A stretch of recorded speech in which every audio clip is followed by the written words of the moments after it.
rather than walking into the meat grinder of current top decks, I would expect some of them are getting a little bit shaved off the top.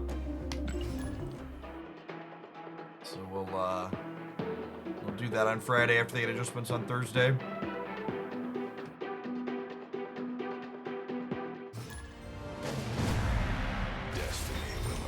I'm sure over at Snap's a dead game now.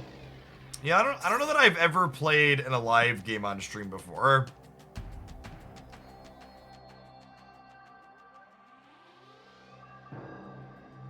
I think basically every video game I've ever played on stream at some point had somebody tell me it was a dead game.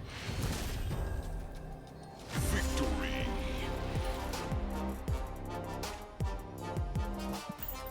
I'm currently sitting at game 5 of Infinite. I'm gonna wait for the OTA to do the last one. Good luck, Godspeed. Not a Sakar enjoyer.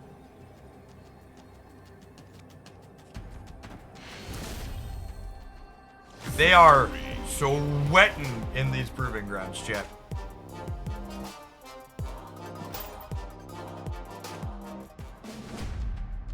The example shall be set right.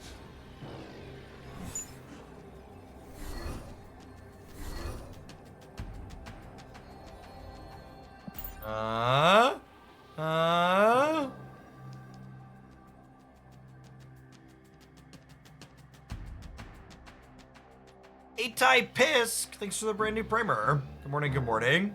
That was a Heimdall. Opponent likes to move it, move it.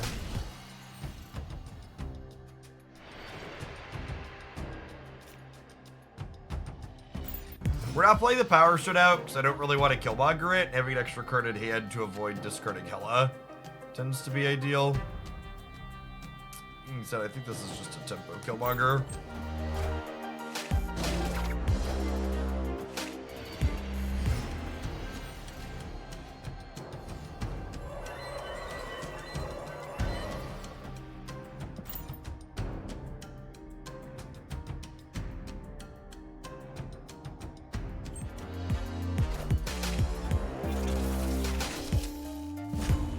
Buster Silk. Sure.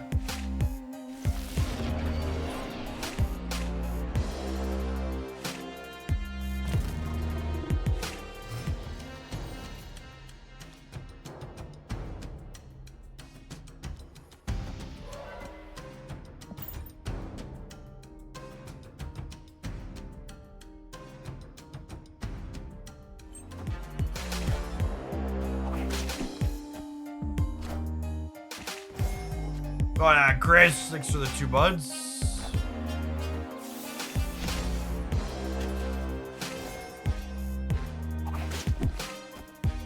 Look at this Power Stone in disguise, chat.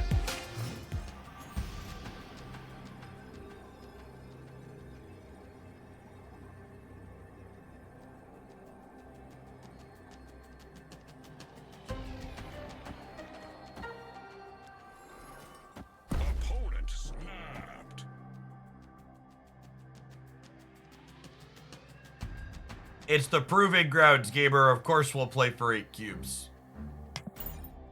Let's go.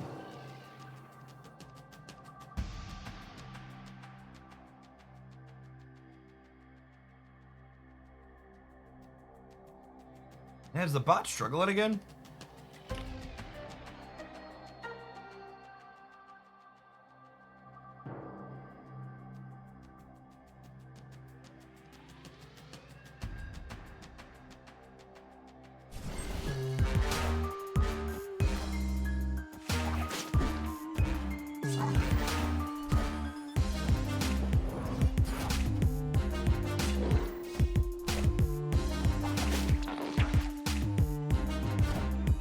I think that gets us, right?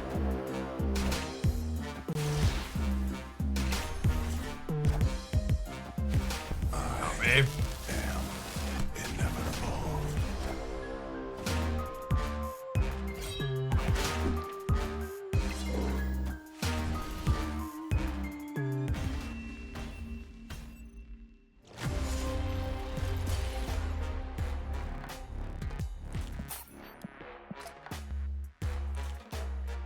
I appreciate that the person sweating in the proving grounds has their current username set to villain.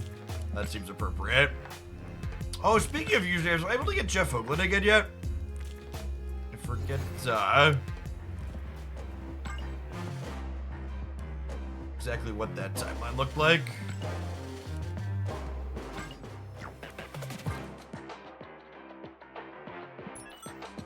$11 hours. All right, we'll be able to do it tonight. Got it.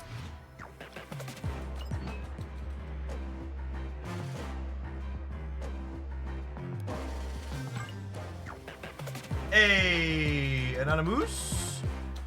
Monkey into Absorbing Man turn 6. Let's check it out.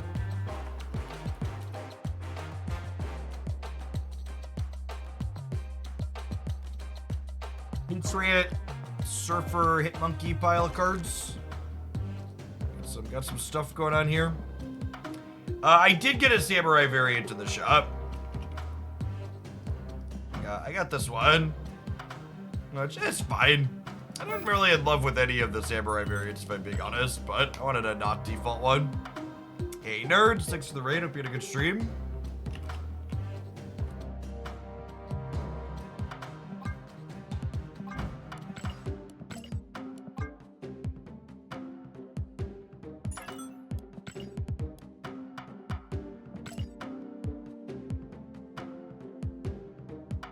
So, Hitmonkey and Mysterio work together. Patriot works with those.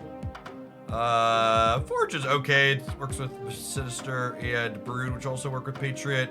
Got a little Sarah at the top end. Iron Lad is good hits with Forge, Sinister, Brood, probably Patriot too. A little awkward with some of the others. Good hit with Sarah. Iron Lad into turn 4 Sarah is pretty solid.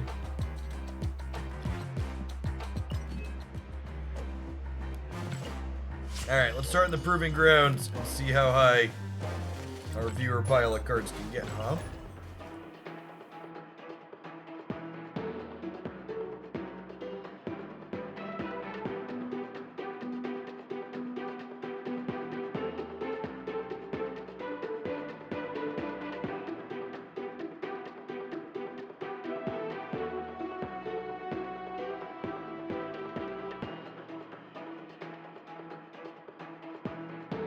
Feel free to swap Jug with other tech cards. Jug's fine, I think. Shadow King's probably the only other tech card I'd consider in that slot. They both have different ups and downs. Your thoughts on Silver Samurai so far? Silver Samurai seems like a must-have card if you are a stature enjoyer and an easy pass otherwise. William, well said. Thanks for the 3/4 of a year. Welcome back. Appreciate it. I would assume all optimal stature decks moving forward will involve Silver Samurai. Anything that will bring joy. Thanks for the tip, Radar. Appreciate it. Sneak some in. Oh, they're snapping. My intern, apologies, opponent.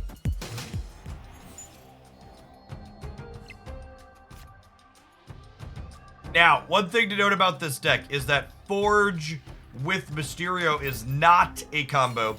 If you Forge and then follow up with Mysterio, the leftmost Mysterio will be +3, not any of the others.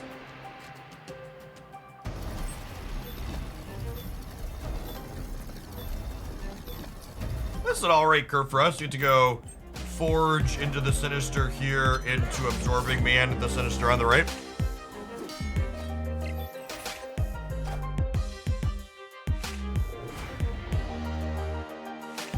Early days of release, you talked about suboptimal decks could still perform well on the ladder. Is the argument mostly behind location variants? Maybe it's mostly behind card game variants. Bad decks do well in games like Magic the Gathering 2 all the time.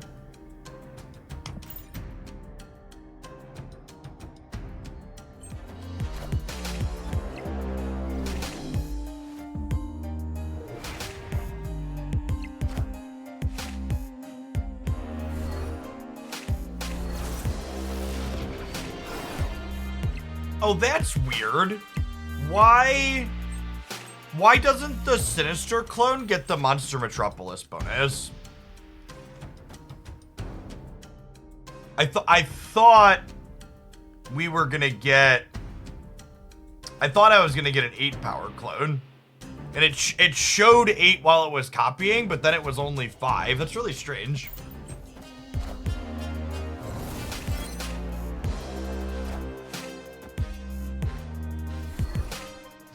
Wow, that's rough.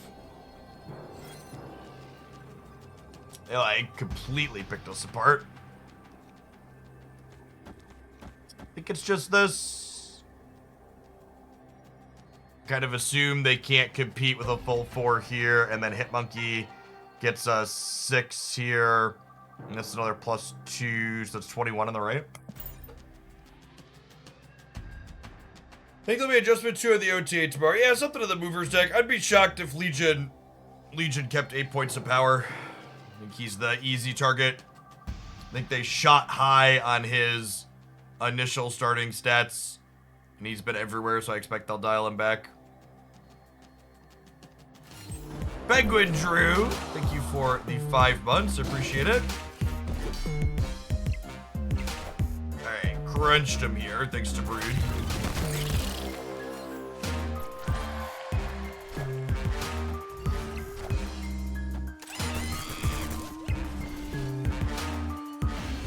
Yeah, honestly, I think they could go as low as 6 and Legion's still fine.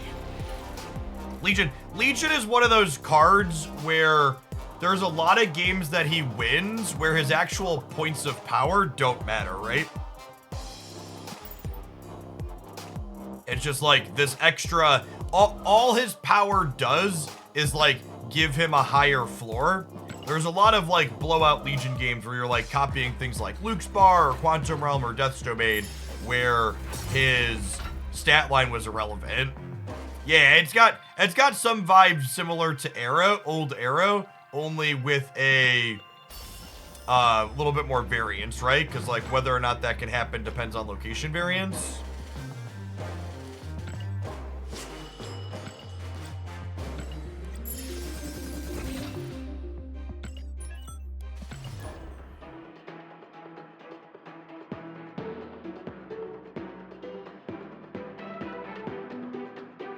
Been playing the Hello Lockjaw kitchen sink deck and keep thinking it can't keep getting away with it. This is something of a kitchen sink deck itself. See how high we can climb today?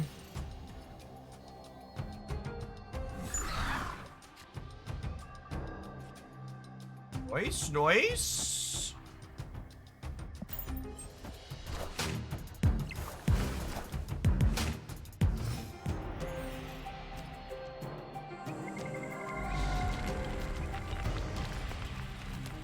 Snapping range territory? I think it might be.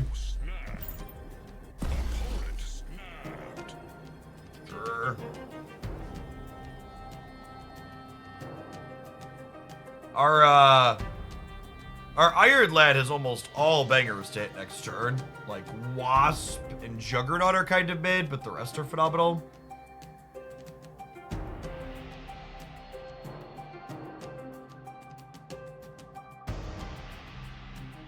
Didn't turn right.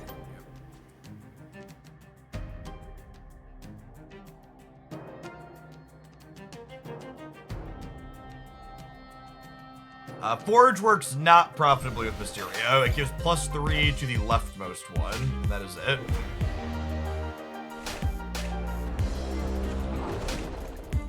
If Iron Lad hits Brood, are the Broodlings still 3 cost? They are, yeah.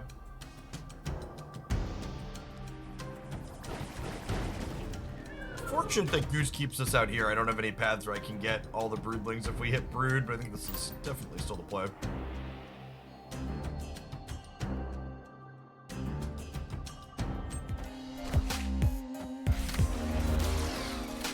Ooh. That's a piece of candy.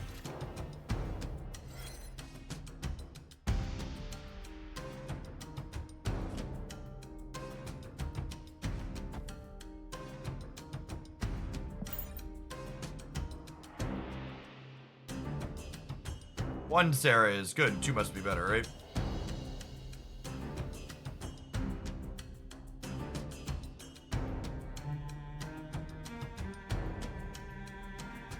Space is a little tight because of the Savage Lands, yeah. You're gonna be okay though. I'm gonna realistically get to fill 1, 2, 3, 4, 5, meaning this Hitmonkey is gonna be like a 10. So I expect we'll be able to win here and here. Oh, look at that, chat.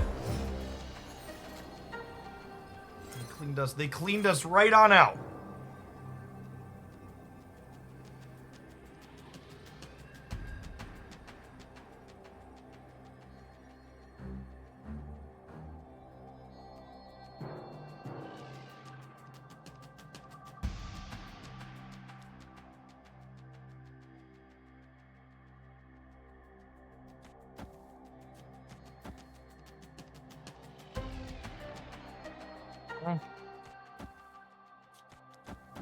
Just like this.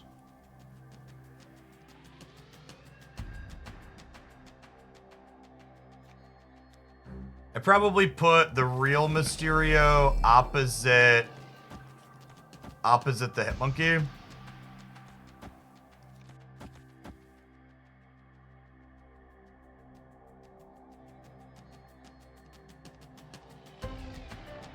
Brood before Mysterio doesn't matter. All the Mysterio clones get put out at the start of the turn.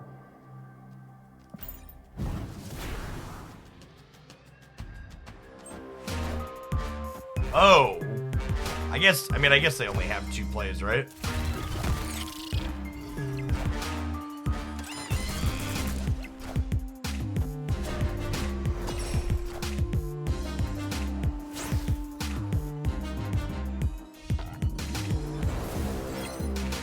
This was definitely a game they were allowed to stay in.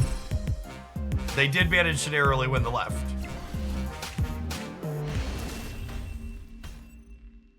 Victory. See our deck pippity pop there a little bit. Old double Sarah. Feels good, man. 2 to 10 in round 2. Press the button.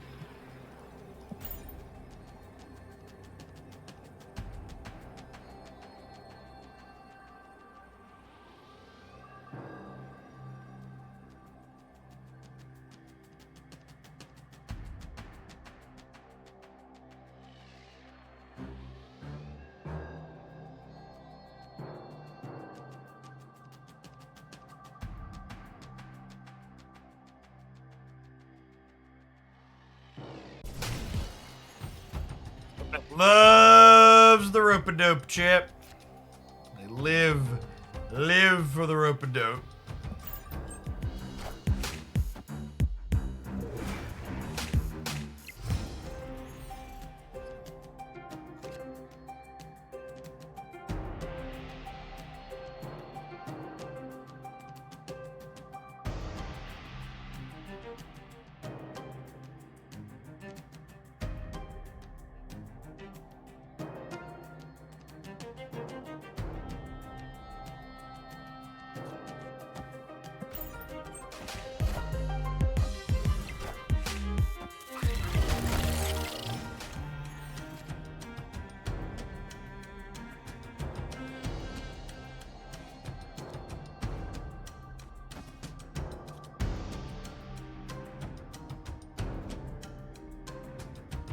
I could have jugged middle last turn. I don't know. Then they potentially get 12 power worth of Broods and Kunlun, which doesn't seem great for me either.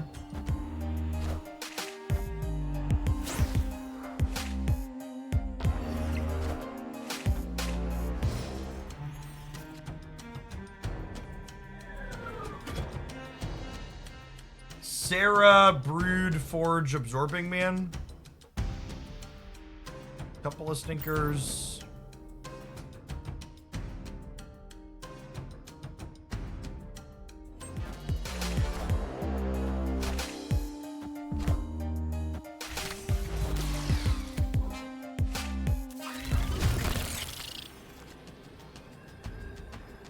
Bad.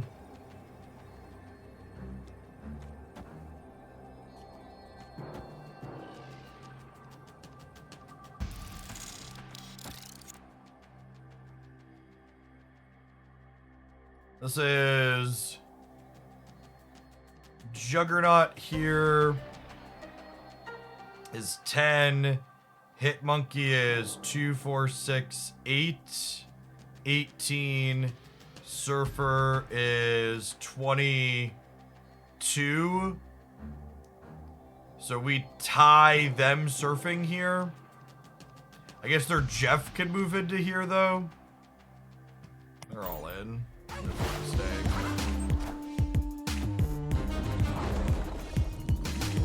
Well, shit. I'm glad the game that they trash canned us was for 2 cubes instead of 10. Or instead of 8. Big ol' rip.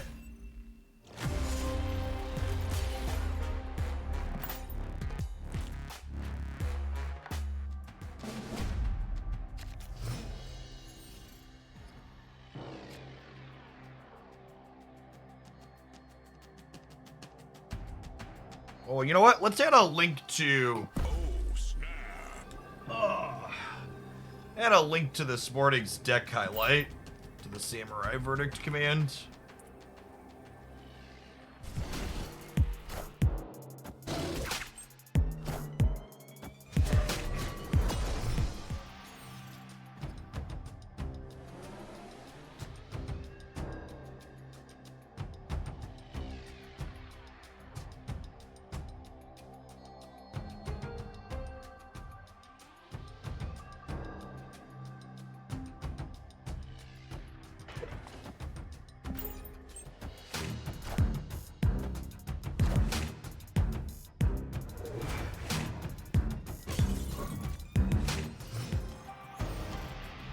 The YouTube video is sporting for the third editor. No, actually, this morning's video is the same person that did the last couple. So Sunday through today, we're the same editor. And then tomorrow, Friday, Saturday will be from the third one. I'll have to make a decision.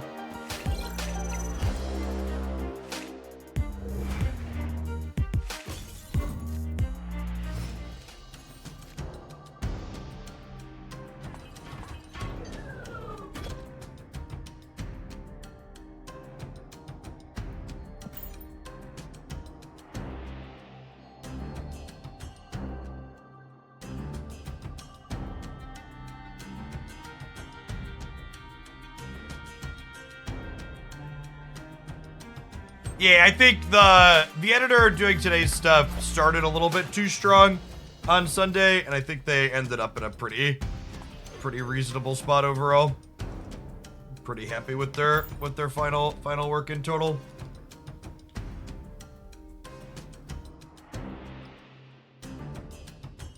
Yeah, someday I'll resplit Sarah looking for a better one.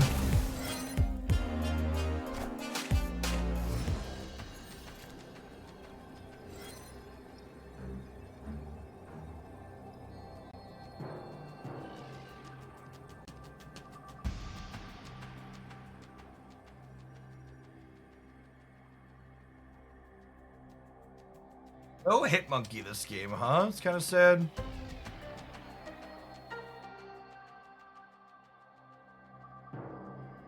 This is Patriot middle, Mysterio, Juggernaut, Sinister, and honestly, I'm gonna put Wasp in the middle, I think, so that way, their Juggernaut can't kick me out of Shuri's lab. Since they have priority. Although I guess I'll be jugging them into... Maybe that's not good.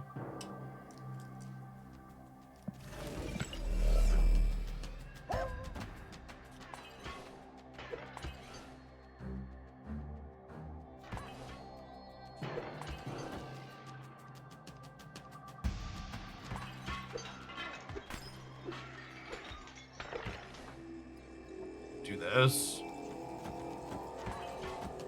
Alright, I'll just do this, I guess. Yeah, I think maybe I'm supposed to play around the jug. Yeah.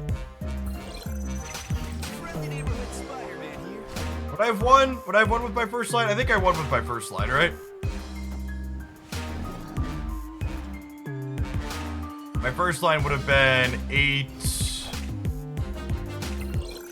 12. Yeah, my first line would have won because I would have beaten. I was worried about jugging them out of here and then losing Luke's bar, but my Patriot was gonna be pumping the Sinister, so it might have been fine. If they put more stuff here, we could have lost.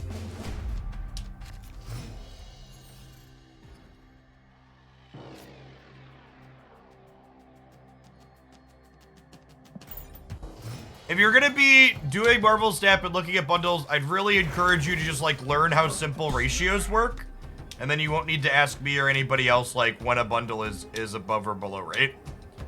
So like today's bundle, look at how much gold it costs and look at how many credits / collector's tokens it gives you, and then compare that to the baseline how many credits you get for buying gold typically. That's how you figure that out.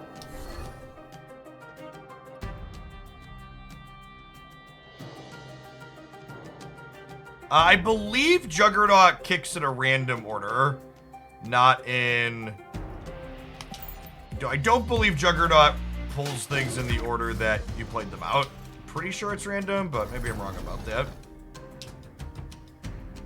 The secondary put out bundles that are below rate. Yes, it's called price anchoring.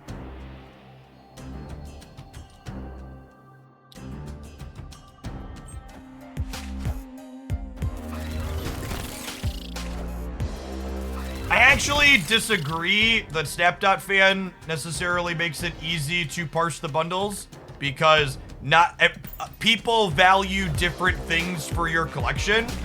So I honestly, I don't appreciate the people that are like, Jeff, you should not teach people how to evaluate things. People are so fucking lazy. It takes 2 seconds to understand the thing that I'm talking about and evaluate accordingly.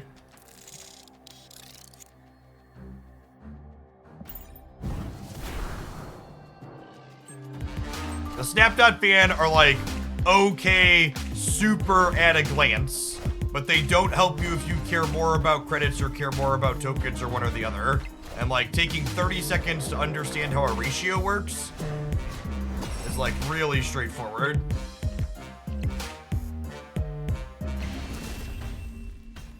I believe in chat's ability to understand basic math.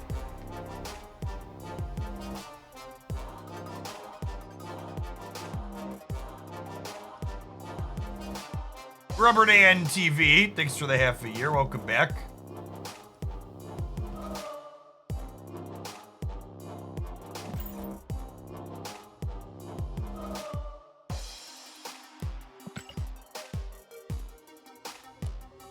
Buy what gives me joy. Yeah, that's a good way to do it. Bundles like today are basically what in my mind, bundles like the ones that are up today are free variant, but well, it's not like my opinion, like it's all pure math, chat. So like this bundle, for example, like this really isn't complicated. So 2,000 to 2,500 is exactly the same ratio as 400 to 500.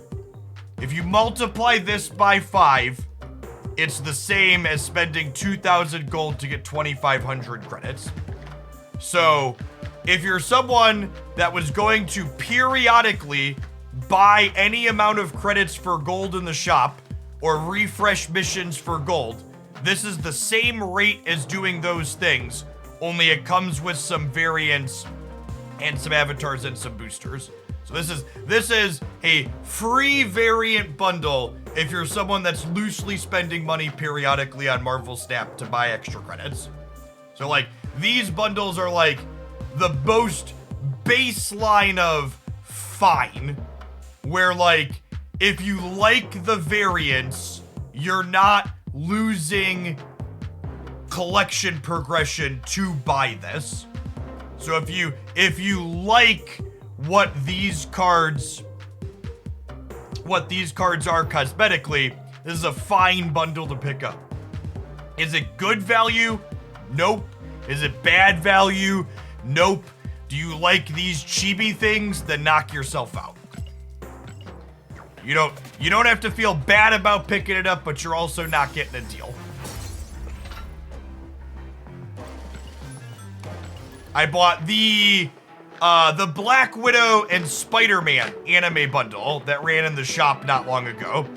Though that was a bundle that was very similar. It wasn't a good rate, it wasn't a bad rate. I buy credits sometimes when I want extra credits, so I like upgrading my cards. I liked the Black Widow variant, I bought the bundle. It's like one of those progression neutral ones that comes with free cosmetics, essentially, is the way I think about them in my mind.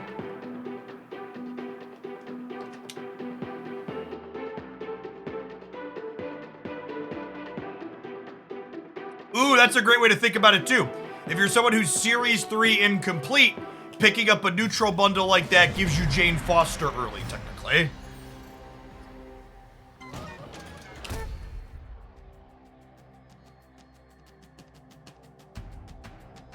Opponent snapped. Bundles that give you 2 cards and not enough credits to split both cards are just wrong. So you'd rather that bundle cost like 2,500 or 3,000 gold then? Because that's what they would have to do.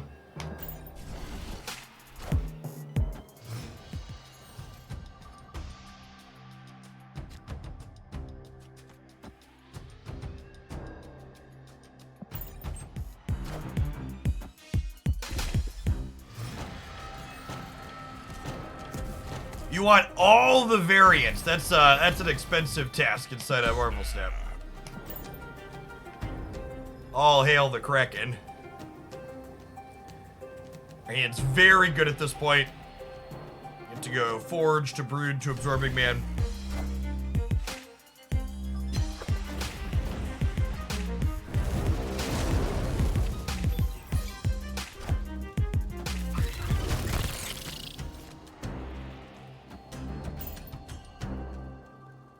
Does Forge work like Bash with Mysterio? It does not. Only the leftmost.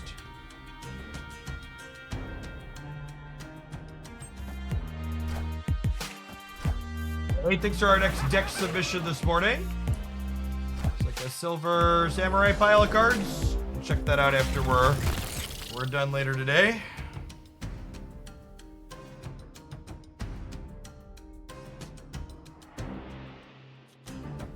After we're moving along.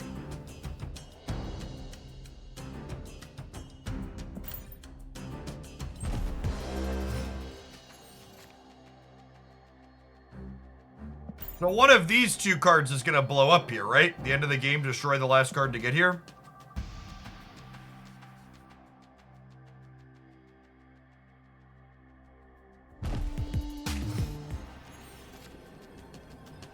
I mean, I get and appreciate, like, the person saying, like, people are just asking for your opinion on it. But I'm mostly just trying to inform people that, like, what my opinion is based on. Like, I'm giving you my opinion based purely on some math. Not anything else. Oh, gosh. We lose the left by a little bit. Do we win the right? How big is this?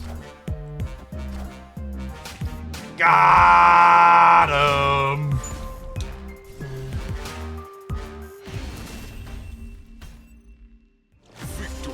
I'm trying to teach folks how to fish. It's basically the TLDR.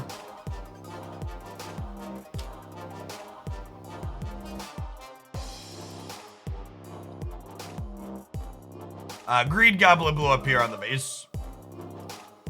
Jug did just win. Jug's a good lad.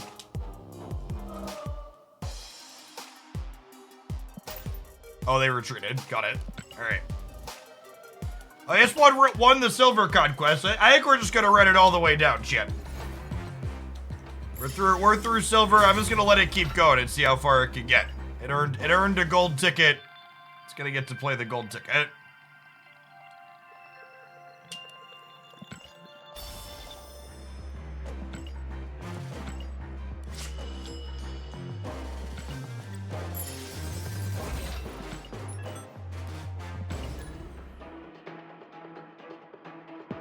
there good Mirage Junkton out there? Probably. They're both solid Marvel Snap cards.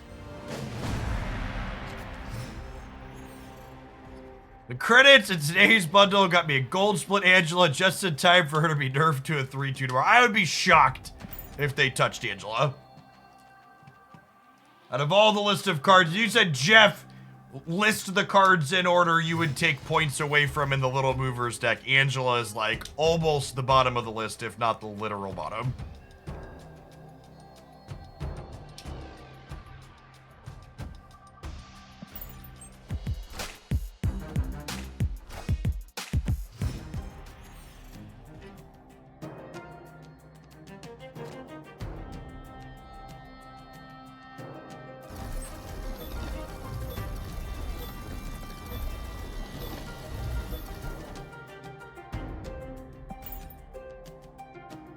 So Lambie's been calling something close to this the best deck in the format. My anecdotal experience doesn't reflect that. It could also be that this deck is good into some of the better decks and worse into some other things. Could definitely be a thing. God, this Daredevil variant is so good.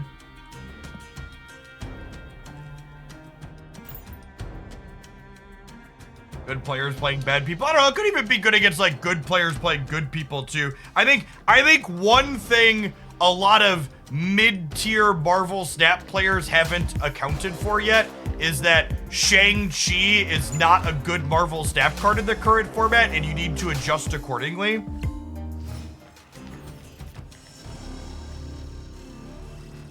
I think is the big thing in my mind that a lot of people aren't doing.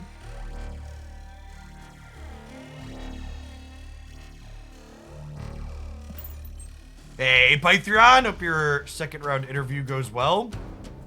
Yeah, that's my TLDR. I think a lot of people are slow to adjust to the metagame. Like, for example, I saw a lot of people writing off the Zabu Darkhawk deck, but then we tuned it up to make the tech cards be less of a part of it, and it felt really solid. Because we adjusted it based on what seems good and bad in the metagame. But that takes work. It's not just copying a deck off of Untapped and then going from there, or copying a deck from a YouTube channel and going from there. You gotta actually think through what's good and why.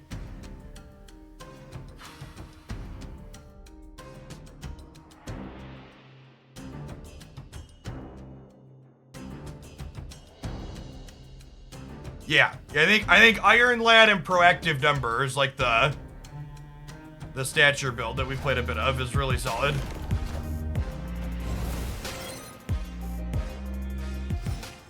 Okay, so we could win the middle here if I want. And honestly, I think I want, because even if they Jeff the baby land shark into here, we'll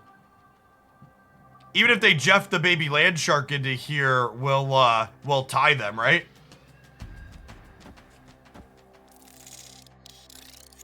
We're going to 11.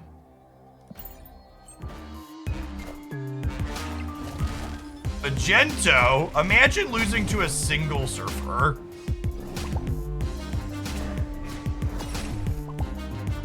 I thought for sure they were gonna Jeff us into the center to beat the single surfer, and then we'd tie them and win the breaker. Victory.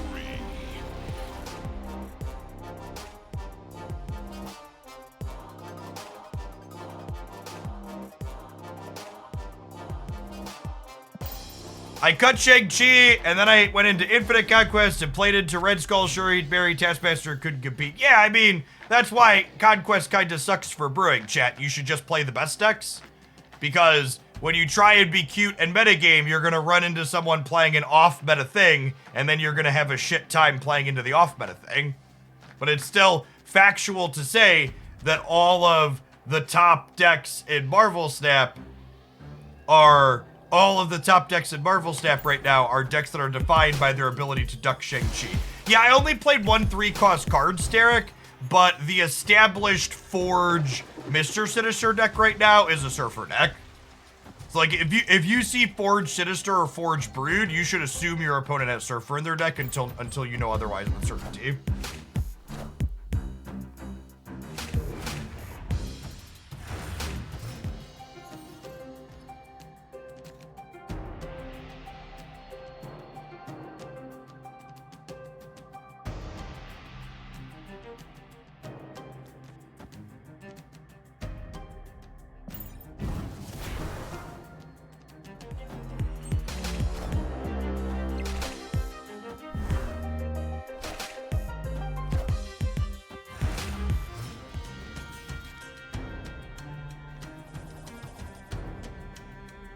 Patriot, Brood, Juggernaut, Forge, Hitmonkey. Hitmonkey sucks. Juggernaut's okay. The other three are pretty good.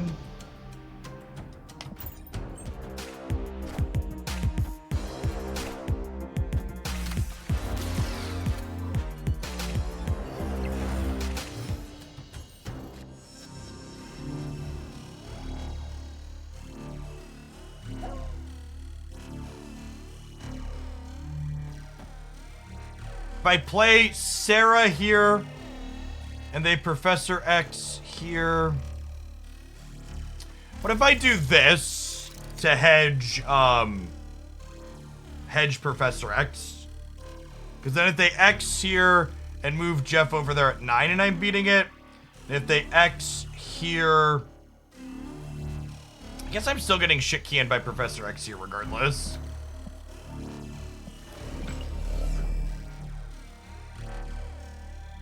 Because he'll be 2, and I'm at minus, I'm at 2 and 2, and they move Jeff over.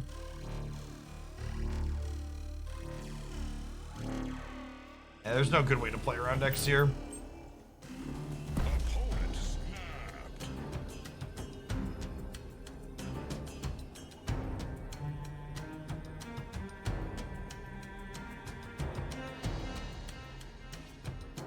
Yeah, well, here comes the Cosmos shit. So again, for the people in chat, just for like the sake of improving communication, when you say the words like "be careful," that's not actionable. Being careful isn't really a thing I can do. If you want to suggest a line of play, that's helpful and actionable. But just like be careful doesn't really communicate anything to me in terms of what you're suggesting I actually do in terms of game actions, if that makes sense.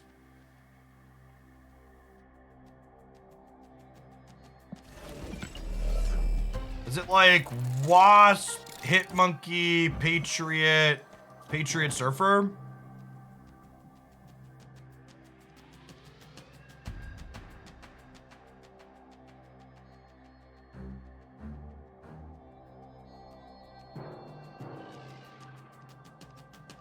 This is it. I think I'm staying.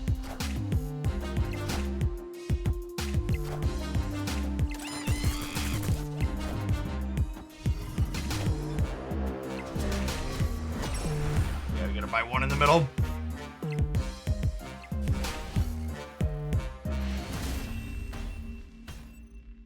Victory. Yeah, his build's a little different than some of the other Forge Brood ones that are running around. It's a little bit more in towards the Surfer plan. It's playing Sarah at the top end, which seems alright.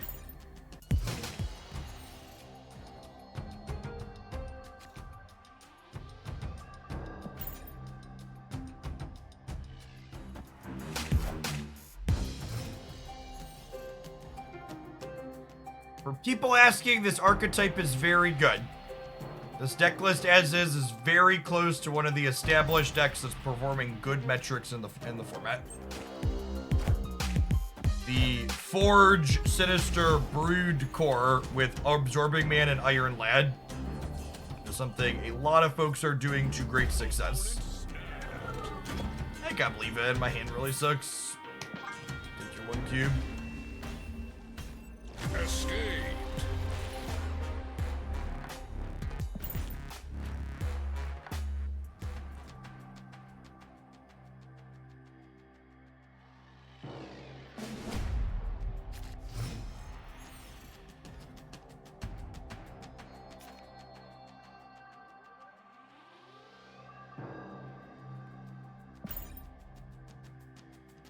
not snap this DC. We'll see. I kind of want to have priority going into turn 3 if I'm gonna snap DC, just because they're a Cosmo deck.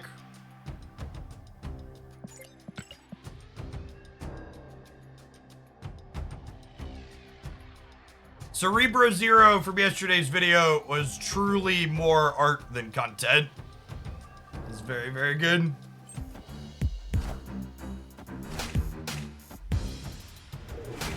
Deck submissions are still open, yeah. I've got a couple teed up after this one. We'll be going for a little bit yet today. And again, not snapping the Brood on DC because I think Cosmo's a card that could happen here. That's true too. Reality Stone makes DC less likely to be a thing long term.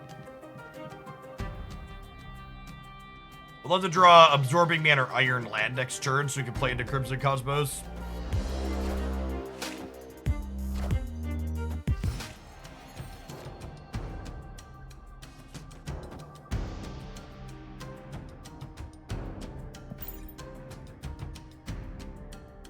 Absorbing Man copies Brood even if it doesn't go off. That is correct.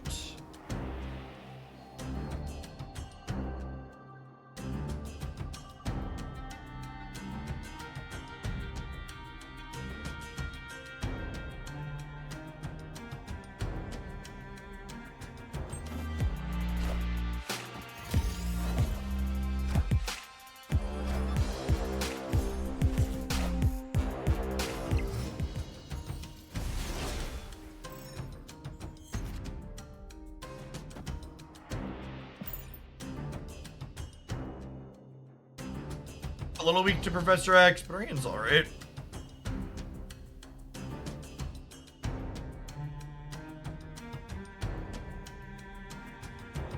Opponent's been pretty timid with their snapping.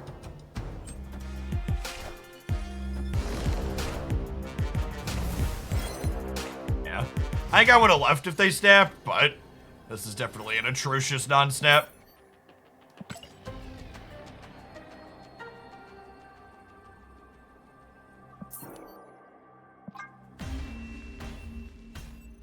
Gotta raise the stakes before it's apparent you're winning, to have a chance to get more cubes out of reasonable players.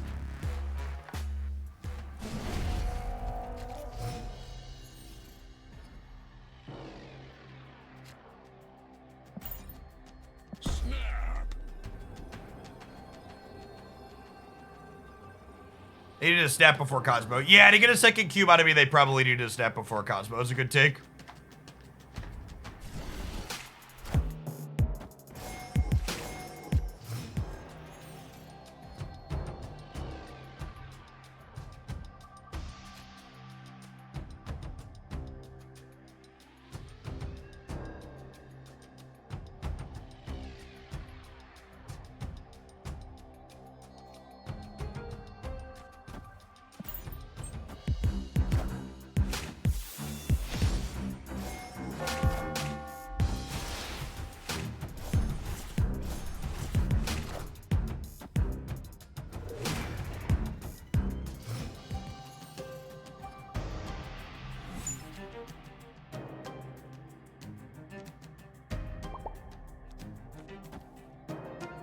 I think that's great for us, right?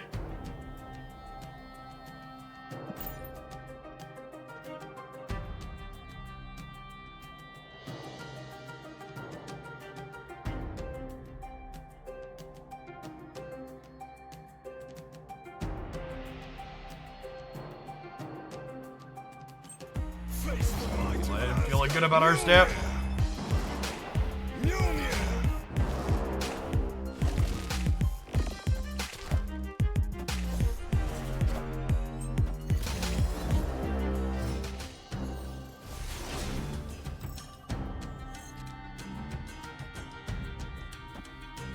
Can I do this here and put a bunch of 3s here and then Brood gets sucked center?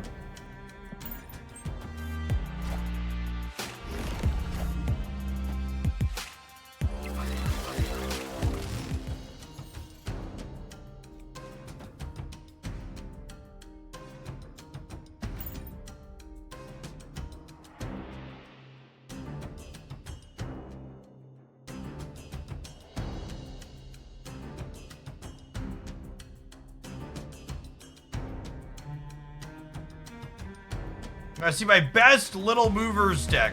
All right, give it a try.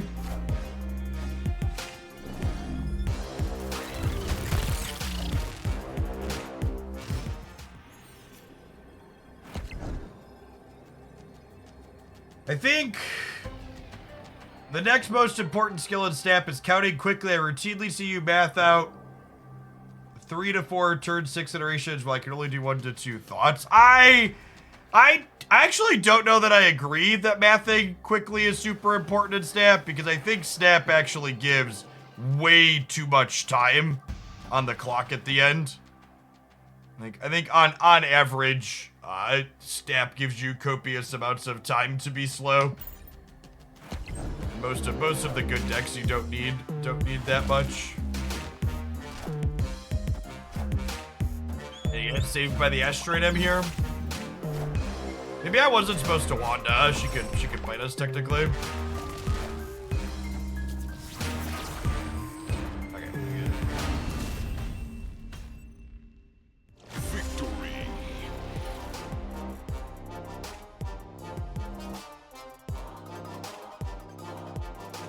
Sounds good, Harkana. No, Twitch drops ended about 12 hours ago. 10 hours ago? 8 hours ago. Math. Quick math. 8 hours ago they ended.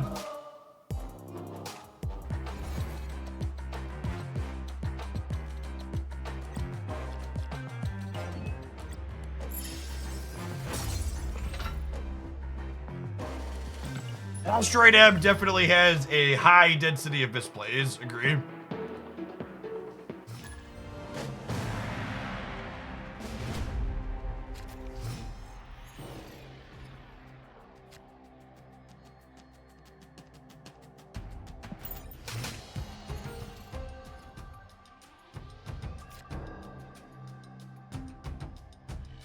Build challenge, cost pairs, any card added must have a second of the same cost, max 2 pairs of any given cost, no generators, stealers, or copiers allowed.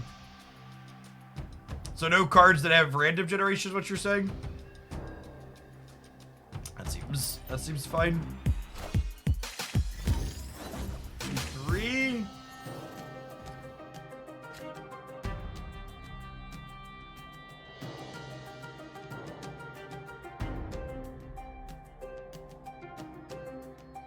All right, I'm gonna close out deck submissions after that one, so we don't accidentally take more than we can play today.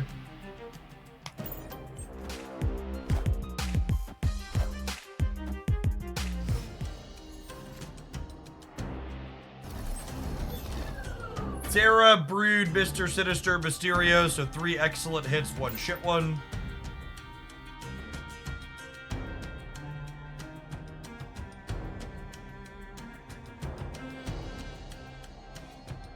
Yeah, I've had Wanda create Rickety Bridge, which lost you. That actually was more RNG than that. I had a Lockjaw flip into Reality Stone, and Reality Stone created Rickety Bridge. It was a real variant shit show top to bottom.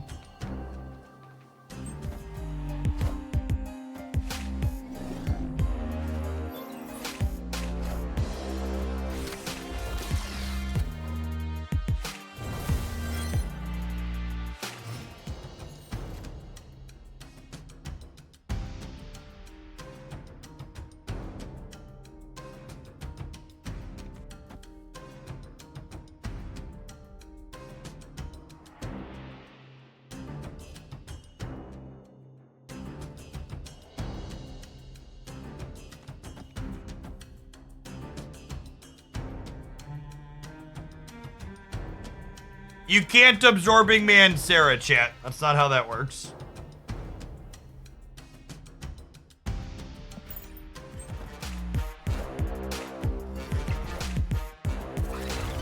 Oh, they're a rodent deck. That makes sense. Unlucky for them, I'm spewing my hand. Oh, I guess lucky for them, there's a forge.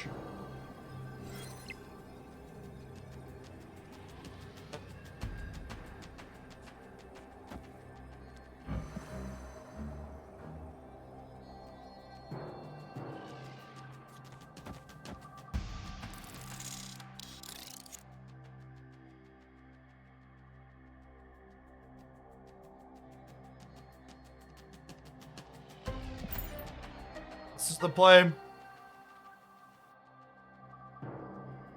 I'll end up with 4 cards in my hand, so this will be 11, 16. If 16 here, I'm going to 21. Leaving Wasp in hand is +2 to run it. Yeah, I wanna...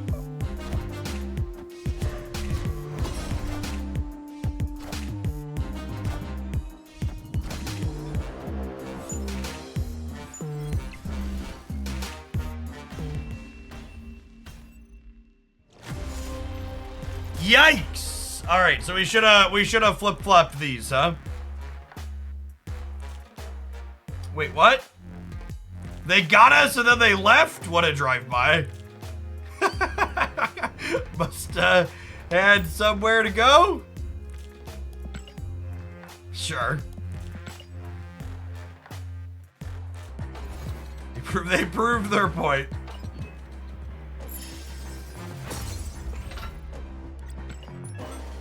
When you dumpster someone so badly, you dumpster someone so badly you feel kind of bad to leave the match.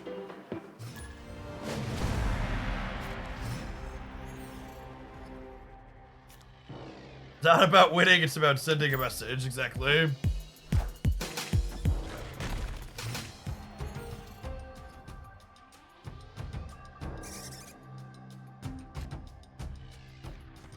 Such mixed feelings about Central Park. On one side, we're technically a surfer deck. On the other, our deck is so strapped for space.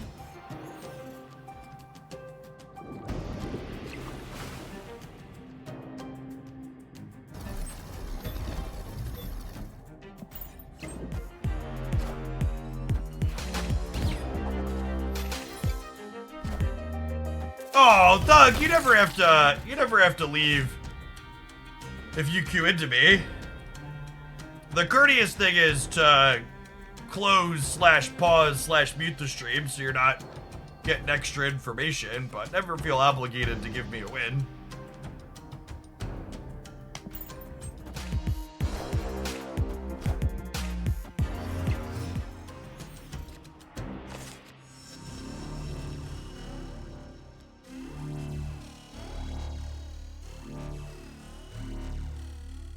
On the treadmill and don't feel like closing the stream. You know what? Yours, whatever floats your boat. I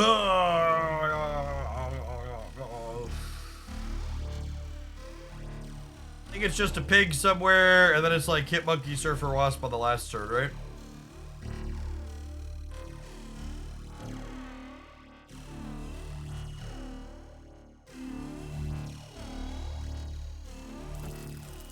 Am I actually supposed to Wasp this turn so I don't get Professor X? They're a Daredevil deck. I'm probably supposed to play around Professor X, right? Oh, makes the Hitmonkey significantly worse to play it out. They X the left, though, are pretty much up a creek without a pedal.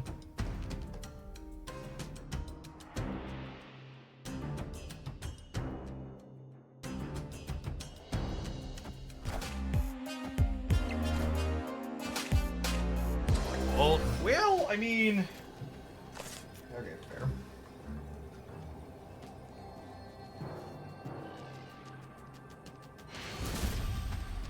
They're leaving. I think it was just Monkey middle, Surfer left.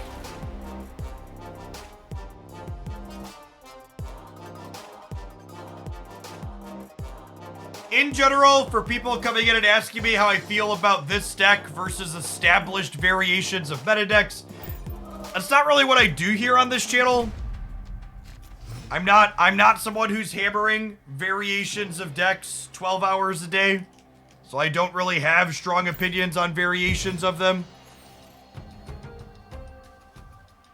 Generically, I will say that I think America Chavez is a card that's incredibly overplayed and doesn't belong in a lot of the decks people are shoving her in. But as for like specific details about what tech cards are ideal or little changes here or there, I don't really have a strong take. Don't have enough experience to have a reasonable strong take. An easy retreat here. Escape. Yes, the cars had a magnet for Surfer today.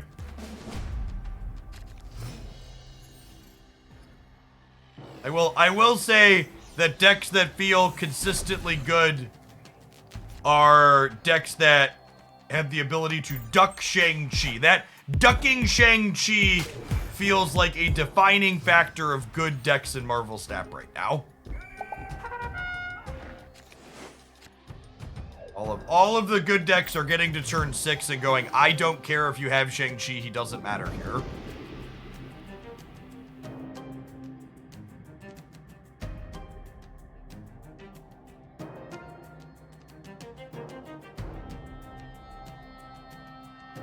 I'm giving an example of where Chavez is unnecessary. I think all the people playing Chavez in the Little Movers deck right now are doing it wrong. That deck has a number of cards that are good draws in the last turn of the game, and you have a lot of redundant overlapping pieces in the early game that you don't need a small percentage increases there. Because remember, Chavez isn't just a free 11 card deck. Chavez makes your first 5 turns slightly more consistent at the cost of making your last turn less consistent.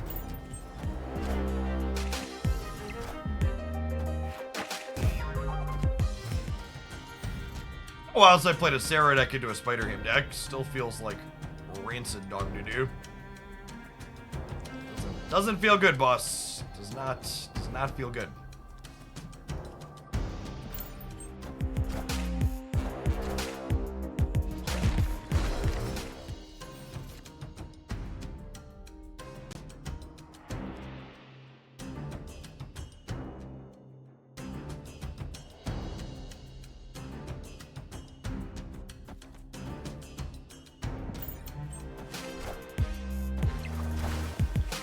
Lambie is pretty confident with Chavez in his move deck. Lambie could beat most other Marvel Snap gamers with a limp noodle. You think his decks could be several cards at optimal and he would still be winning more than most people with them.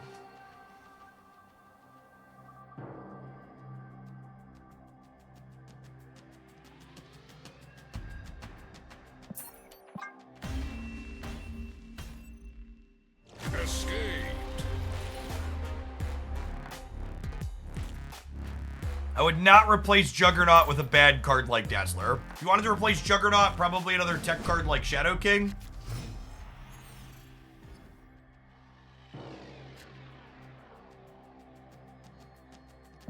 But I do think Juggernaut is quite good. One of the underappreciated cards in the game. Especially in a deck like this, that's going to easily be able to play Juggernaut on the last turn of the game in a lot of situations. Being able to control where cards go on the final turn of the game is strong.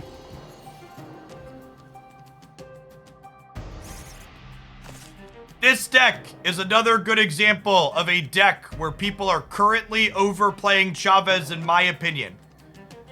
A lot of people incorrectly build decks with Chavez because they think to themselves, this deck wants more early game consistency, ergo I play Chavez.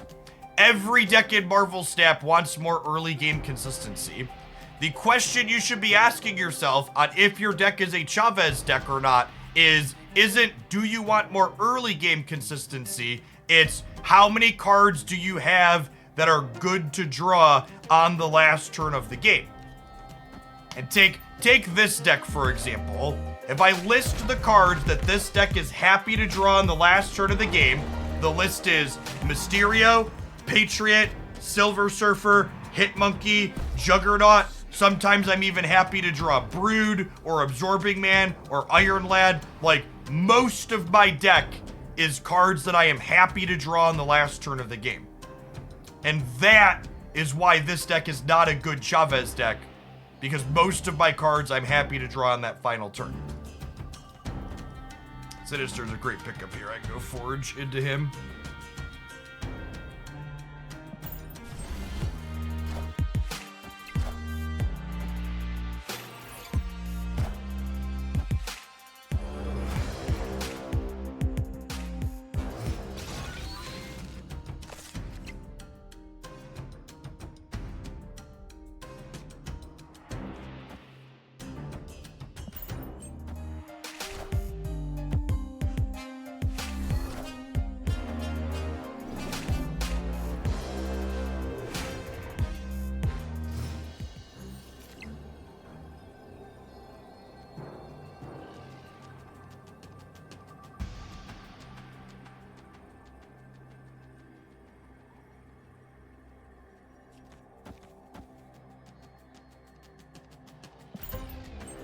Yes.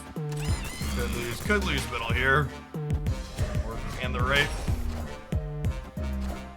Yeah, rip. Jerk man, thanks for the 10 months. Appreciate that. Welcome back. Their spider ham has been very good. But I played Hitmonkey right, we would have won there. It's hard to know. Maybe I'm supposed to assume they have to split because they think they're losing here. So I'm supposed to just play hard for here. The problem is it's a coin flip in a way, right? Because if I play both of these here and they play stature here, like we lose here and here still. Any tips on Iron Lad deck building? Yeah, don't put Iron Lad and Shang-Chi in the same deck.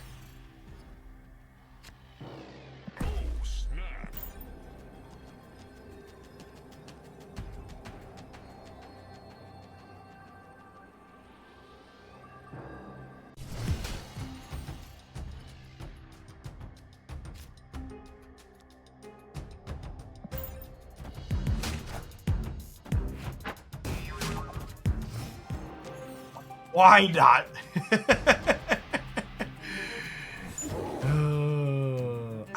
How often is hitting Shang-Chi with Iron Lad good, chat? Basically never. And hitting Shang-Chi with Iron Lad is worse than terrible. Because when you hit Iron Lad with Shang-Chi, or Shang-Chi with Iron Lad, you tell your opponent you're drawing a Shang-Chi, so they get to play around your tech card in addition to bricking your Iron Lad. It's doubly bad.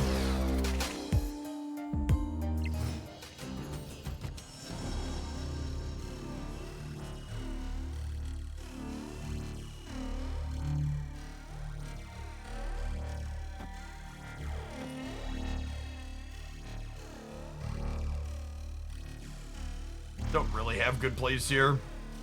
I'm saving Juggernaut for the last turn.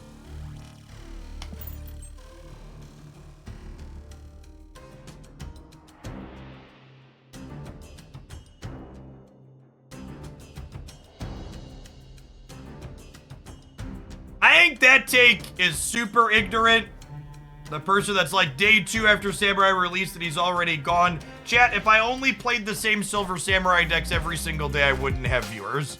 Again, this isn't a I'm going to sit here and hammer the best decks in perpetuity stream.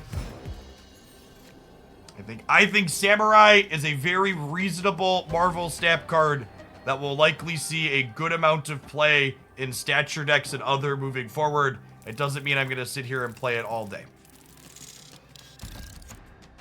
This is 10, 13, 15 jug wins here. We hope to fade a Darkhawk on the left. I think that's my line to win. Probably dead.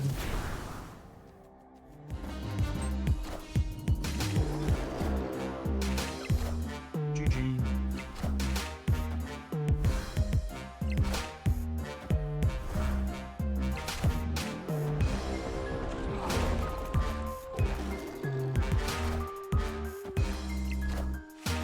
Feels bad to lose this match to losing a bunch of coin flips after they drew well, but it's just how it be sometimes. Could have had played here instead of here. Actually, could I have played here? No, I guess I couldn't have. I could have like put Mysterio here up to 5 and then Wasp up to 8, but then I can't get to 15 here, right?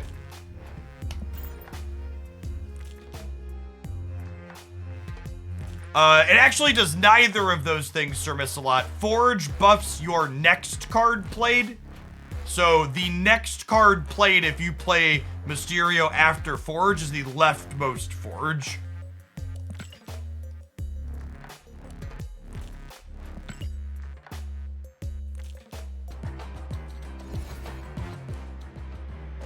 So the Hitmonkey variation of this felt kind of middling. One of looking at the Conquest metagame, one of the top performing decks that I expect will get more popular is Thanos Control still. It's a Professor X deck, and Professor X really makes Hitmonkey, like, aggressively middling. I think in most of those games that we played in that set, Hitmonkey would have just been better as Bishop. That's what I've been doing in the bounce deck, and I think Bishop's just better there. And I think it would have been the same here. I don't even know that Bishop's good, but I think it would have been better than Hitmonkey. The core of the Brood Forge, like, this... What's considered the core here? So this pile of cards, and you might even be able to trim it more than this, honestly. These six cards are super reasonable. There are a lot of variations of this archetype on Untapped that all have very reasonable stats, and I think if you fill in these other 6 cards in a way that mostly makes sense, it's hard to go too terribly wrong so long as most of your other hits are reasonable Iron Lad hits.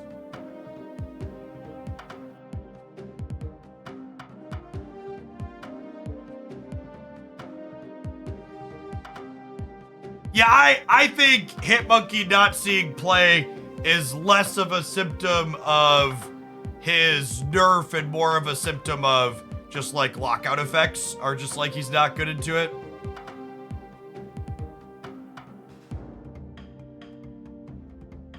That's why it's hard to find too many stats for this archetype. It's like half flex slots. Yeah, there isn't really an established like 12 card list that everybody agrees upon. Every different content creator that's been playing this has like different things in here because there's a lot of details you can muck around with.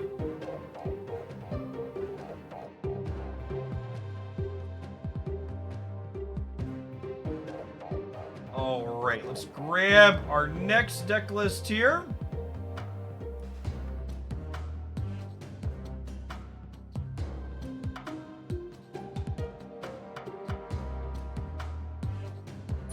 Hey, Bropey, thank you for the brand new primer. There's a lot of great people you can send that to every month on Twitch. Thanks for sending it this way this month. Howard is not a playable Marvel Snap card. Don't put him in your decks.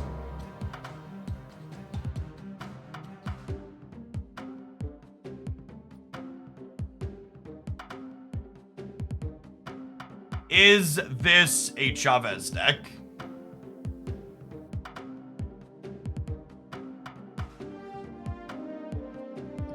Deck submission note said Lizard should probably be Spider-Man, but that change could be wrong. I think I kind of like that. I guess it lowers our bottom end of our curve because we don't want to play Swarm on curve. Nah, I think I actually like Lizard.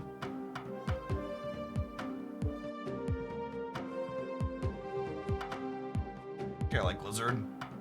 I'm curious to see, so one thing that felt kind of awkward when I played something similar to this yesterday is you don't really have a great way to go over the top of people making big numbers because there's no Shang-Chi. And again, I don't think Shang-Chi is great, so that's fine. But we also don't have something like an Iron Man to go big with. Lizard could be Mirage. I actually don't hate that. I've been a fan of Mirage lately. I think she's a great utility card. I don't have a name on this deck submission. I'm gonna swap in Mirage for Lizard. I want that. I want this slot to be a 2-drop I can play on turn 2 and not feel bad about it. I think we want 4 of those. So Mirage, Jeff, Colleen Wing, and Silk are all cards we can play on 2 and be happy about it.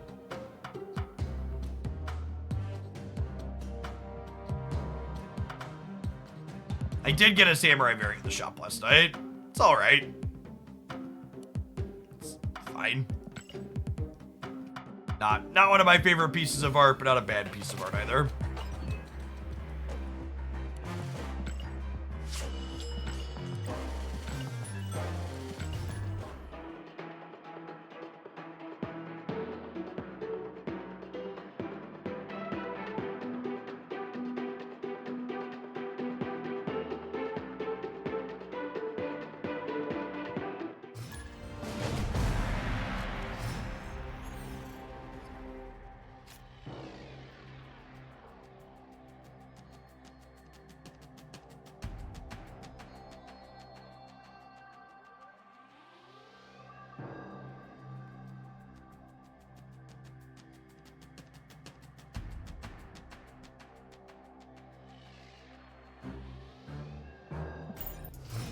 first location for us. This is a proving grounds. We'll snap.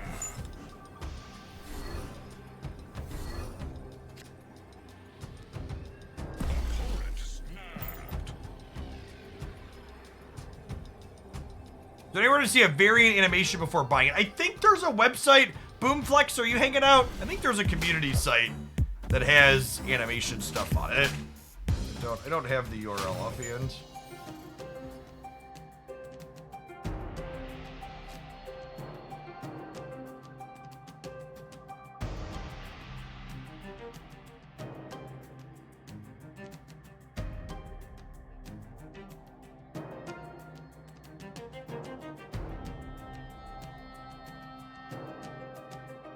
Hurry.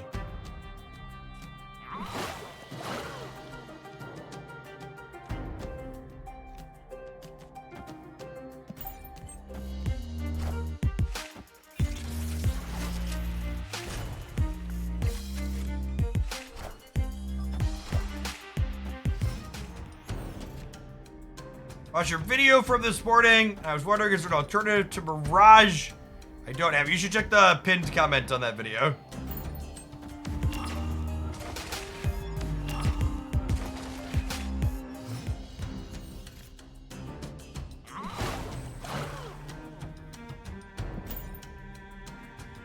Assume they just have a big thing and we're dead. Which again, this is the kind of concern about not having a Shang-Chi or another big thing.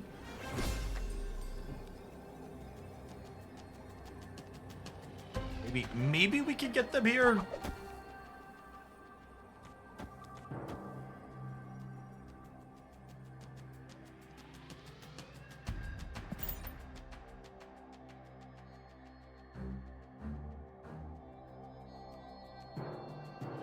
I don't know that this deck ever has the gumption to be able to beat a big number. Are we good? Are we gonna get him? I think we're gonna get him, chat, because we played around the 18 here. Sometimes lucky, rubber ducky.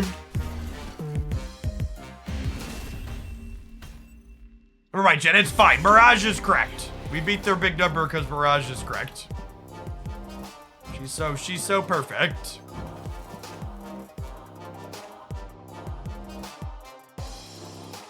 I would be priority based, human. Whoever went second would have their thing die.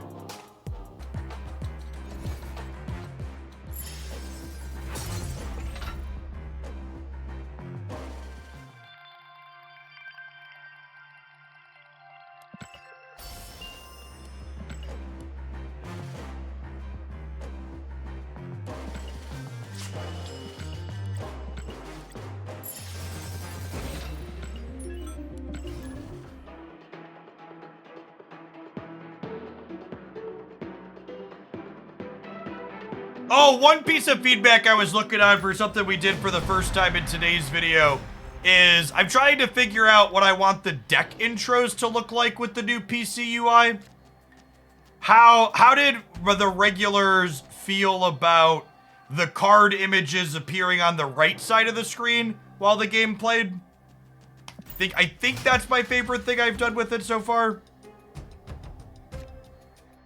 We had like card images covering their deck list while I talked. I think was a good use of space.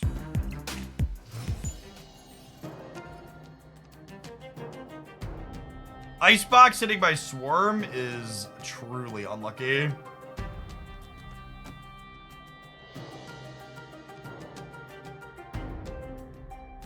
Samurai will be able to tag it here.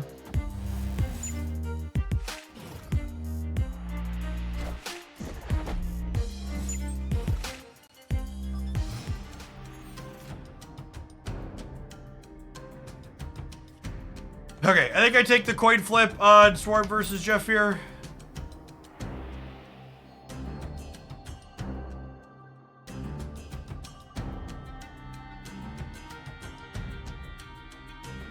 Greedy elements. I think I'm pretty happy with my overlay stuff. I think when we have a full widescreen UI like this, less is very much more. Yep.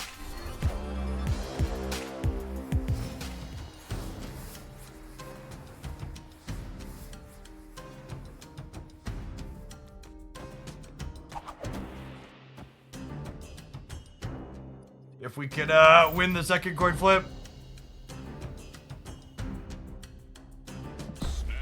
Snap them. I just have way more power in play than they do.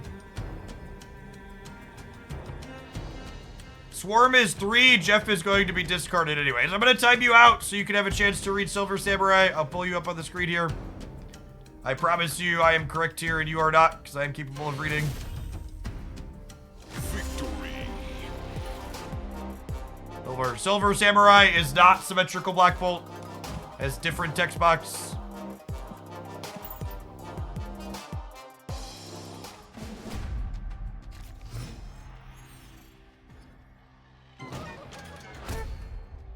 Yeah, I don't think there's a better place to put the card highlights, though, Keith. In order to have the card highlights appear near my face, I would have to cover the deck list while doing it, my deck list while doing it. I think that that's not ideal. Eric Dared, thank you for the almost 4 years. Welcome back.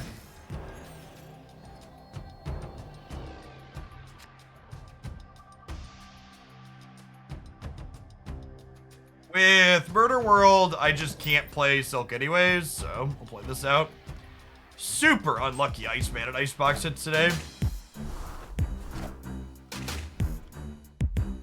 This deck submission for subs only. Non-subs can submit decks for $20, and subs can submit decks for $10.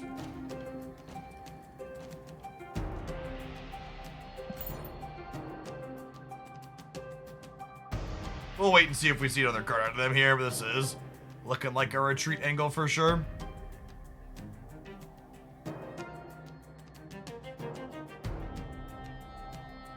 The updated untapped stuff doesn't work in hard windows. It has to like overlay on the actual game itself, and I'm not a huge fan of that.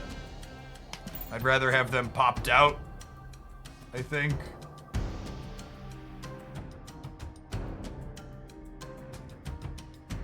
I think it's disappointing that as soon as drops are over, numbers are back to normal for all creators. I mean, what metrics are you looking at to say numbers are back to normal for all creators? That's something we really won't know until like the end of next week, once we have a little bit of data sampling. It's been 8 hours since dropped ended. It's impossible to know what metrics actually look like afterwards. I certainly don't know what they look like yet. You probably don't either. Standing desk recommendations. My standing desk is a sponsor item from Flexispot. It's a little bit of a testament. I've had mine for a number of months now, and I'm very happy with it. And then as a further testament, my referral code for Flexispot has sold almost 20,000 USD in product at this point, and I've not had a single person tell me they've had an issue with anything they've purchased yet.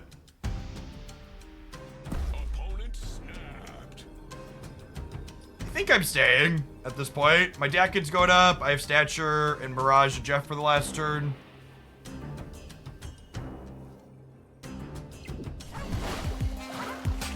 We draw Miles Morales. We're in a great spot.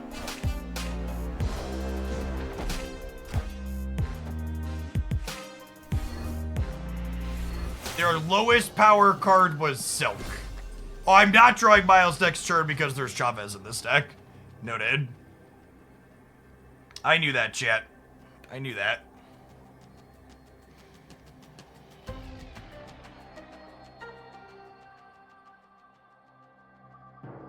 I'm surprised they aren't continuing drops. And you must not be familiar with how drops work generically. Generally speaking, drops are never a continuous constant thing. If you eat candy for breakfast every day, you'll get a bellyache, chat.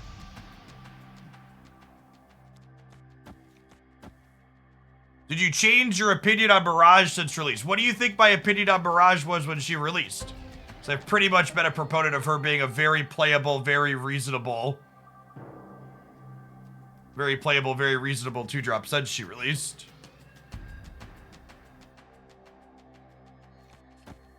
This is the play to win line. However, I think a lot of this loses to a lot of things, so I think I'm leaving. Escaped. Yeah, their Captain Marvel just covers too much board space here, and I can't play for all three appropriately. Yeah, that's basically what it feels like people think of new cards. If it's not in every deck and dominating the metagame with a crushing force, it's trash. Like, it's fine for a card to be, like, playable and not omnipresent.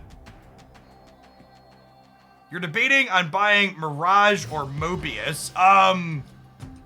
Are you a season pass enjoyer or are you completely free to play?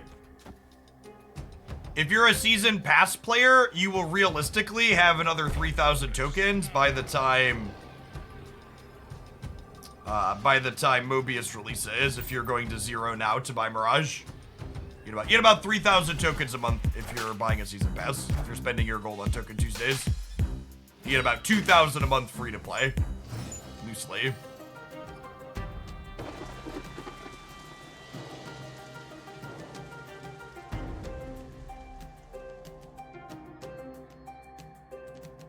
Do I want to fill the raft and then not be able to play other big things into the big house?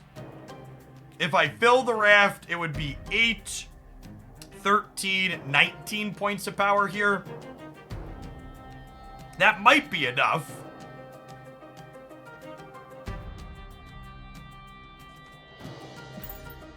I think I'm going to choose to not risk it. I think Mobius is going to be a very good and very playable card. Yes, agree with that. Maximus is an interesting card in their deck.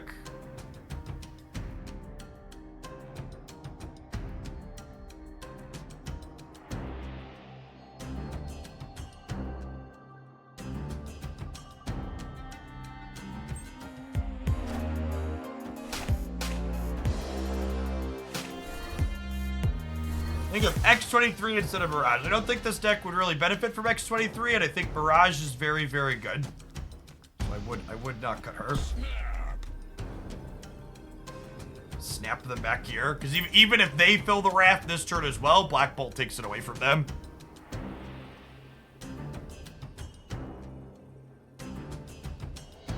Yeah, Silk to get into Sanctum's looking great. Mirage is the 2-cost Juggernaut of questions. Yeah, basically. Ooh. Now that's a piece of candy.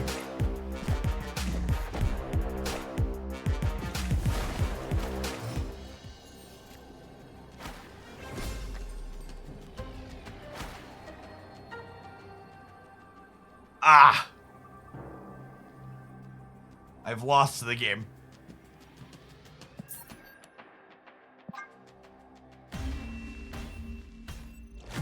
I'm looking forward to playing Mobius a lot because while I don't think she's busted, this is one of my least fun effects in Marvel Snap. You're going to see me playing Mobius in most of my Marvel Snap decks because I like to actually be allowed to play the fucking game on the last turn.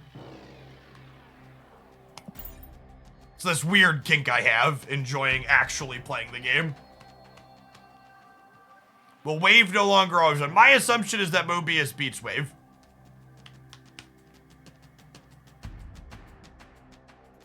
Wave went for a fun card to an unfun card. I don't think it's ever been a fun card. It's basically always been a pseudo-prison card. I guess it was a pseudo-combo card for a little bit. That's fair. With when I comboed with She-Hulk and stuff.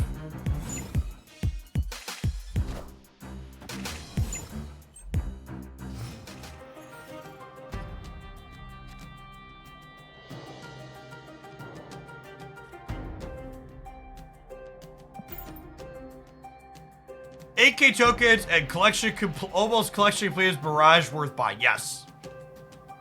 She is incredibly fun and very reasonably powerful.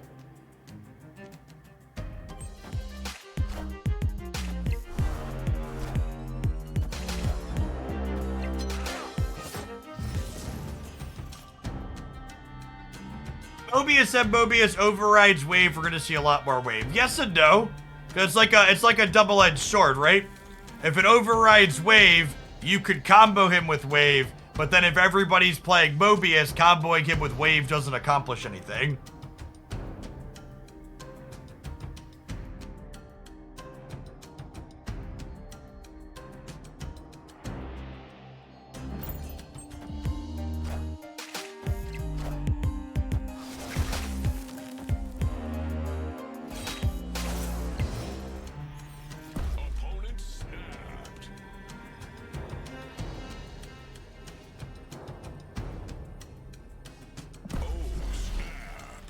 I'll put all the cubes in, I think.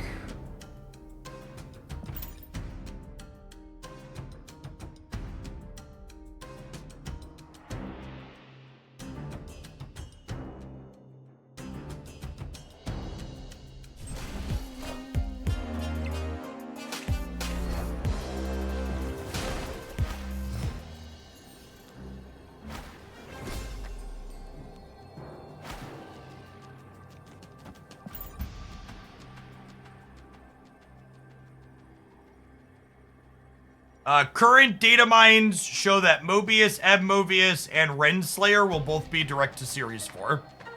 Those are data mines. They are not final. Take them with a grain of salt. Glittergon, thank you for the half a year. Welcome back.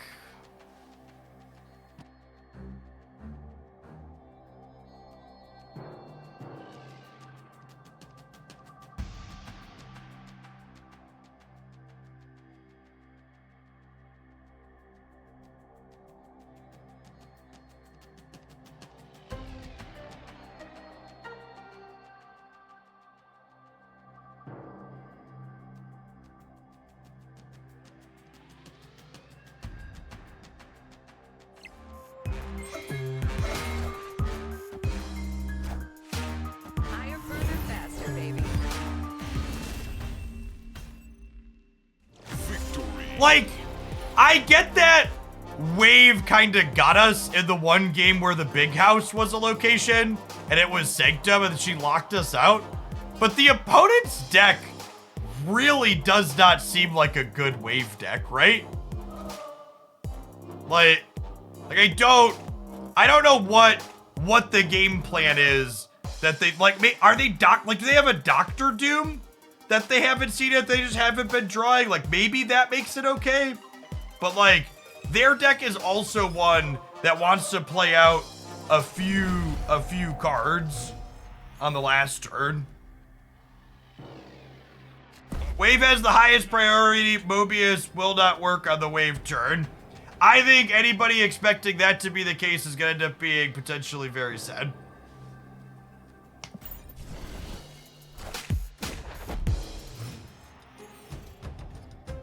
You should not count your chickens before they hatch.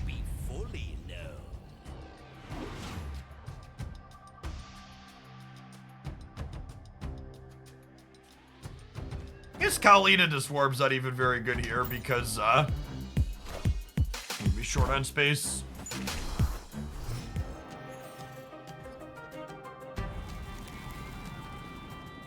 Is Mobius the season pass card? No, Mobius will be a regular release at the end of the season.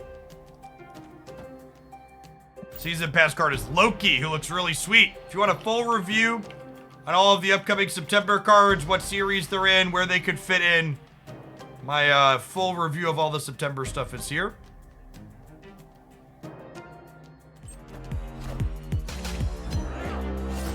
To all of the people in chat that are saying with strong certainties what Mobius will or won't impact, I'd ask that you please just take the speculation out of my chat.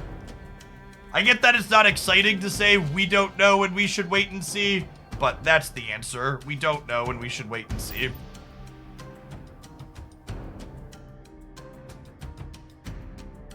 The season pass monthly, kind of. So there's 8 4-week seasons per year and 4 5-week seasons per year that loosely line up with the months. So our next season with the Loki pass will start on Monday, September 4th. It's not exactly calendar months, but it is approximately calendar months.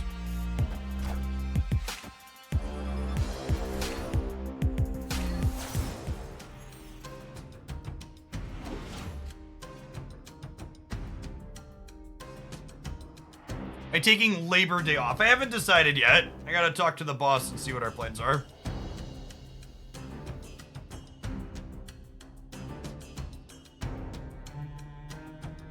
Yeah, usually the season videos go up the Friday or Saturday before. So in theory, we should get one relatively soon.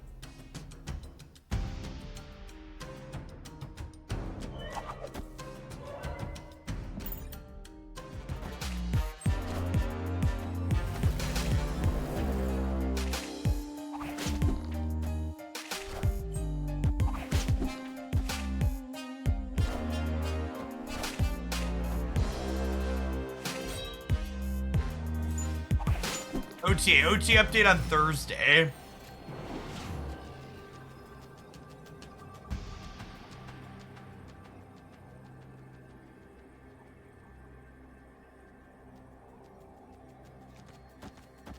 I think this one's the game.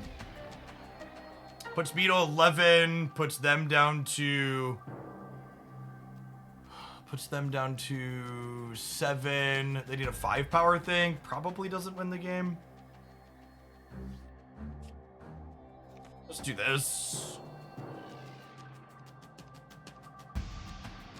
Puts me to 23. They drew my Chavez, is a thing to note. So if I do this and they Chavez middle, we win the breaker, right?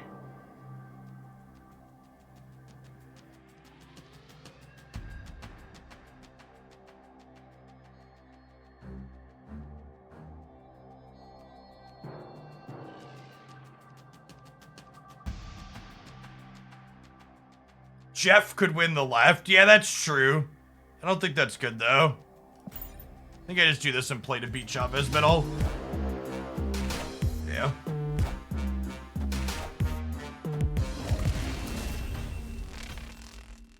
Victory. We're beating Chavez in either location, right?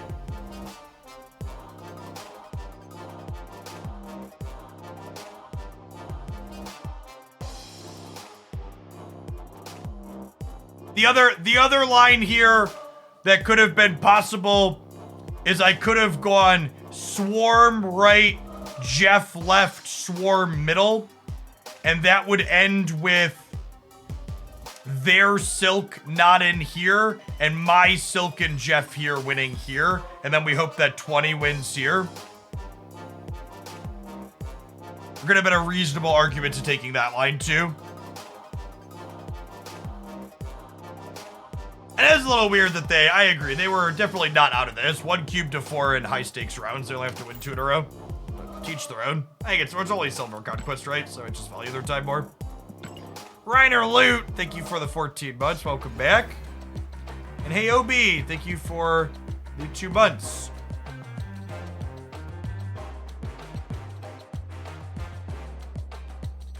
I haven't experimented with the untapped tracker and their update. If I pop it in, I think it...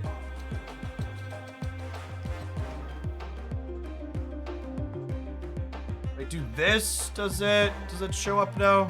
Let me see. I can toggle that back on here in a second. We'll see what it looks like. Hey, OB, thanks for upping that Prime for the 2nd month. Appreciate that. Welcome back. I believe it pops up once we actually join the game.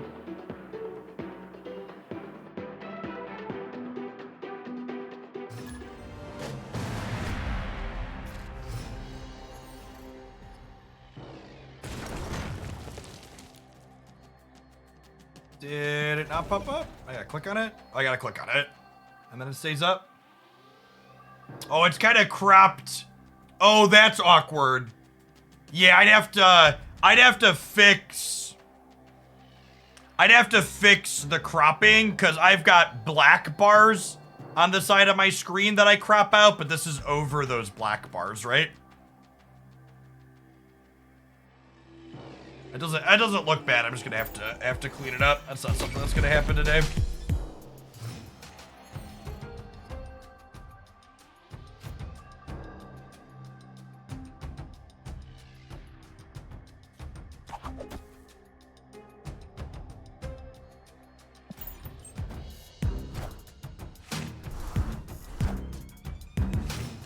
It's not that the face is too big, Silence. It's that the left and right side of the tracker are cropped out. Is the problem.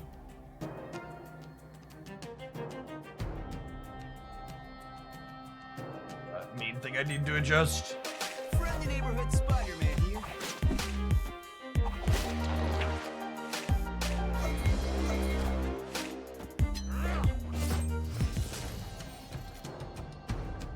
Pour across it, dude. I actually disagree. I think I'm biased because it's how I set my overlay up, obviously, but I think the...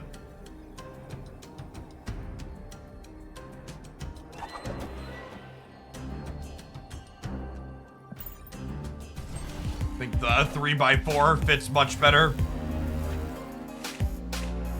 I think the 4x3 looks a little bit too chunky.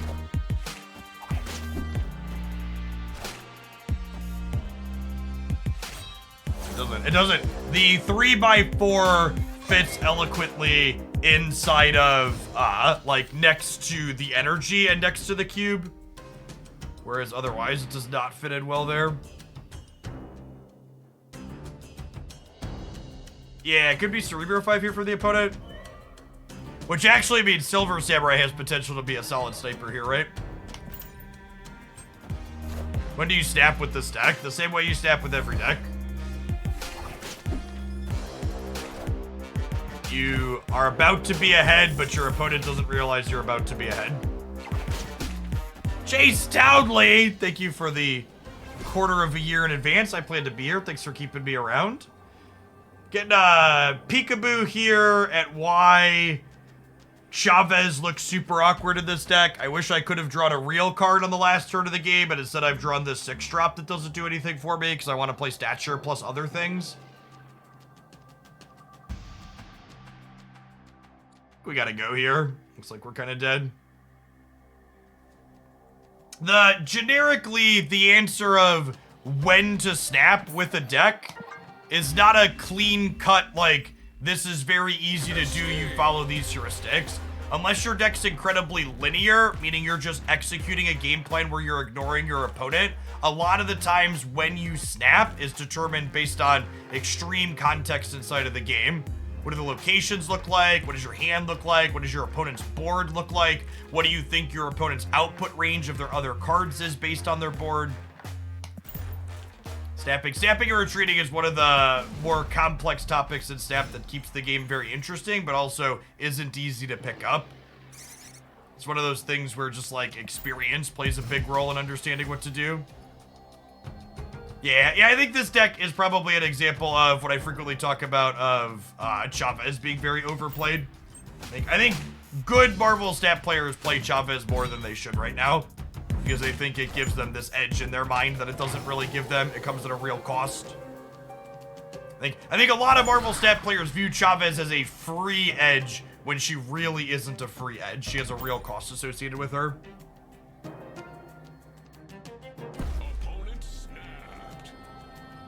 I think these locations are much better for them than me. I'm going to leave.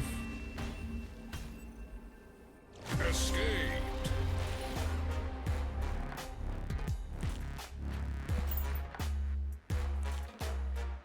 Yeah, that's honestly the baseline of when to snap with most decks, is play enough games to be able to recognize all the meta decks to understand when you're in a favorable position. Live from the Daily Bugle.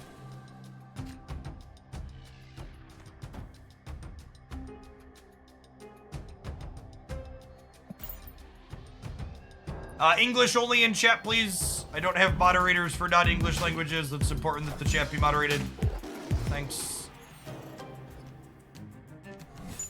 Are we going to be a Cerebro 5 deck as well? Quite possibly.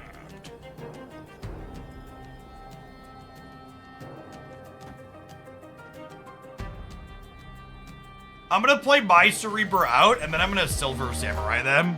Oh, they also played their Cerebro out. Rip.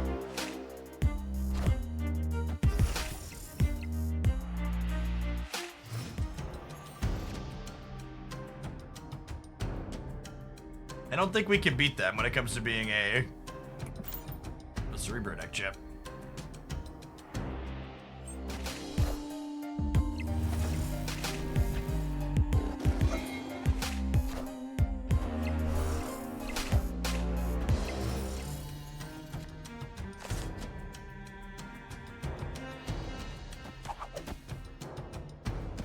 I'll play these on the left so we can not have priority going into the last turn.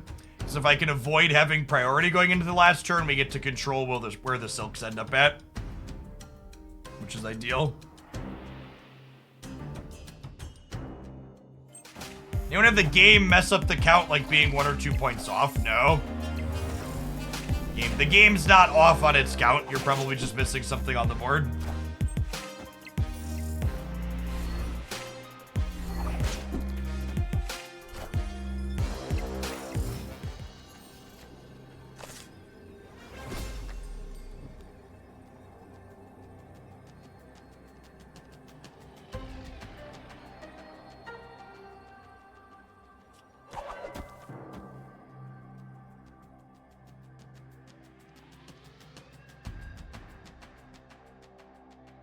Yeah, I think Silk right, Colleen left, Prey is the line for sure. Friendly neighborhood Spider-Man here.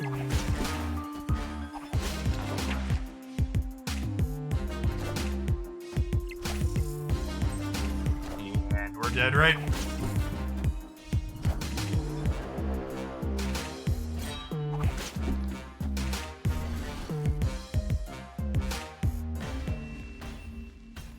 The fact that Spider-Man moved Khalid here, and then she flipped up and still moved Silk from the left is one of those real, like, head-scratcher that can't possibly be an appropriate interaction. It's definitely not an intuitive one at a minimum.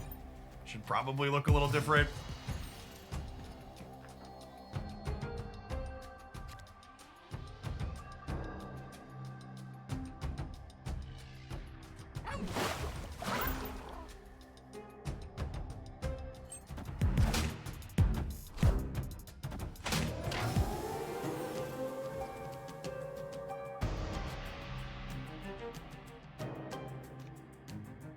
They're not a Shang deck, so I can play deck it into here, no problem.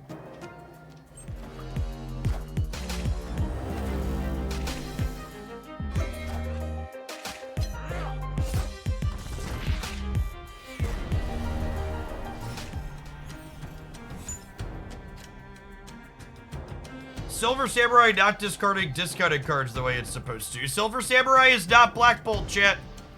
That's different text. Reading is busted. So Samurai is guaranteed to discard Miramasa Shard here.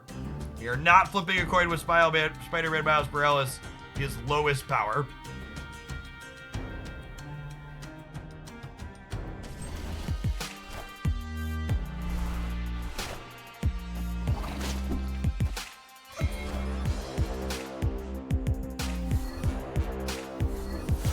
Bidding their Luke Cage here is strong. It means I can shrink this lizard.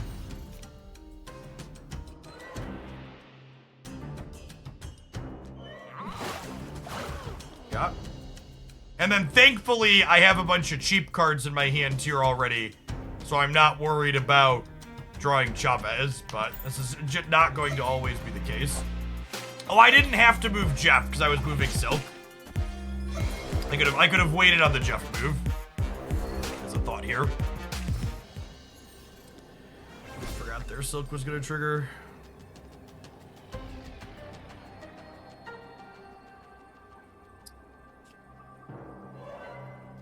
What if I put these here so I'm biggest here, and then we make our last play here, and because they have priority, if we make our last play here, Silk can't end here. And then Lizard will be small. So if Lizard is small and Silk can't end here, only putting a small amount of power here should be fine. We'll be going up to 16. And 16 means we beat Lizard, Captain Marvel, and one other 5 powered up by Cerebro. So seems good.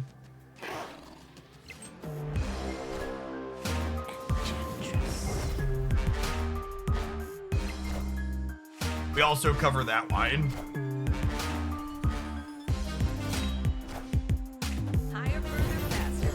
Lower, closer, slower, Grandma. Sit down. Victory. Yeah, like, turns like this last one, I think really hammer home how wrong Chavez is in this core, because you really want to just be able to play a bunch of cards on the last turn. And, like, not having the opportunity to draw another little card feels like a pretty big downside. Evil Maverick, thank you for the 7 months. I appreciate that. Welcome back.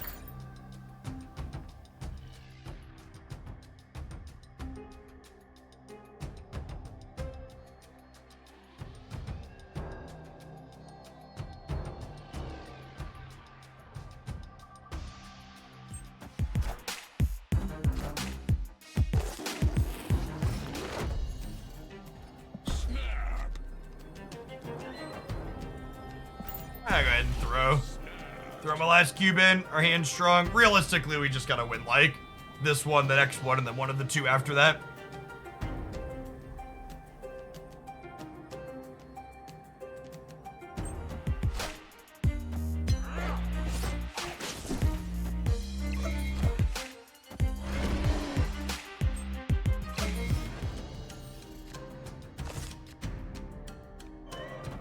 Again, the Silver Samurai is a sure hit on the Maramasa Shard.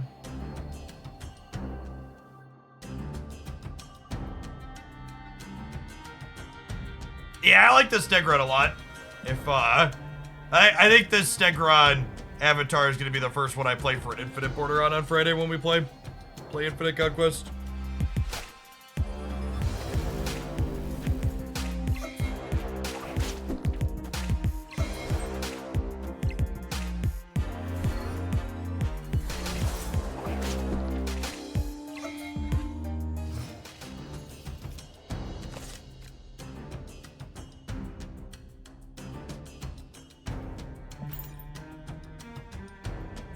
I'm hoping that Silk ends up moving here, but it might not, and then I can't play Miles, but I definitely want to Black Bolt them this turn.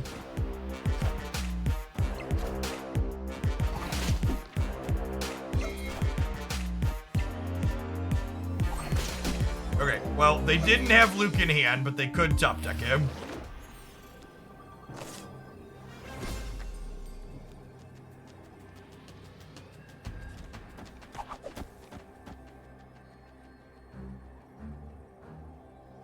This flurry feels good. Just like stuff. Random bullshit. I choose you. Friendly neighborhood Spider-Man here.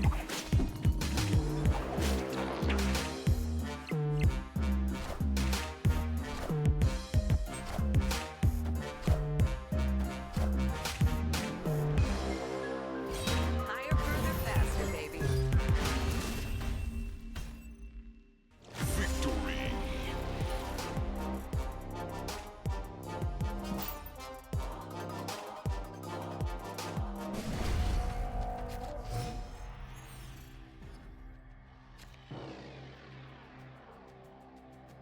Opponent snapped.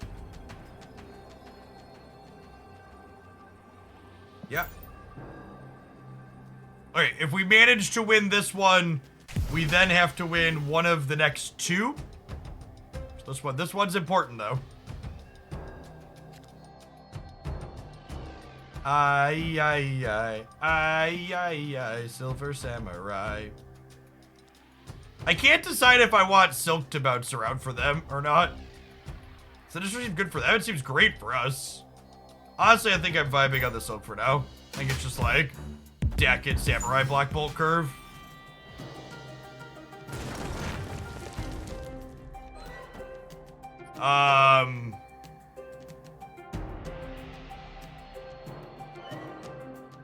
Fuck.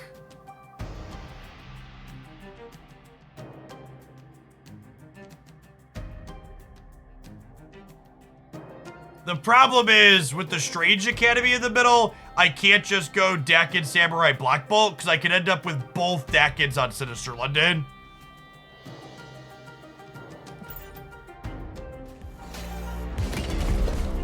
Is the issue here.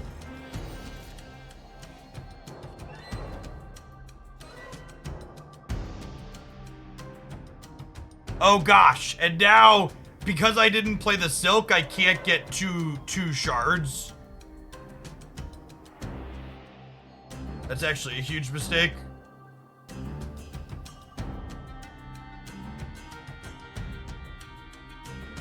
I think this is a pivot now. I think we Polaris into Dakkit Khalid next turn. Is the game plan now?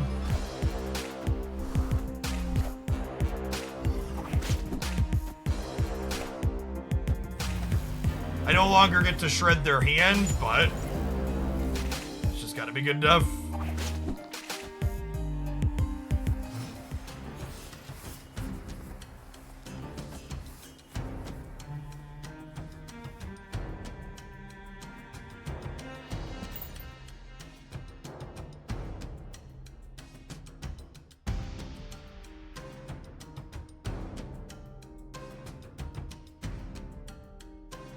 Yeah, I'm aware the Samurai could discard the Cerebro. I need my stats.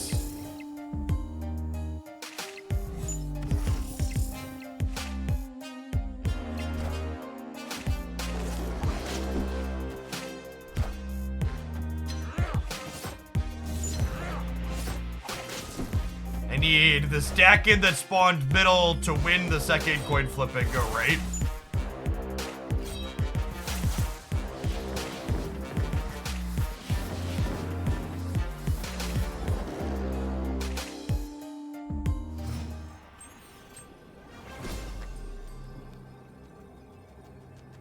Okay, wait, but if they... No, I have priority. I have priority, though. So if I kick the Silks out, their Sinister London card can go, right? Is that fine, though? I think that's fine.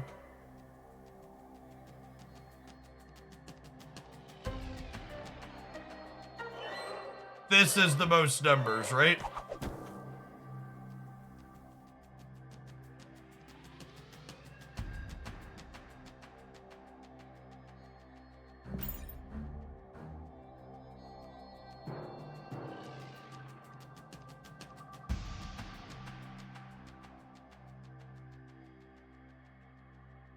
Yeah, they can't move our Silk, and they can only get to 11 on the left. There's no way they're beating 41 on the right.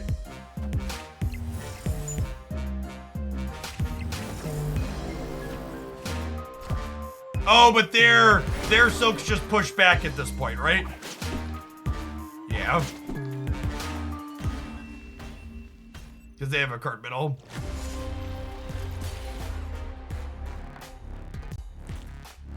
I didn't have any lines that won there, right?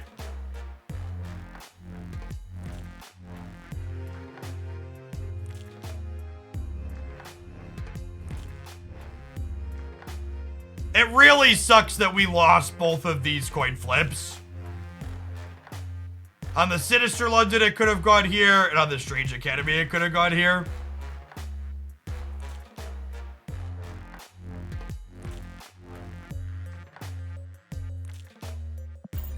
That's fine. I'm over this deck list anyways. Stop putting Chavez in your decks where they don't belong, chat. This one included. And again, just to highlight why a deck like this is not a Chavez deck. Sit down and count how many of these cards are good on the last turn of the game to drop.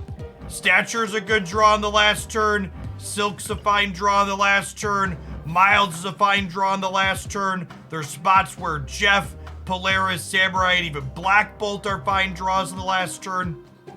If your deck has 3 or more good last turn draws, generally speaking, I don't think you want to be a Chavez deck. So I think, yeah. The core of this was alright. Dakin got pretty big with some consistency. What I swap Chavez for, I don't know.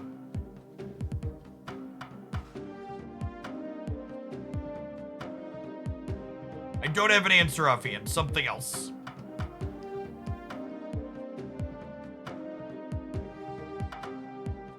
Alright, someone wants me to play some of the little movers deck.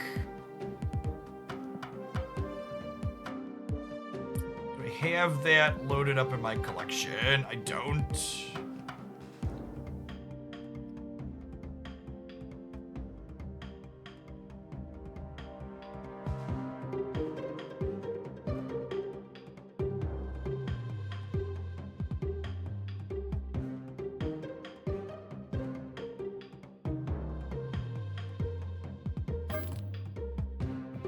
So, you know, top has little collections. No, pretty sure we don't.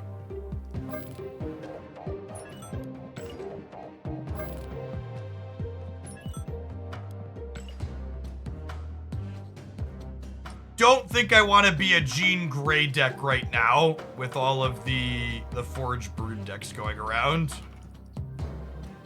I think I want Gamora. Shang's been kind of awkward as well. Is it possible that I give up Shang-Chi? I like Gamora. Gamora is just a really big number, and you need that effect sometimes. There's a lot of end game scenarios with this deck where you're just like, I need to put stats into play.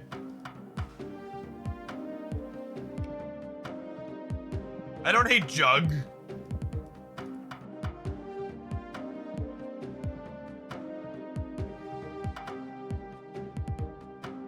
Legion doesn't really qualify as a big number. 8 is a lot less than 12.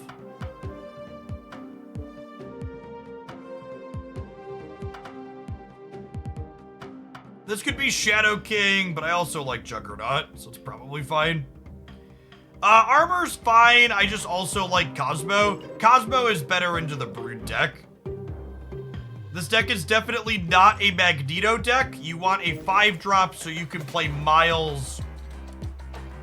You want a 5-drop so you can play Miles or Kitty on the last turn alongside of it.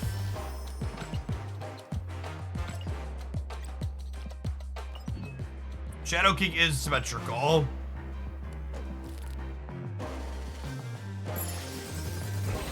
Alright, let's play some mirror matches, huh?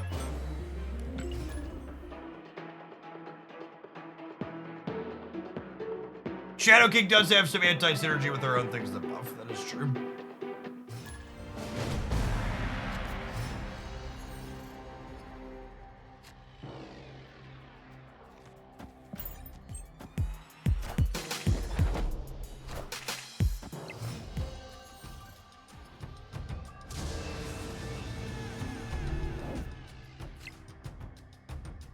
It's not the Angela I wanted for Christmas.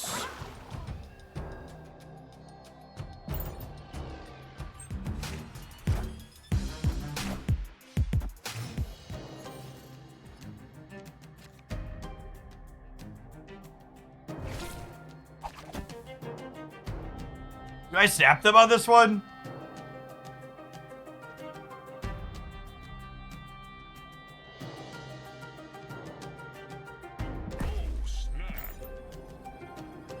Spidey never misses. Agree.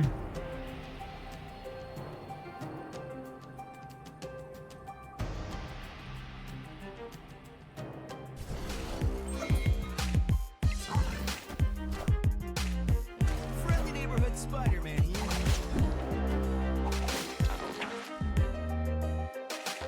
Oof, missed twice.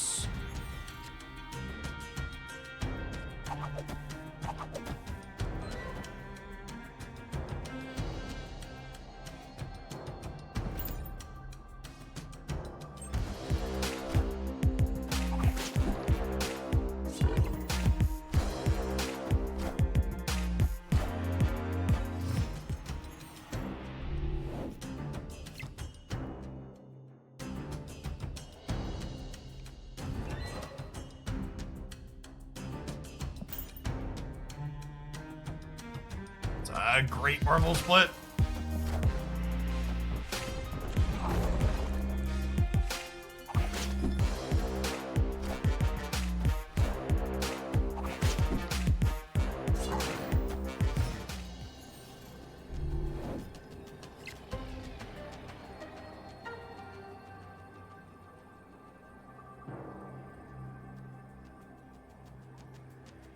I think we're just dead, right?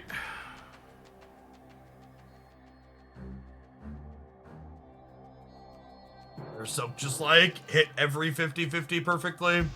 Opponent snapped.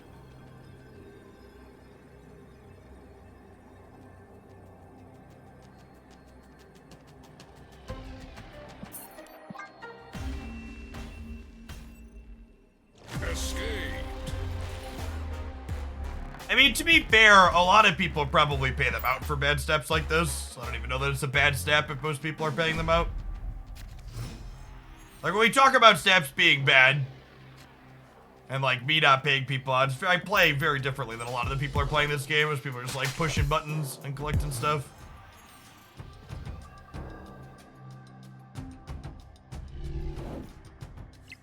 That's also been a good reminder of why I haven't really played this deck. Playing constant mirror matches is one of my least favorite things in card games, which is why when you see a deck like this that I previously enjoyed become super popular, I mostly put it down. Because playing a bunch of mirrors is not fun for me personally.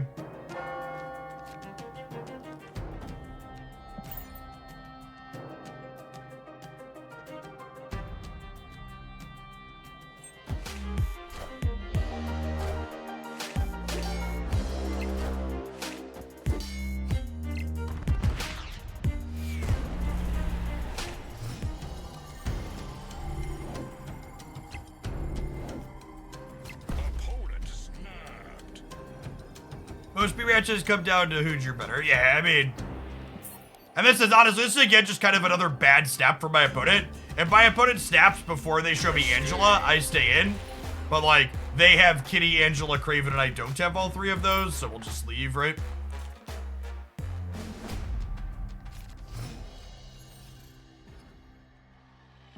Having Craven or not seems like a big leg up in the mirror.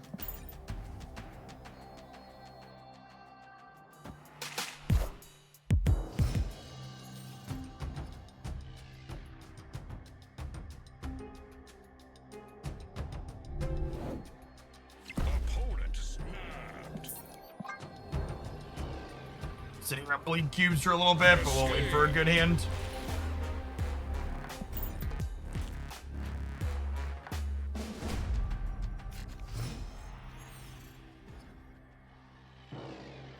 May not look particularly exciting, but this is what optimal Marvel stamping looks like. Our opponents never retreated in their lives, so I assume they're just gonna snap us back and we'll play for a bunch of cubes finally, but we'll see how it goes. Is there ever room for bluff snapping a skilled opponent? Even skilled people frequently make bad calls when they don't care about the stakes. You can basically never assume your opponent cares about the stakes in a match of Marvel Snap. Even Infinite Conquest, the stakes are basically meaningless.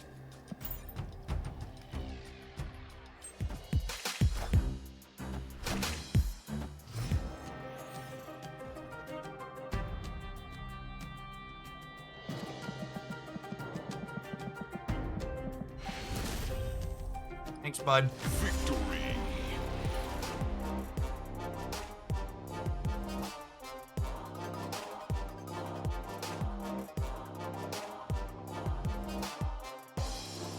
Unless it's some kind of tournament with money. Even tournaments with money in Marvel Snap, generally speaking, don't have enough money on the line to make people care. Like, playing for like $100 first place prize versus a $50 first place prize in an event where you didn't even pay an entry fee to get into it. It's like, for most people, that's like not give a shit territory.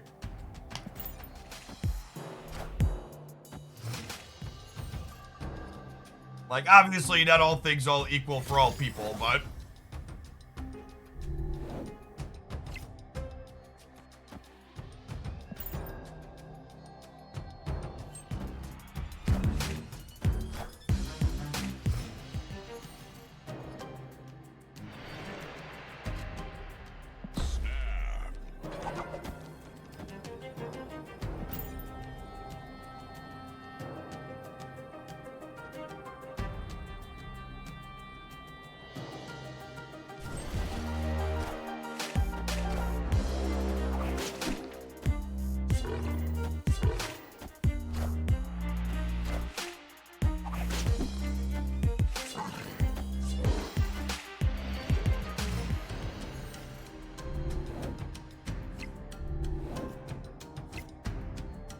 Thinking about Marvel Snap.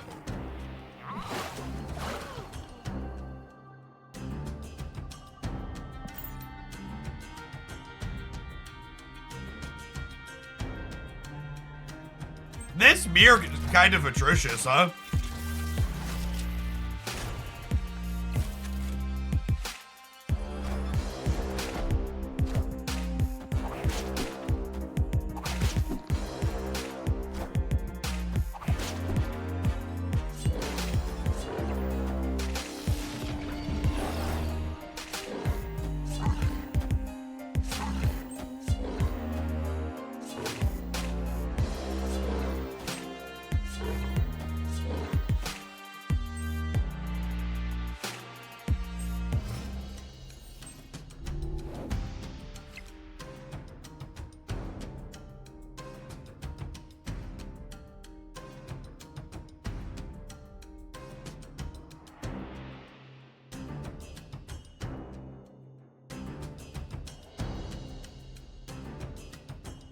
So if my silk jumps right, we tie that location. Because both Cravens go up.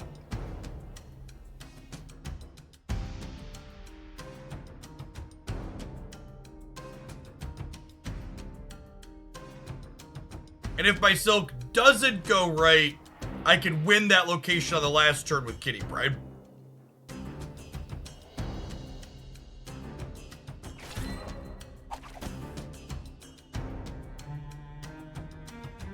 Juggernaut middle and pray for the best. Yeah, it's not a terrible idea, honestly.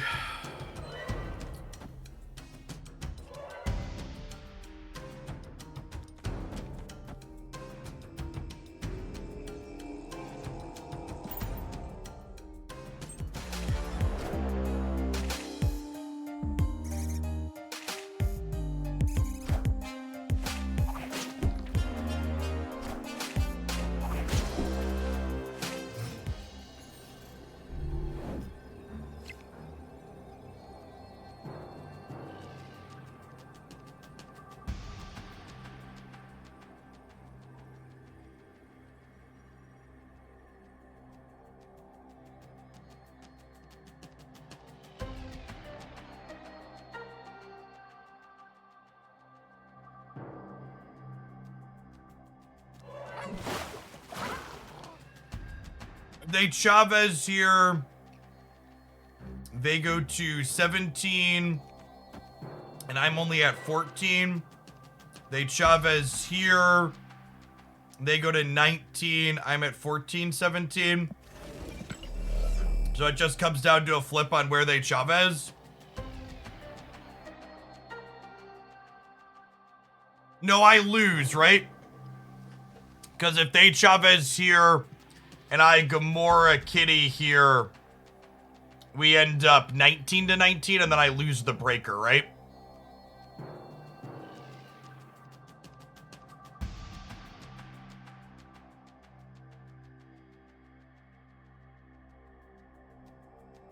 Yeah, we're just dead. I will say this has been the least fun I've had playing Marvel Snap in a long time, so I don't know that we're gonna play much with this deck. We're gonna do the half hour and then move along. Mirror matches are just not fun.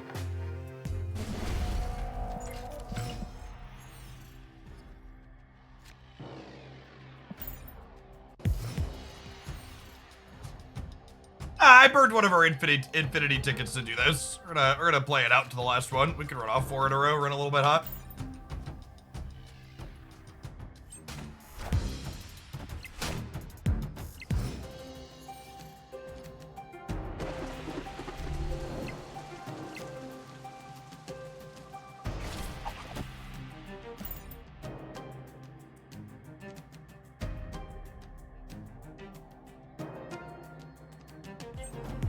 Friendly neighborhood Spider-Man here.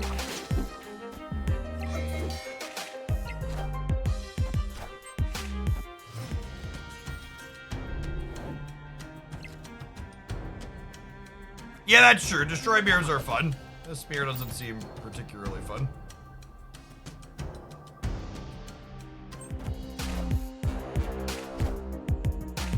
Friendly neighborhood Spider-Man here.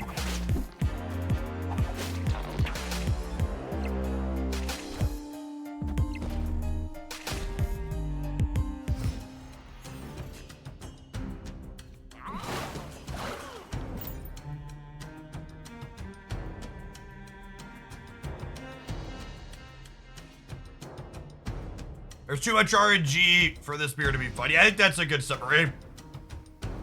Silk on both sides, plus curve variance on how important Craven is early. It's not a super fun mix of stuff. Fuck you, buddy. Fuck you.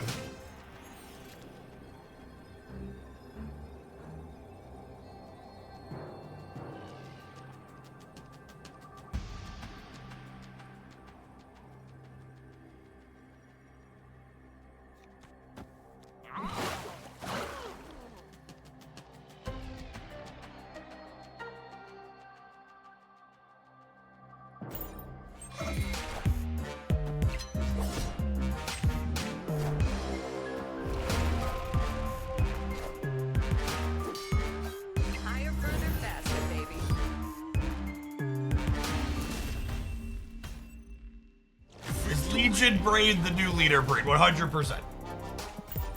If there is an adorable play to make with Legion, Legion players can't help themselves. Slam it right on down. We're just doing our part to make sure the deck gets closer to 50%. That's true.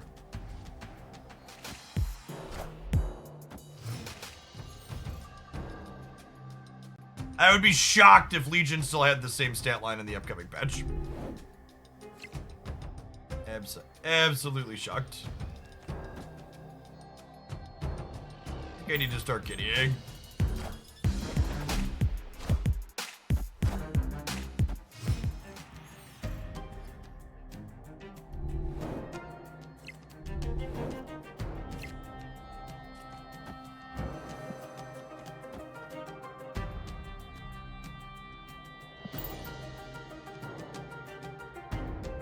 Because he's too powerful or in too many decks. I don't think that distinction really matters.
They're gonna Legion right. Yeah, I mean, if they Legion right, I have Captain Marvel plus Jeff for the last turn.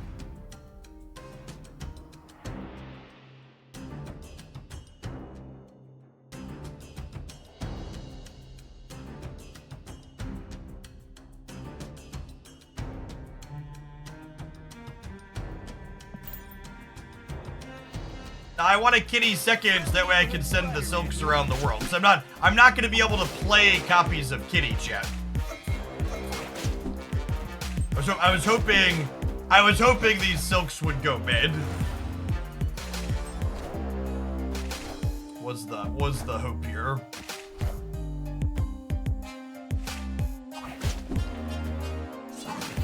Well, I guess they all jump left now, huh?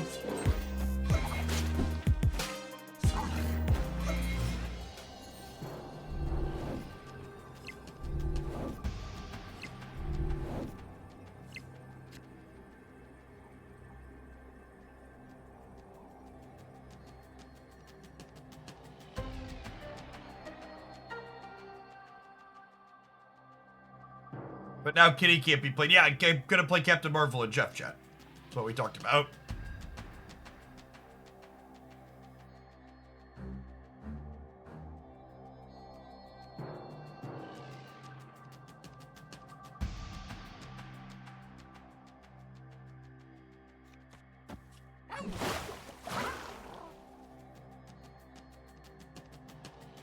You get like shanged? Could definitely get shanked. Could always get shanked, Jeff.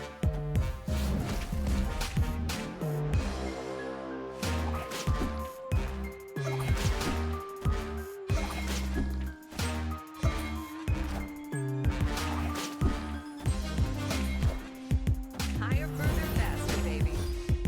Never won a fucking soak flip in my life.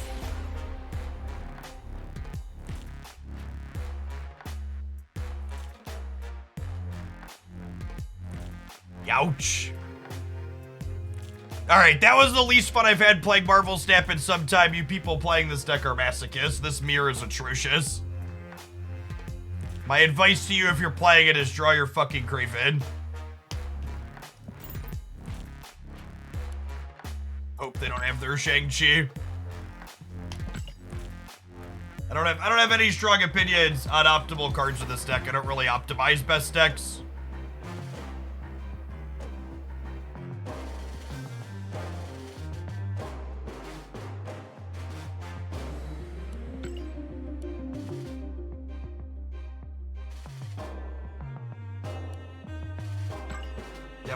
Definitely won't be playing any of that on Friday when we try and try hard.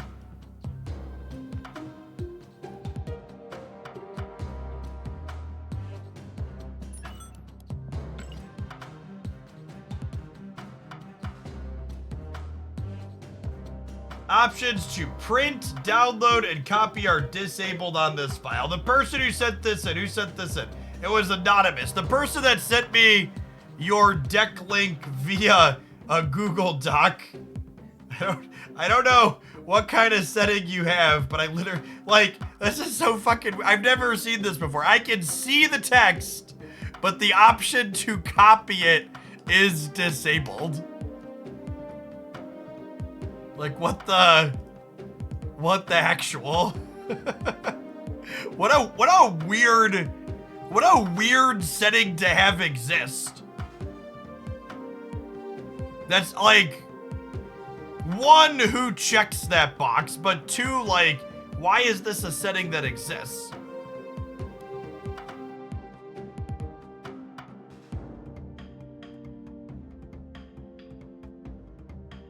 You can copy the text under the, I can't. It doesn't, like, it literally doesn't let me copy.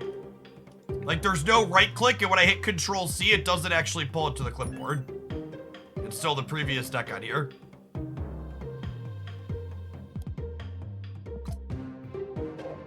Like, I'm aware how Marvel Snap's obnoxiously long deck codes work.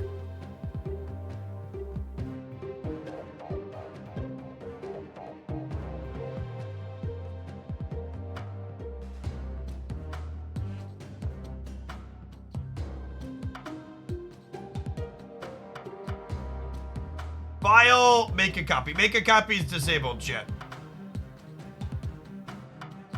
No, it's locked out. The Jean Grey variant is fire, in the literal and figurative sense.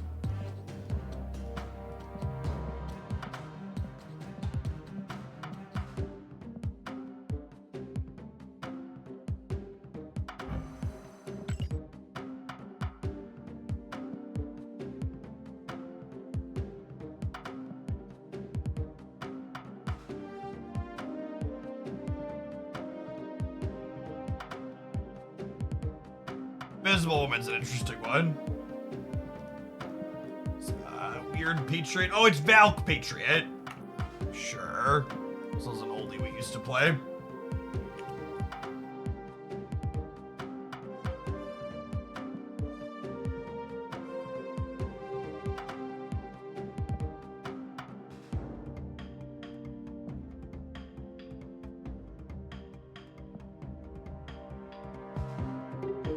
Wasp Hood, Bass Squirrel Girl, Invisible, Mysterio, Mystique, Bishop. Oh, I missed Patriot. I was like, what am I missing? Missing the next namesake.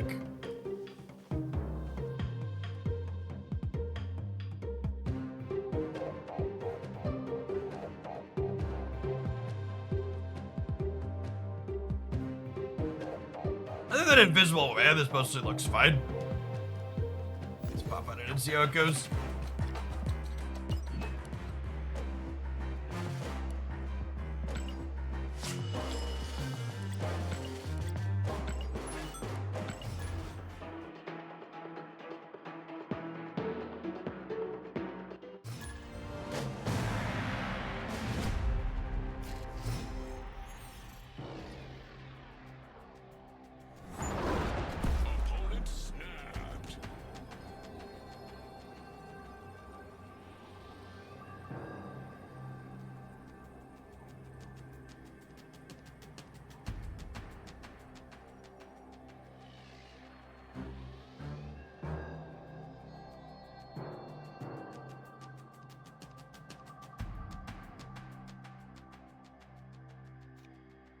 All right, it's the zapping rounds.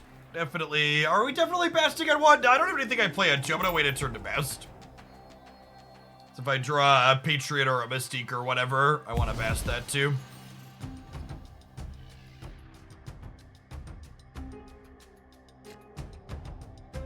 Valk. And now I'm gonna bast on 2 here because we want a bishop on 3. 1-2 Infinite Conquest with the Jund deck. Yeah, I think that deck's great. Super, super solid.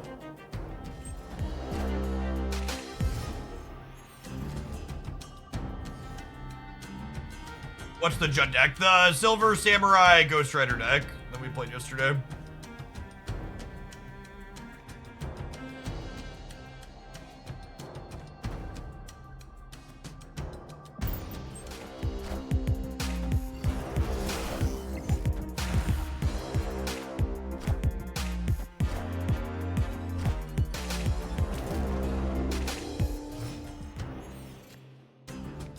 Why is it called Jund? It's called Jund because of a Magic the Gathering reference.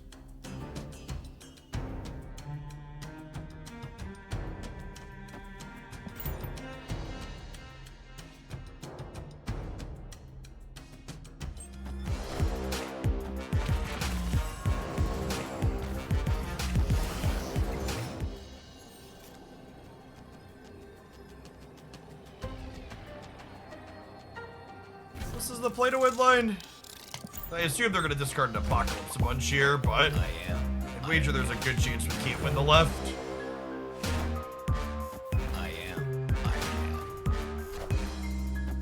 Our Wasp is 7.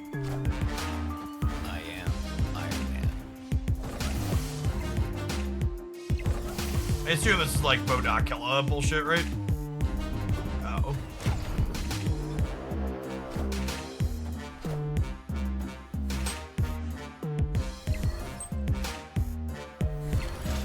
Are we good?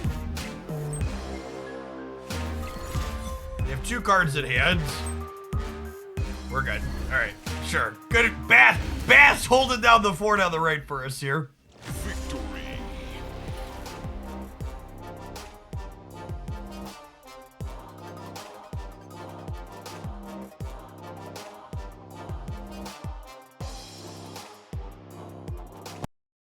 Oh, I accidentally clicked close.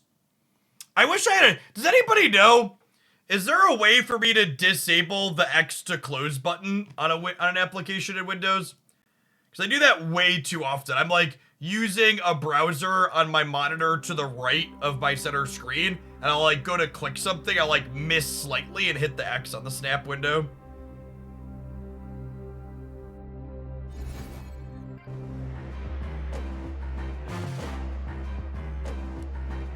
Like full screen. The problem with full screen is, I think if you click off the snap window, it like minimizes it, right? I'd also have to resize my overlay to do that, but I think that was the problem, or maybe that was a different game. Wait, let me check.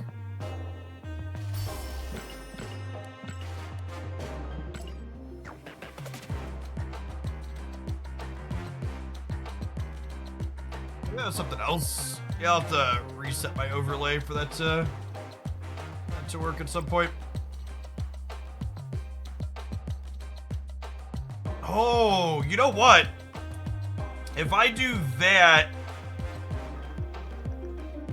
and then I bet I could use the untapped overlay with it integrated organically. Hey, hold on, chat. We're gonna do a scotch editing here live.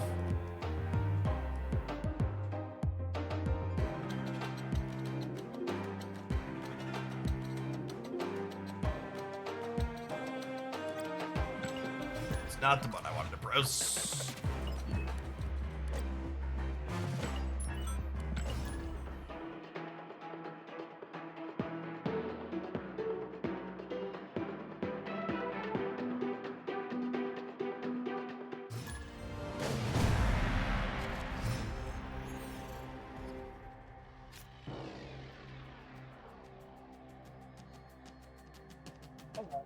relatively well.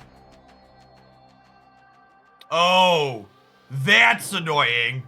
So when I wonder if they have a feature to disable when I click off of the snap window, the untapped overlay disappears. There's an option in the settings. So, okay, cool, we're getting there. I think we've done it.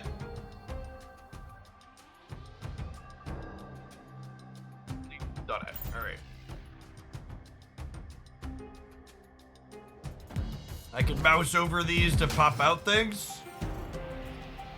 It's pretty clean. I like that they made it transparent by default. Smart.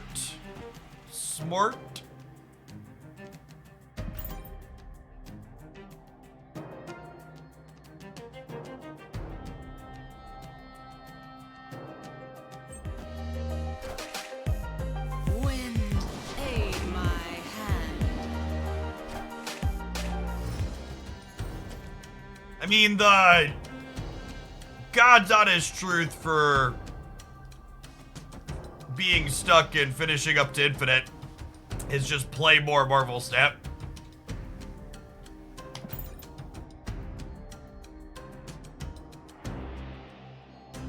Yeah, seeing their deck and hand size is good. Good information. I've communicated. Agree.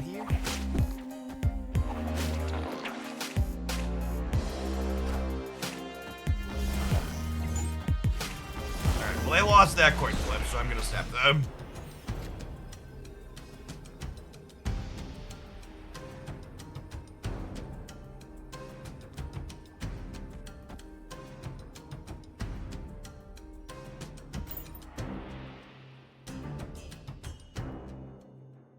No, we won our Proving Grounds match for playing Silver. For viewer decks today, I'm starting them in Proving Grounds, then running them up as high as they can get.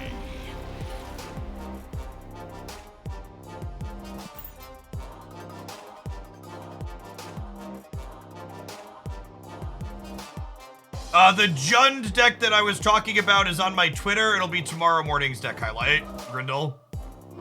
So I tweeted it yesterday. We played it a bunch on stream yesterday.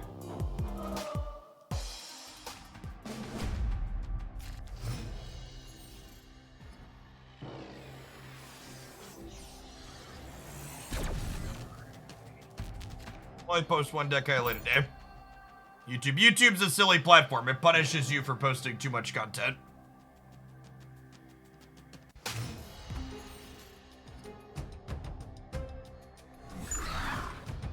Any way to get a more consistent Zabu on turn 2? Well, in the Zabu Darkhawk deck we played yesterday, I was actually playing Psylocke as a second way to accelerate on turn 2, which felt reasonable.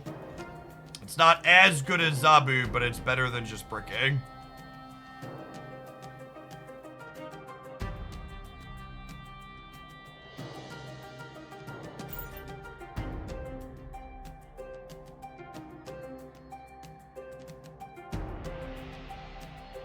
Our next switch is closed. Harkin, if you want to send me a second one on the house, apologies that submission was rancid. I was like, honestly, I'm glad I was gonna do that at some point on Friday, so I'm happy to get it out of the way now. If you wanna ship a second list over, I'm happy to do another one at some point.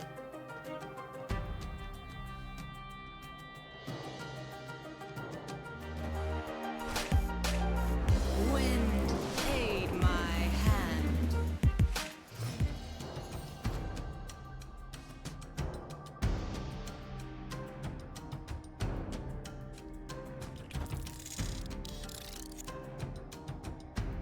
Just playing something with high evo, will do.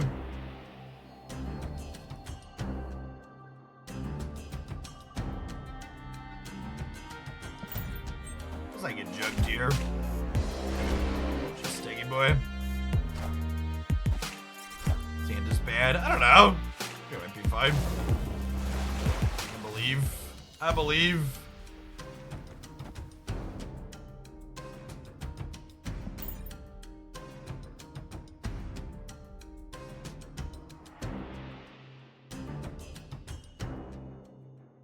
The fact that Marvel Snap doesn't punish or penalize players for having no cards in their deck POW ban zap basically means that like a mill deck just won't ever be a thing, basically. Friendly neighborhood Spider-Man here.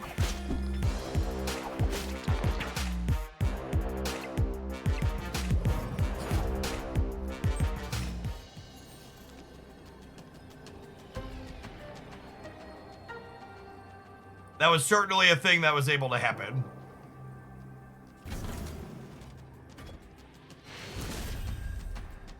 Victory.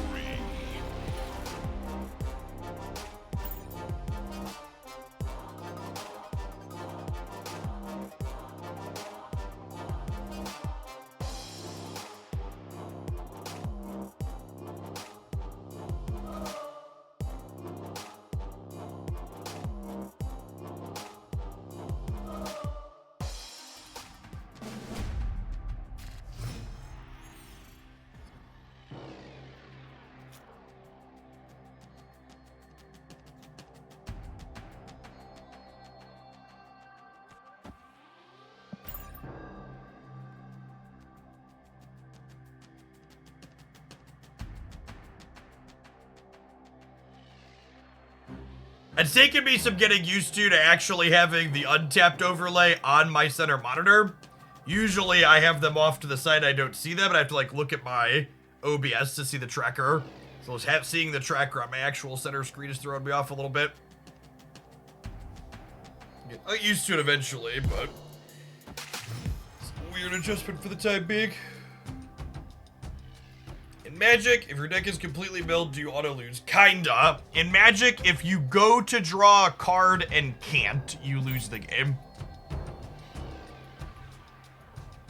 So like, yes, but also no. I hit the overlay vertical. The overlay is now vertical by default if your untapped is fully updated.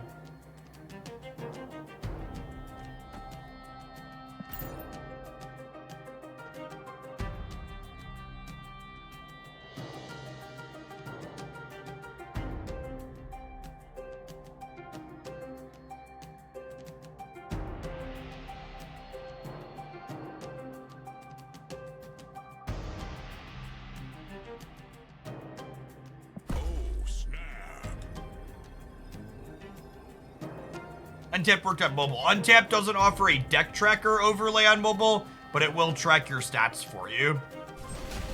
On Android, specifically, I should say. Thanks. And now you're not juggernauting me on 4? Appreciate you.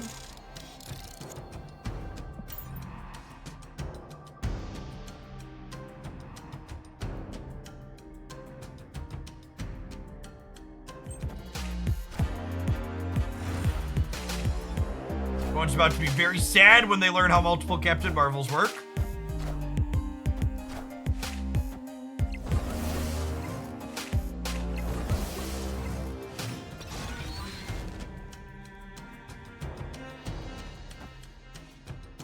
How do multiple Captain Marvels work? They don't. They each check individually.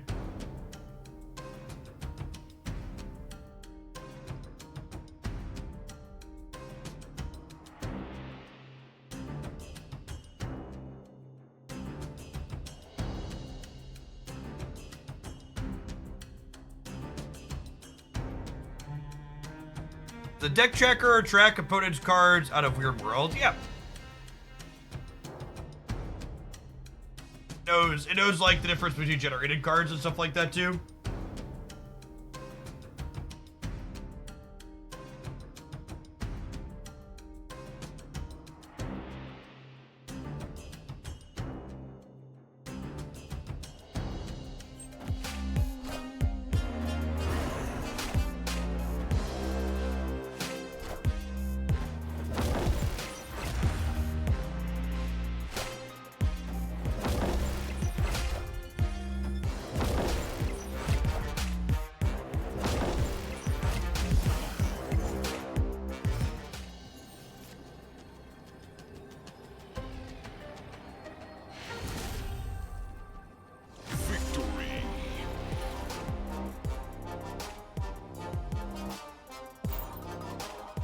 That was a retreat while showing me more cards out of your deck.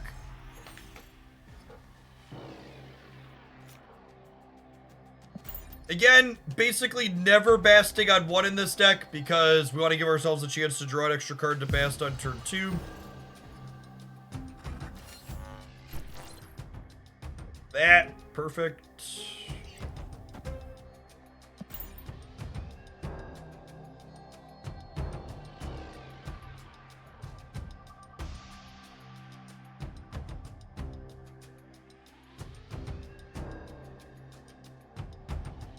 Love the Cerebro Zero video. Yeah, yesterday's Cerebro Zero is some of the best Marvel stamp content you'll see on YouTube this month.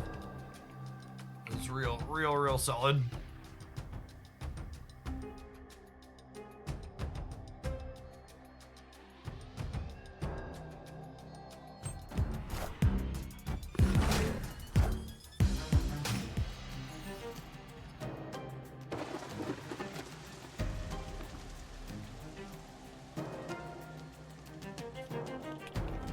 Here, start collecting island bonuses. Snap it up.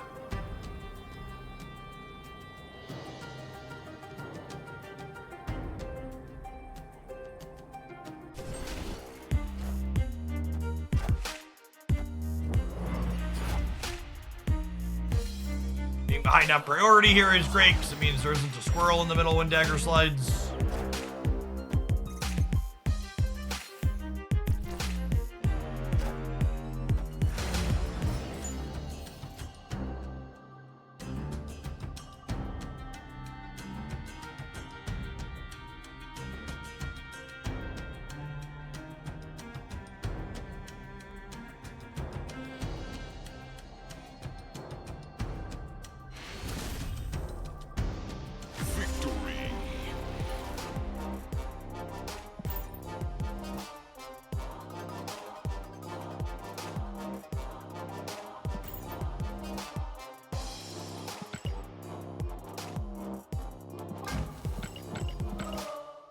Can't quite get to legendary on him yet. Get close though. I'll put him to epic. Get him back to a gold border here ASAP. Animated.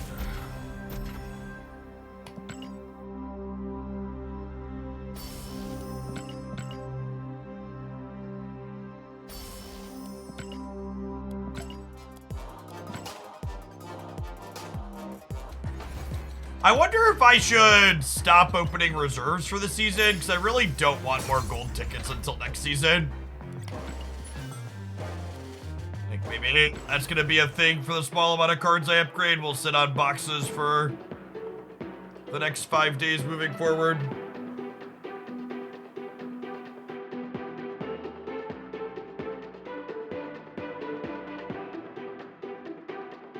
The gold tickets roll over. That's not my understanding. My understanding is all the tickets and medals disappear and turn into boosters.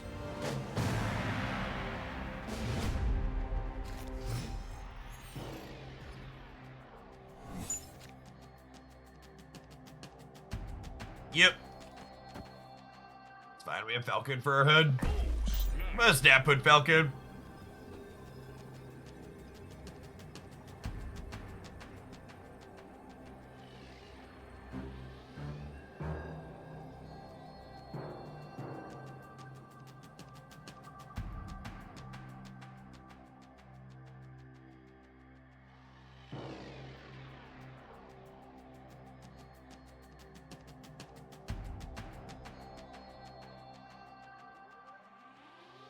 So conversion rate of gold tickets to boosters. It's not good.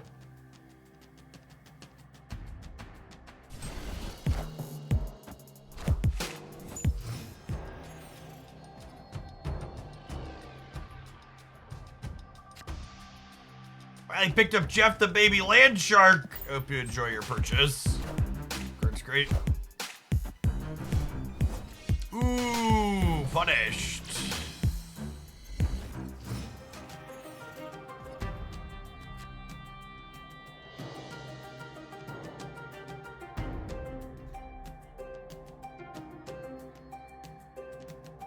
Huh?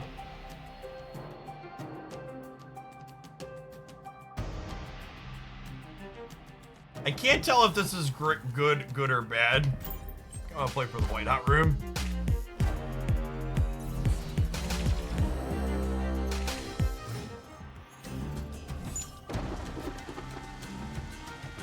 Ha!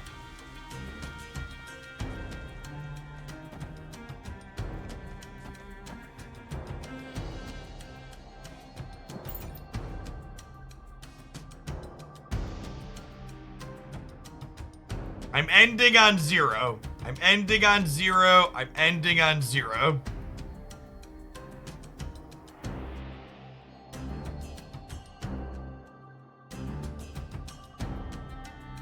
The problem with winning both of these, I'm going to be locking myself into points on both of them. Just maybe not ideal.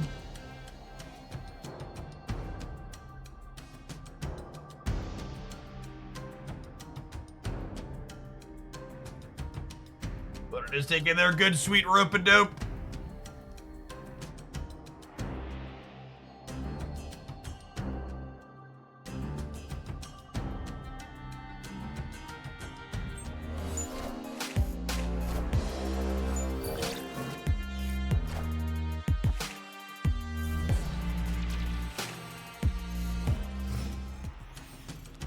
I was going to click on their picture to see how many cards they have in hand, and then I realized there's a handy dandy number 3 right over here, and I didn't have to click on their picture.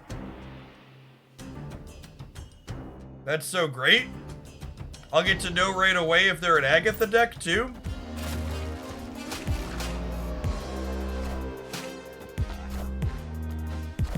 Oh, I should have put armor here to stop them from drawing with Warlock.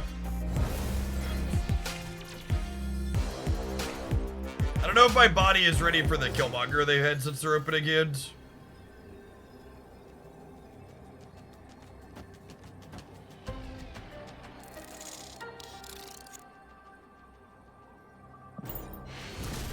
Oh, alright. Victory.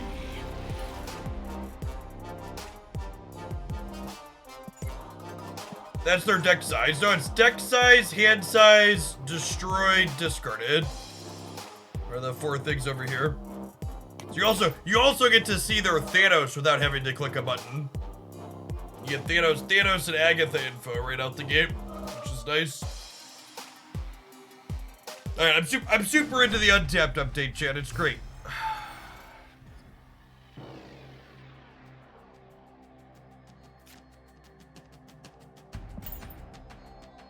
Getting good.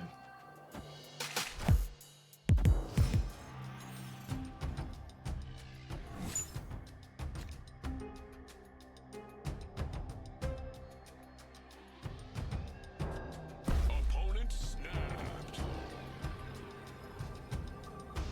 Gosh, my hand is so good. I don't know that Rickety Bridge is necessarily good for them. Like, obviously it's okay if X23 keeps hitting there, but...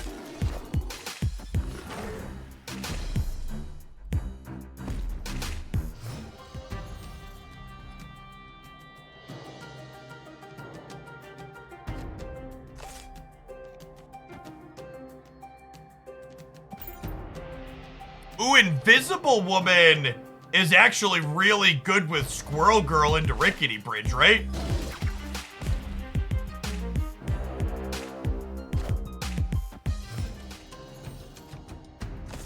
Is kinda guess.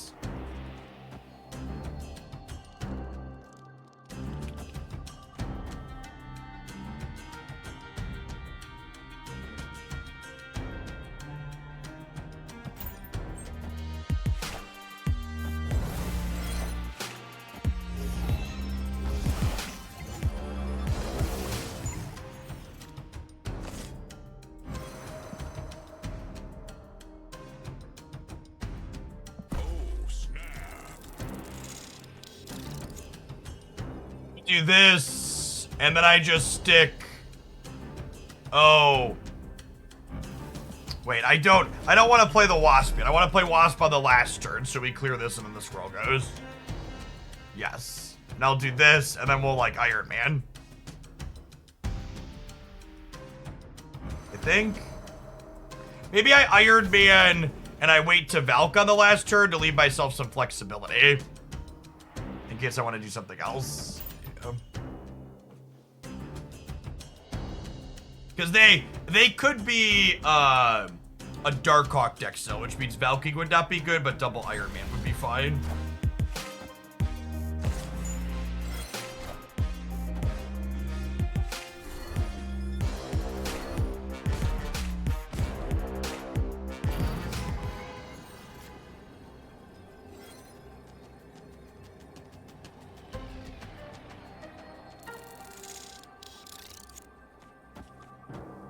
Yeah.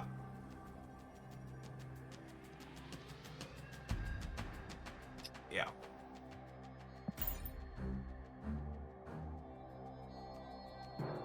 We need the Valk? Maybe not. Makes me feel safer though. Blue Marvel. Blue Marvel might be better. I don't know. I don't think it matters.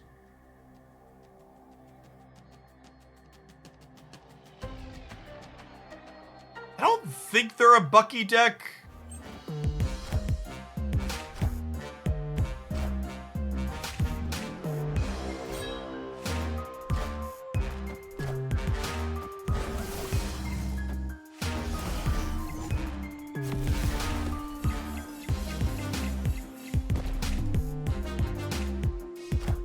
This is fine because I'm winning middle. I am Iron Man. Even with the Captain Marvel, we're just up one mid. Higher, further, faster, baby.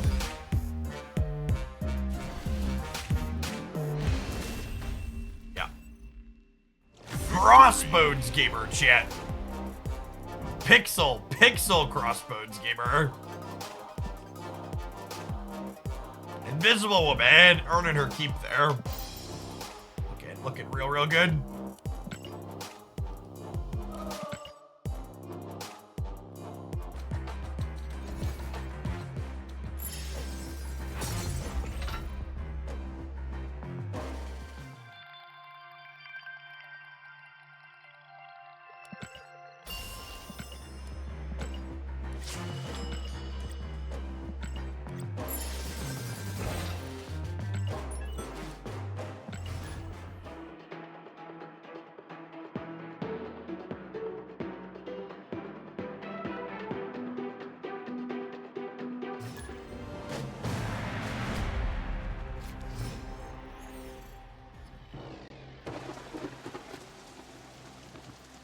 Hitting a wall with this game, how do you get over the terrible card hump? By terrible card hump, you mean you feel like you don't have any cards to build decks in the mid game? My number one piece of advice is don't no life the game. Do your dailies, finish your missions, play for 30 minutes to an hour a day, and just work on progressing your collection level.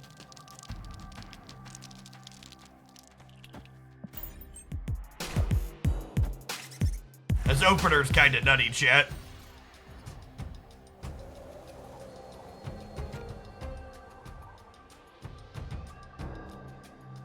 Opponent snapped.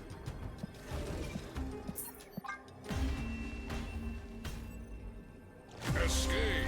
Is this the Giga Nut Dexter is always talking about? Asking the real questions.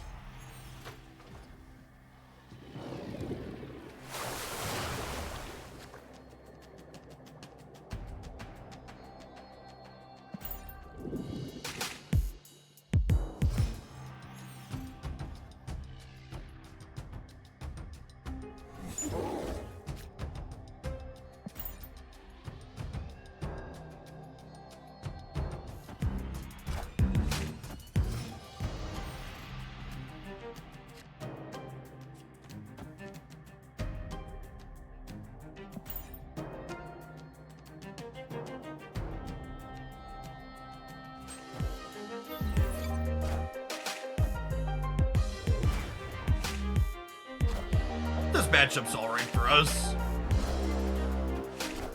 Alright, so the right side's gonna be our Valk path.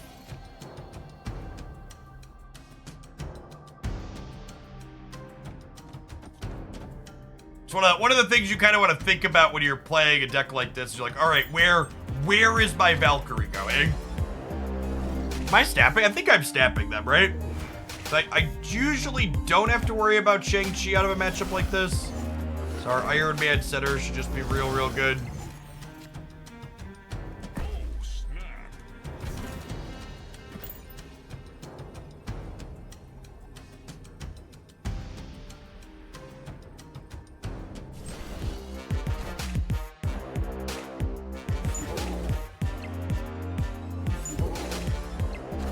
Iron Man. Thanks, I guess.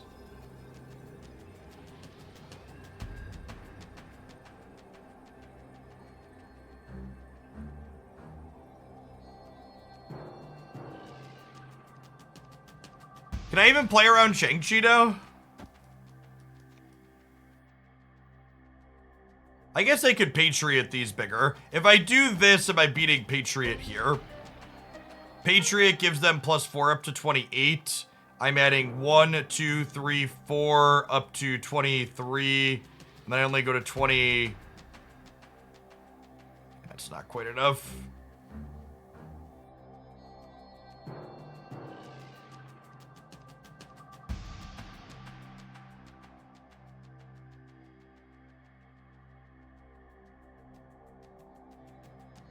Is Mystique into Patriot into Wasp enough?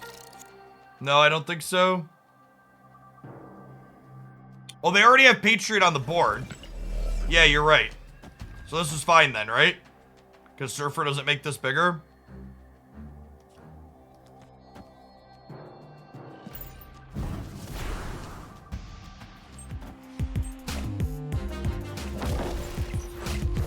Ah, god damn it, shit. Motherfucker. I am Iron Man. Oh, I didn't stop and think about other stuff. So it's our game to lose and I fucking lost it.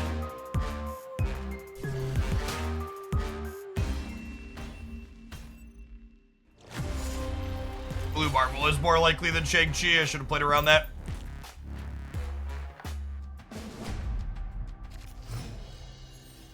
Someone in chat said you only have to beat 24. My brain was like, yep, that sounds right.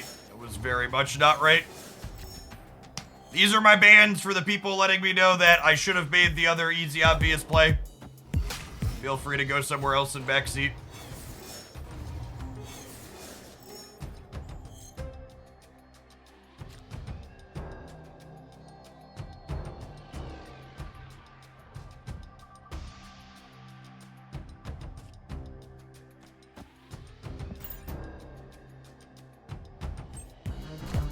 If you're ever looking for my thoughts on the current best decks, you can come into my chat and type !best.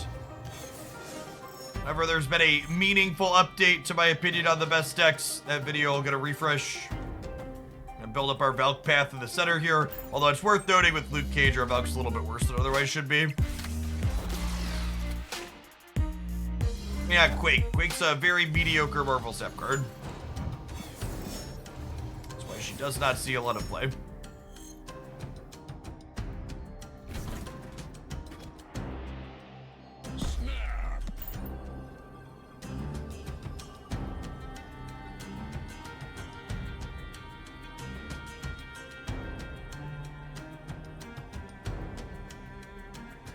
Person running Cage could often run Shadow King. That's a good call out.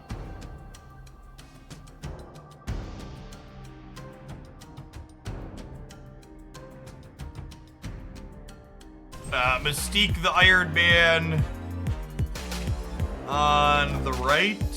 And then we'll play into Valk the center this game.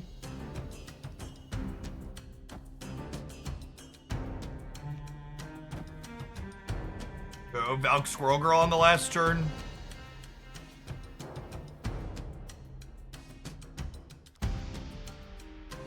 Honestly, do I want a Demon the left to play for all of them?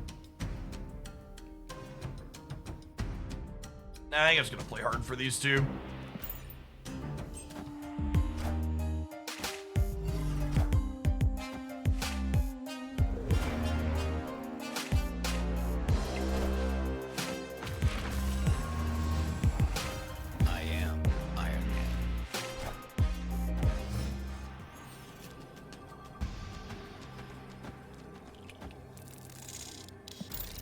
So Valk won't shrink their Legion, but it'll put me to 24 in the center. Because it puts us to 12. But Valk is not a disruptive card for them, it's just giving us numbers.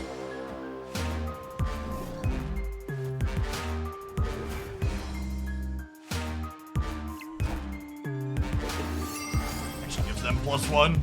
This gives us a lot more than +1.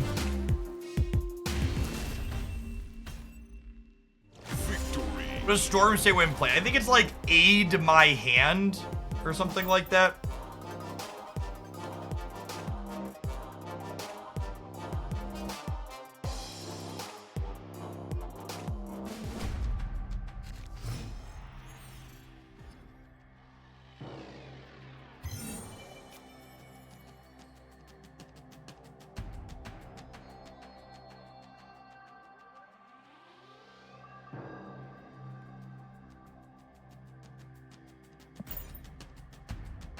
Wind aid my hand. Something aid my hand.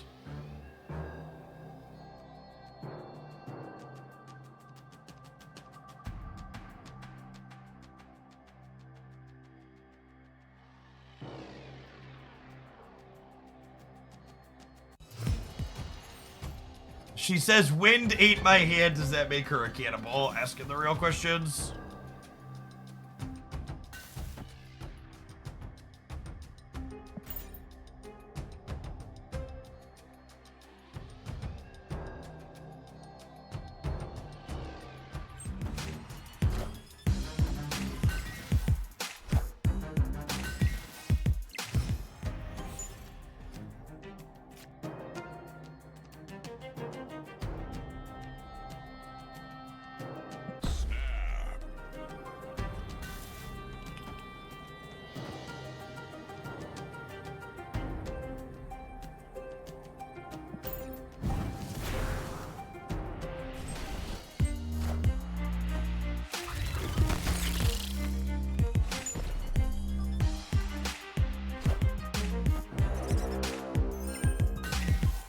Maybe this is a bad stab because I'm filling the board up a little bit here.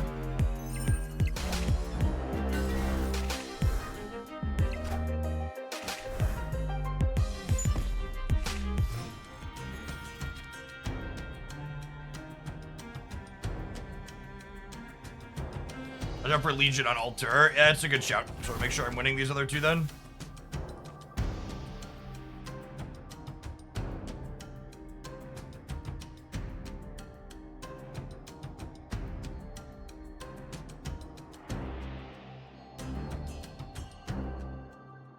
Oh, am I winning the center, though? If they Legion the Altar this turn, I'm not, right?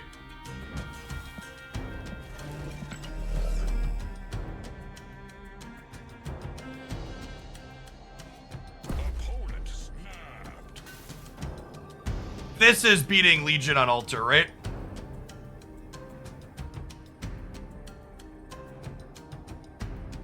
Because I'd be 2...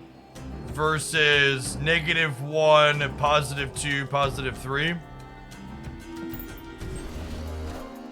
Oh, but they can play another card with it.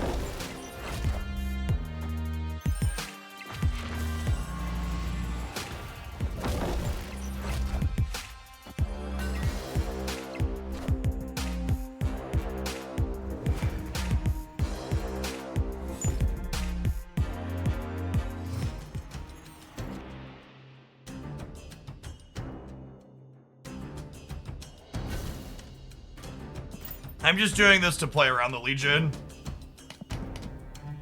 You snapped. Can't absorb every mana dead card shit. And then I'm gonna hope that 18 holds left. I am Iron Man.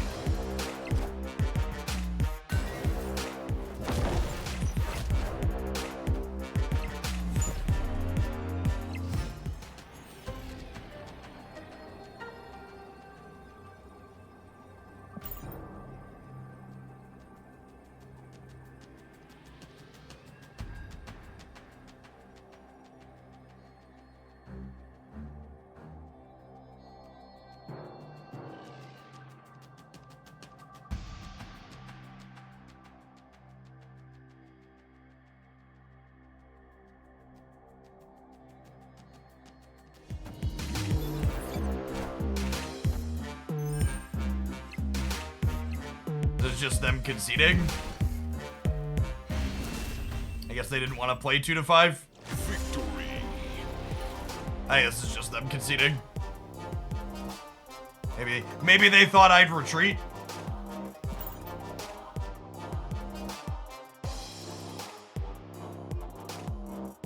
I mean, to be fair, we're going into the high stakes, right? It's free. I think this is free. It's a free stay for them, right? Because we're going into round 5, so they were already in for 4 cubes, chat. Staying only cost them a single additional cube. Like, people are like criticizing the stay, but I'm pretty sure it's free and correct. Yeah, the stay actually didn't cost them anything. They're supposed to stay every time on the off chance I'm dumb and retreat.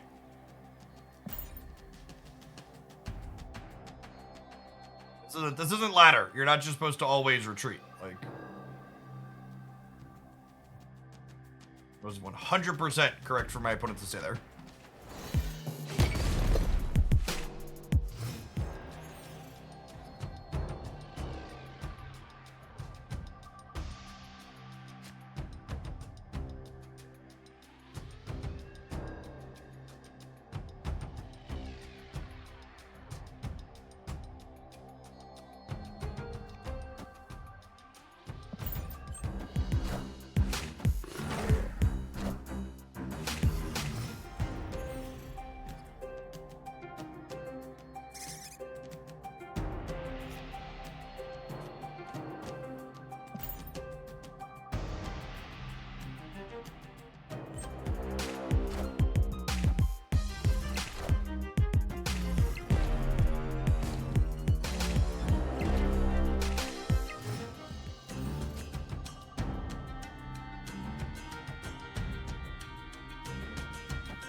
Our draw is very good here.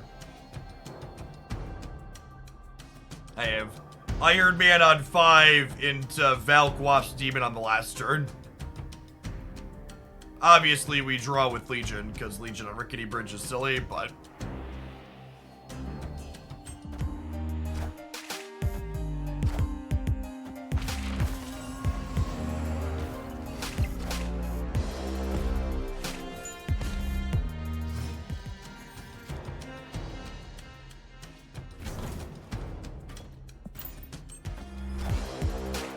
I am Iron Man.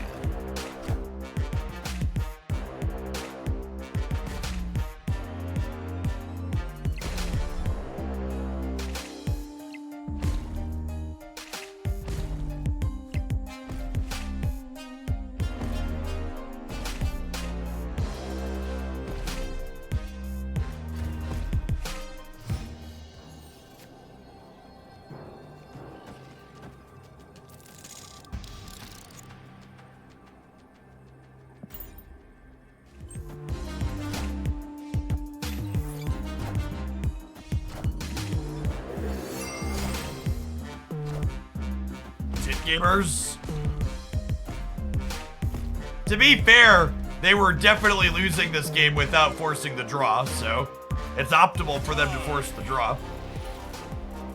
If they're playing to win here, they want to tie and go next, because we were going to crush them without the tie.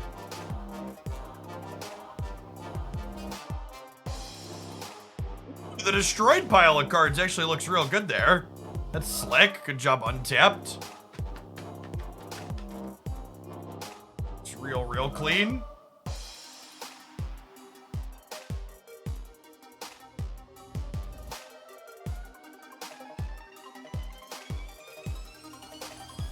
This deck actually seems pretty alright. This is an older deck we played a bunch a while ago. And it seems like the types of things people are doing right now, this lines up pretty reasonably into. Iron Man specifically, I think seems solid in the current metagame because it's a way to go tall without getting Shang-Chi'd. That's part of the reason why the Ghost Rider Samurai deck felt solid.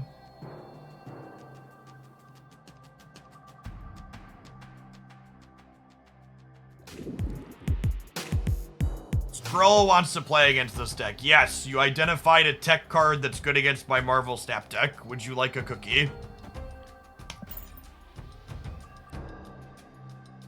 This deck feels like Cerebro 3, but good. It's a low bar, but I do think this deck clears the better than Cerebro 3. Breaking news.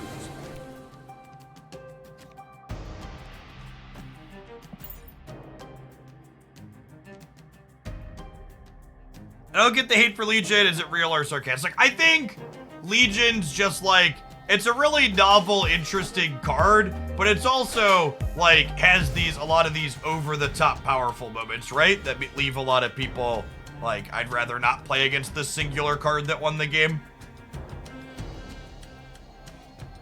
A personal preference kind of thing, I think.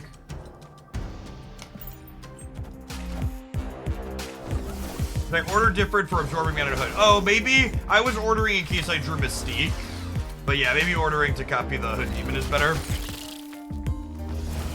And I had a plan, it just wasn't a good one.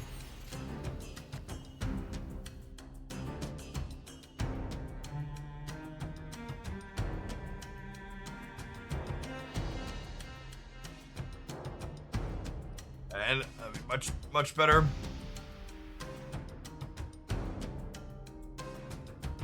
Legion's at Galactus levels of hate. I think that's kind of a nonsense take.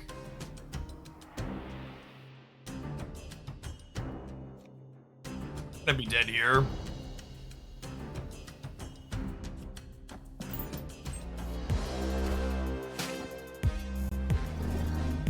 Going on, Crazy Duck. Thank you for the 43 months. Welcome back.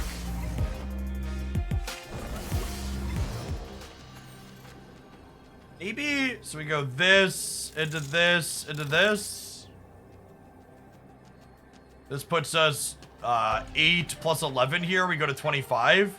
I guess we're beating Patriot, and they're not playing Surfer. Yeah, this might do it, actually.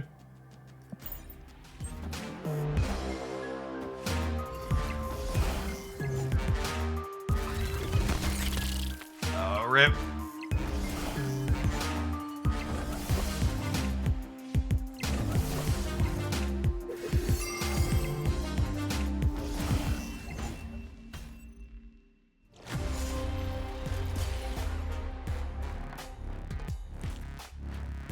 The big difference between Legion and other tech cards is that there's variance in how Legion's impacts the board as a tech card. It's a card that creates a big swing in different ways inconsistently. And that inconsistency can be a little frustrating. It's not like you get to be like, okay, I'm gonna build my deck and now I'm teched or play well against Legion. It's an in-game decision where it's very dynamic, where you have to be like, okay, this could be a Legion game and now I have to play different because it could be a Legion game. Because of which location came up.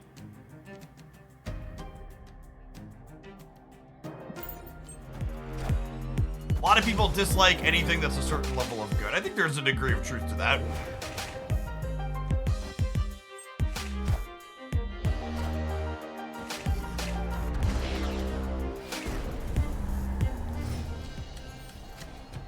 Isn't that what makes Legion neat, though? I mean, to a degree.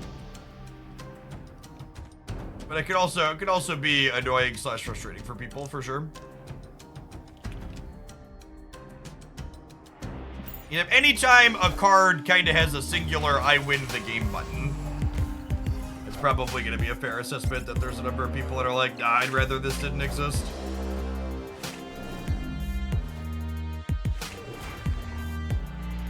It's very different from Galactus in that Galactus was a deck building decision that you made. So like, when you were playing into Galactus, you would be like, okay, I'm gonna be good into Galactus by changing these things in my deck. Whereas like Legion, you have to change your gameplay patterns inside of the game. I think we're probably dead here, unfortunately.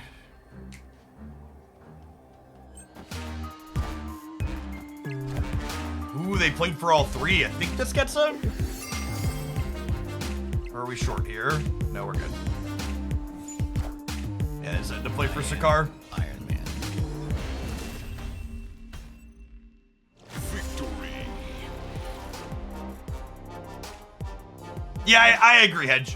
I think Legion is kinda has the same problem to a greater degree that a bunch of other tech cards have. And mostly, I think cards like Shang-Chi and Killmonger and Legion, when their text box says win the game in certain scenarios and matchups outright, their floor should probably be lower. When your ceiling is polarized big swing win, your floor should not be okay stat line. So like Killmonger invalidates entire deck. Shang-Chi wins big langs. Those cards, and I think it's reasonable that those cards do those things, but they should be worse when they're not getting to win the game outright. Lem Kong, thank you for the third of a year. Welcome back. Shang's stat line is at least pretty bad. Do you think Shang-Chi sees any less play if he's a 4-1 or a 4-2? Do you think Killmonger sees any less play if he's a 3-1 or a 3-2? I would say no. I would say the stat line on those cards just isn't remotely relevant to why they see play. And I think if you could take a powerful card and make it worse and still have it see the exact same amount of play, it's probably a good argument to make it a little bit worse.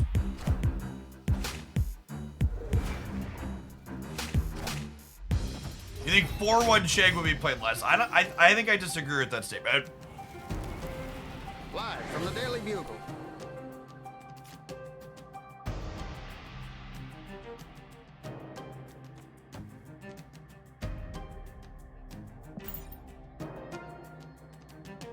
If you update your untap tracker, it should be vertical by default. You also need to make sure you don't have it popped out.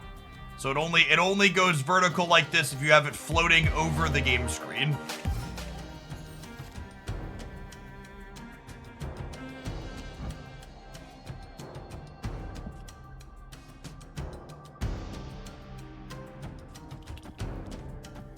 Opponent snapped.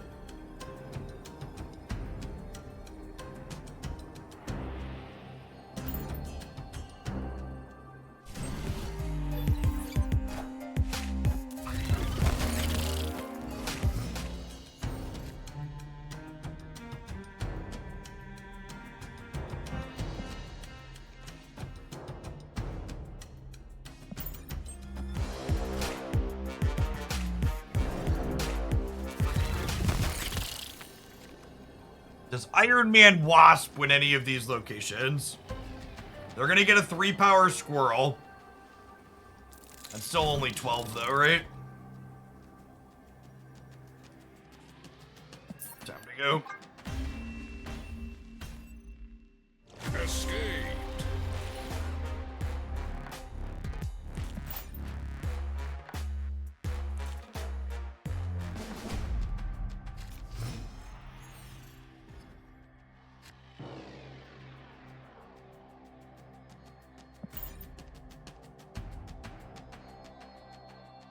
Whenever people bring up Mr. Negative when talking about increasing or decreasing the power on cards, I would just like to remind people that Glenn Jones mentioned that he had been working at Second Dinner since like the beginning of the year, and he's literally never had to consider the repercussions of Mr. Negative with card balance changes that he's made, because the deck's really just not good.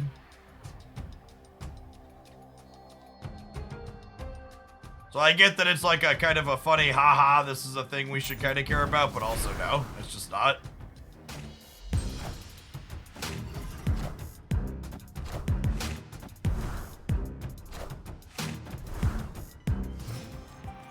Negative Surfer's doing well. That's not true based on any statistics that we have access to, for what it's worth.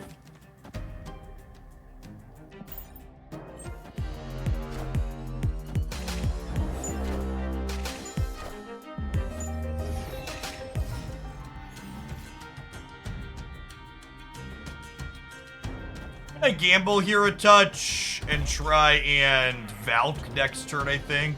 I also just might not need the White Hot Room energy, so I think this is fine. They're gonna fill this with Brood probably, but whatever. Dalen, thanks for the 24 months. Welcome back.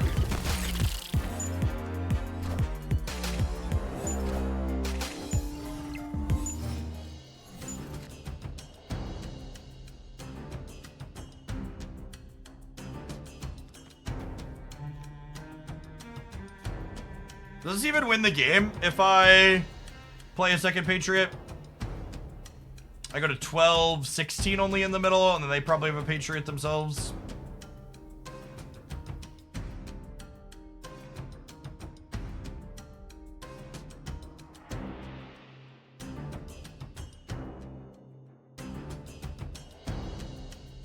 So I'm probably trying to win left and right.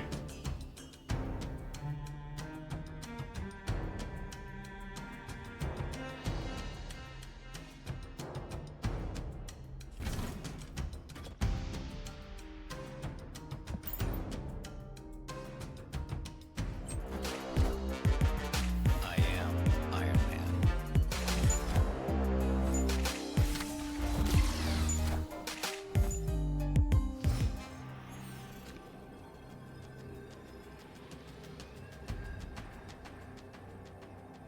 So, Patriot adds 4 points here, which adds 8 points up to 30. We have a Forge pending, though.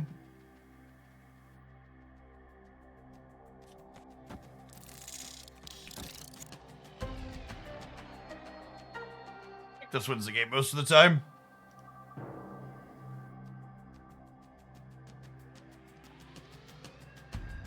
I mean, showing me your personal stats with the deck is mostly meaningless.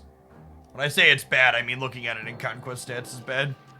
Mystique the Iron Man. No, I think I want a Patriot here, so that way I have more numbers here.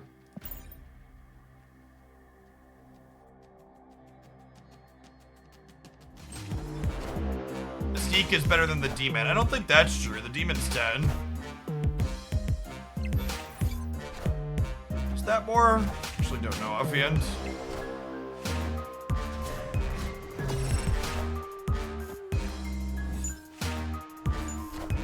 Are we gonna lose to the Shadow King bug? Oh my god. Are we gonna lose to the Shadow King bug? No, we're good. Okay. So Shadow King is currently bugged with Mysterio, and if you Shadow King the real Mysterio, it sets his power to 0. We won the tiebreaker though. What percentage of players do you think hits infinite? So, back forever ago, they mentioned that only 1 to 3% of infinite players were hitting infinite. But since they quoted that 1 to 3% number, they've made it significantly easier to hit infinite. They've made it so you have to climb less cubes. They've made it so there's more bots. So I would expect that that number is much higher than that at this point. I don't know about 30%, but I would be surprised if it wasn't in the double digits.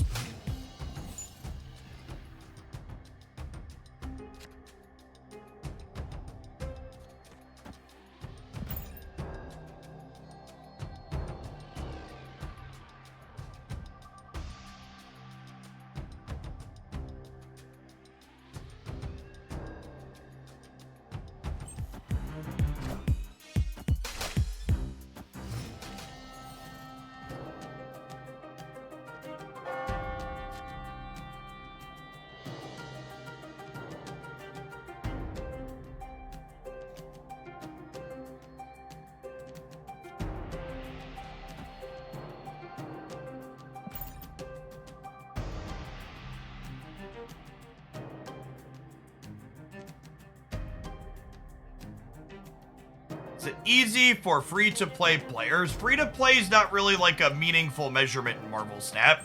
There's no game pieces gated by spending money. You like acquire all the game pieces a bit slower in Marvel Snap if you're free-to-play, but You still get all of them eventually.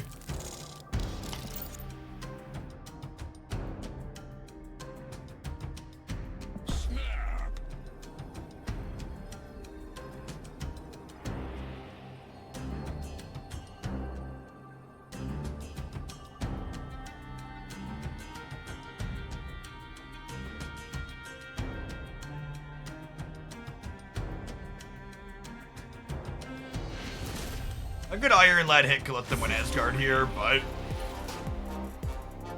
if we make them gamble that, their start's pretty mediocre here.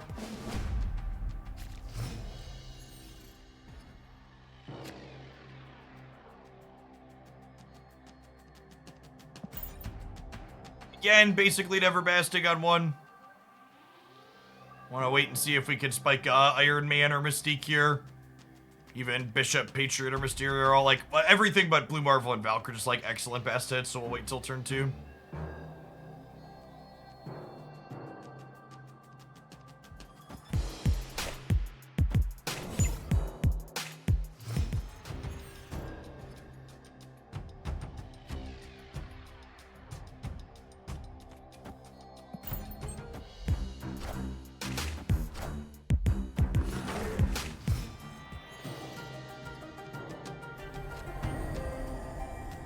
Yeah, Marvel Snap's the first card game I've played where they use the, let's call it aggressive use of bots on the ladder. It is worth noting this Bishop's only, honestly, it's probably wrong to Bishop the Aunt Mays because they're a Shadow King deck.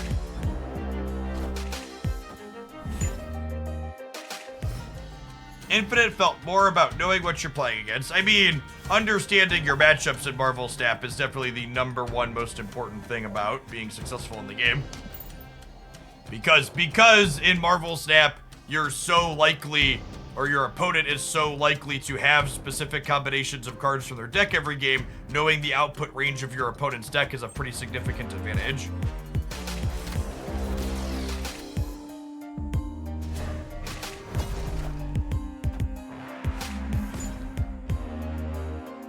Glenn commented in the Ask a Team Legion response this morning, we expected it to be a winning card, but not a top 5 card. Yeah.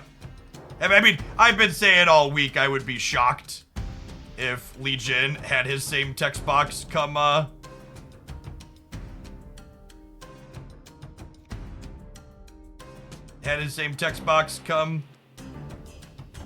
after the auto tap, the update, UT update, whatever we're talking about.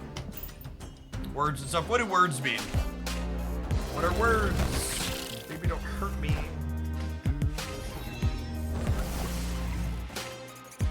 Oh, I forgot. Hood was coming back. I forgot Hood was coming back. Should not have played Squirrel Girl. I forgot the Hood was coming back. I will still have time for additional viewer submissions today, yes. Okay, so what happens if I do this and they Shadow King me on the right? They Shadow King me on the right, Bishop goes to 1. And then he's going to gain 1, 2, 3, 4. So that would be 5, 6, 7, 8, 14, 15, 16.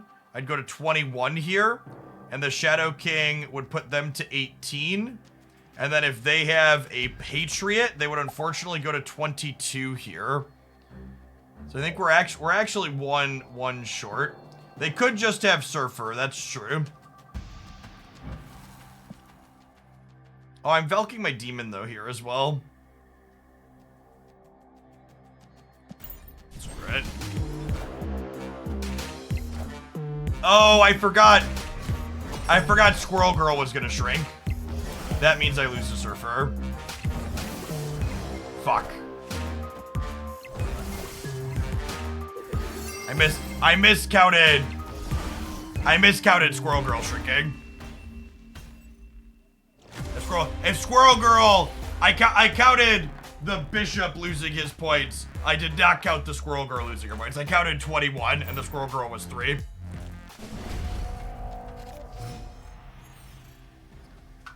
No, I stayed because I thought we were beating Surfer. I was wrong. Missed those two.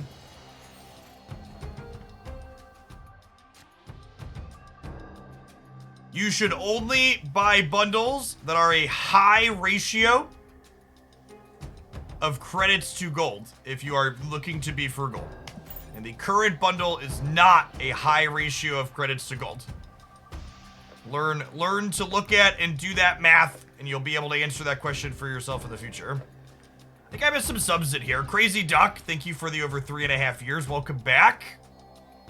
Lebcon, thanks for the third of a year. Dalen, thanks for the 2 years. And Snaizer, thanks for the 7 months. Good morning, good morning.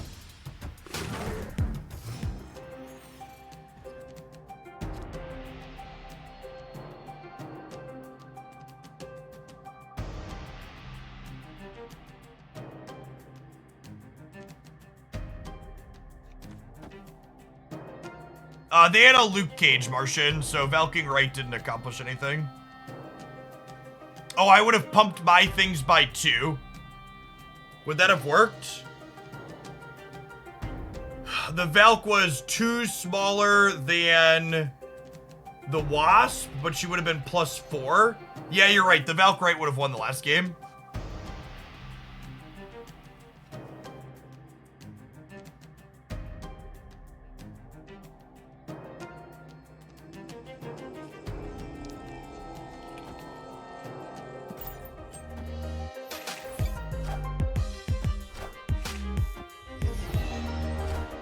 When I shrunk the Bishop. No, the Bishop got wiped out by a Shadow King.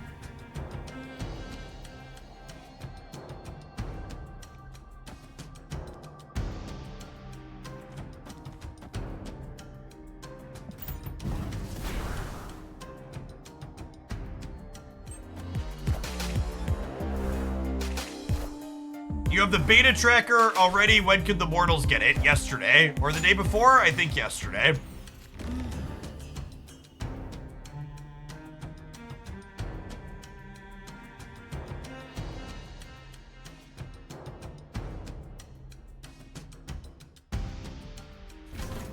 I can't Mystique left because there's a face down Mysterio here. I can, however, Iron Man. But Mystique's not going to be useful this game.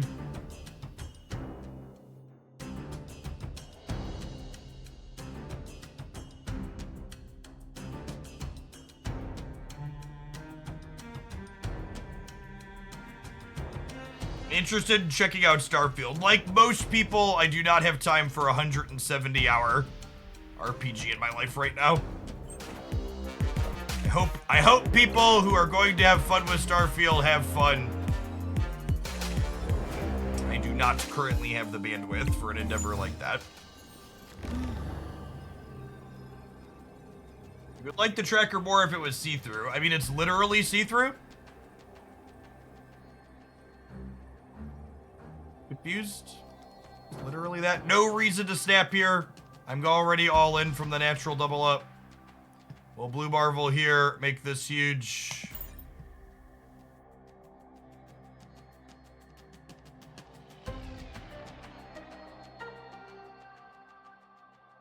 I personally can't wait to fire up another 200-hour buggy ship Bethesda game. Yes, by the time I get around to actually playing Starfield, it won't be buggy. Copium.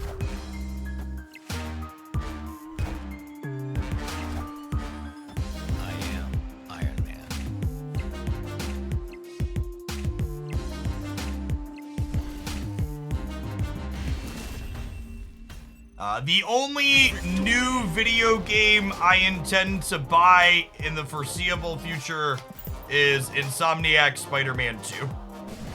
Other than that, Marvel Snap and Genshin Impact are going to keep me thoroughly occupied.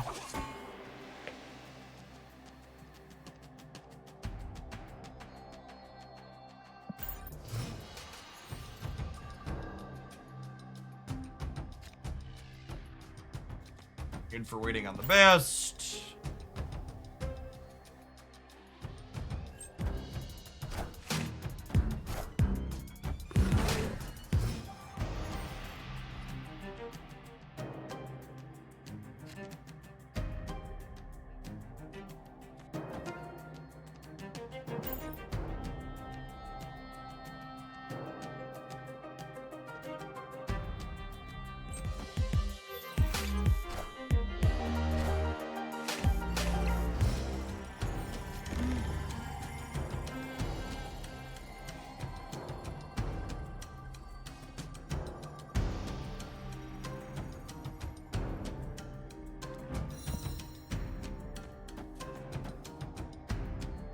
Yeah, and then I'll Iron Man here next turn. It's a little unfortunate I have to play the real Mysterio here because then I can't get the Patriot bonus, but with Iron Man, what's it called, should be plenty here. Actually, do I want Invisible Woman in the middle? Or do I want her over here too? Maybe I want her over here for the sake of getting a Patrioted Mysterio here. I just put fake real Mysterio in the middle in case he dies. Yeah, I wanted that.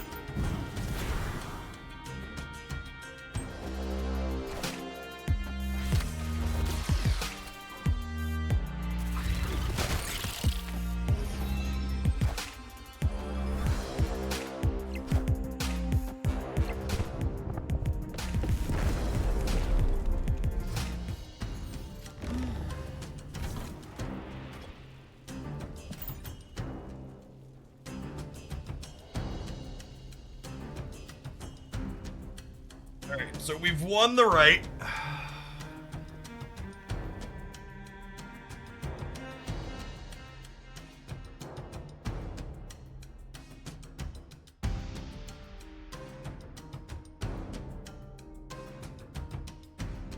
This has been a solid deck submission. If I didn't have a giant backlog of other decks to feature, I'd probably pull a highlight out of it.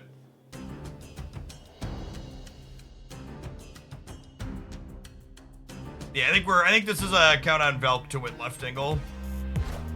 For sure.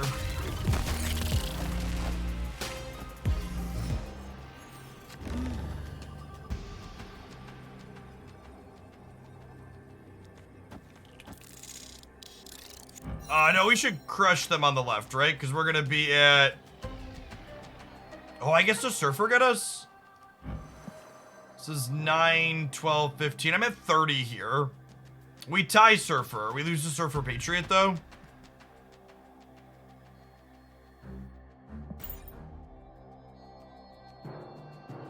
I don't know. They're all in. Ship it. Has Bishop felt impactful compared to Brood? I definitely don't think we have space for Brood. I've been filling my board up very consistently. Bishop's been very reasonable. But if I felt like I didn't want Bishop, I definitely would not play Brood.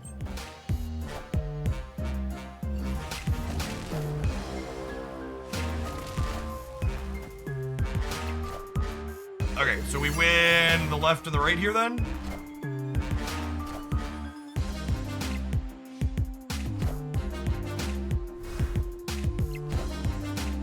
I am Iron Man. Did I miscount? Did I? Oh, I miscounted. I thought I was 30 here. We're only at 28. We lost the breaker. Rip.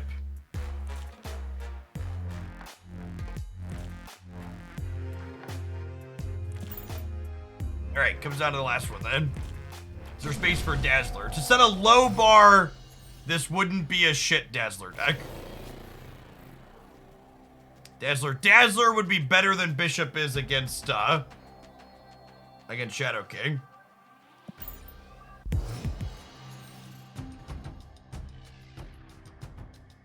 Lucas, you can always find my best deck suggestions in this video here. Although, if I'm being honest, I am simply waiting to play Infinite Conquest myself until the OTA update on Thursday.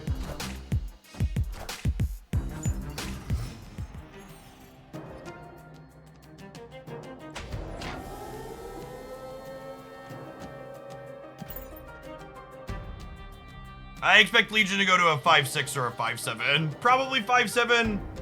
They're usually a little bit conservative with their nerfs.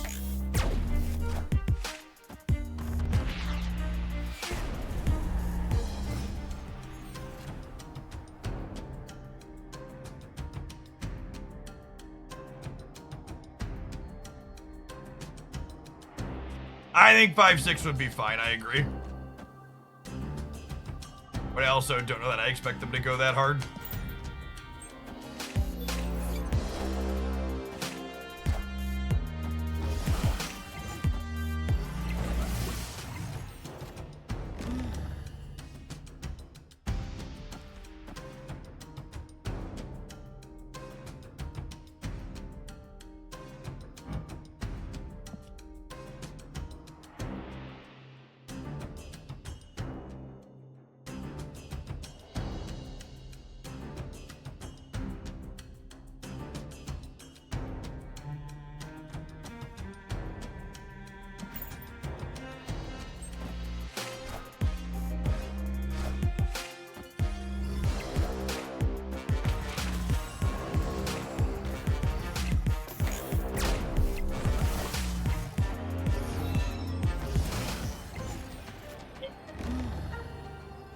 Feel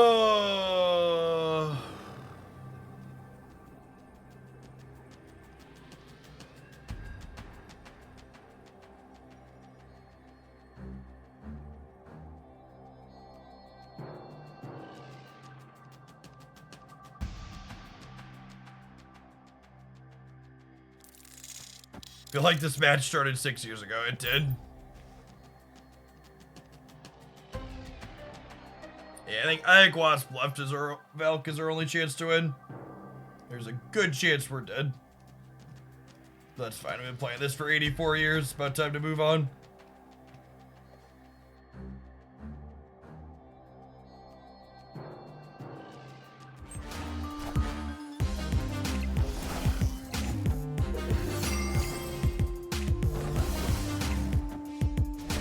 Blow up!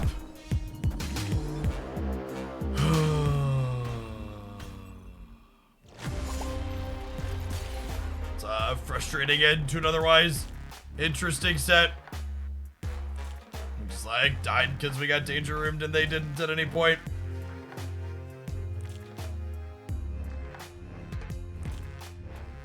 If everything had lived here, we would have been able to Wasp here to tie, and this would have been a Mystique, because the Wasp would have been 5 here.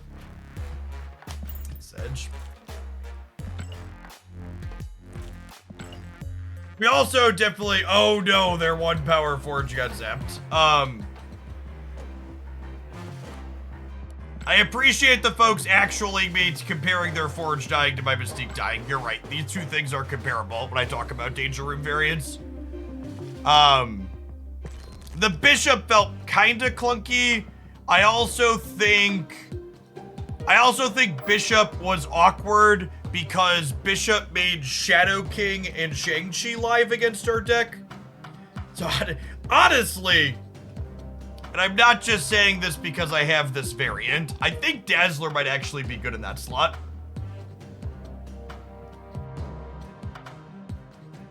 Size this real quick. I think I would try Dazzler.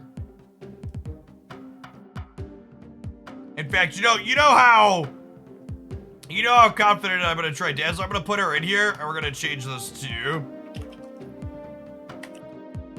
We might play some more of this later. Dazzler's even a solid card to copy with Mystique on occasion too. Like you bast your Mystique and then you copy Dazzler, and it's just like you have another Dazzler. It's a little bit bigger to start, huh? It's pretty reasonable.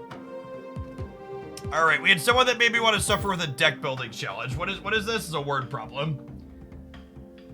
All cards must have the same cost as a second card, and you can only have 2 cards at each cost, and you can't play any card generation. Sure.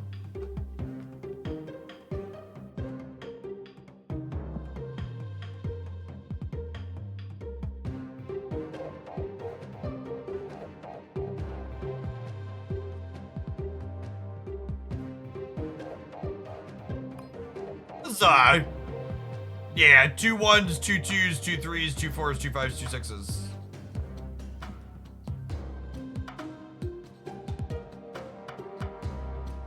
If 2 decks leave the stations going in different directions, yeah.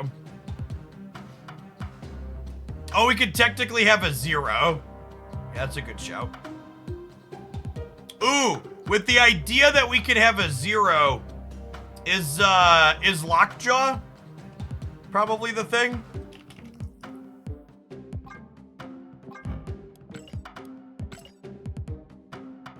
I play Wasp. I play like an Iceman to tuck in or a Spider Ham. Probably Iceman into... I don't play Spider Ham.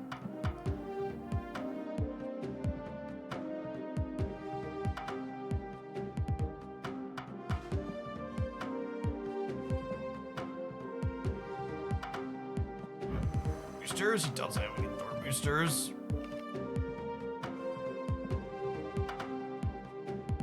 Like for a second 5, we play Vision, then we play 2 6s at the top. Little Magento. Is Thor considered card generation? Oh, it might be. That's fine. I'll just play Yellow Jacket.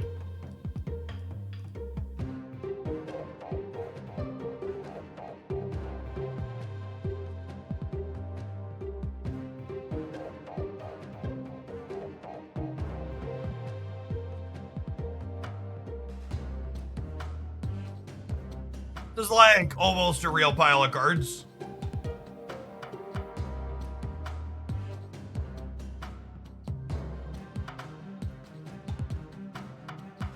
They said no card generation. They didn't say I couldn't draw cards. No stealers or copiers or generation. Yeah, draw's not generation.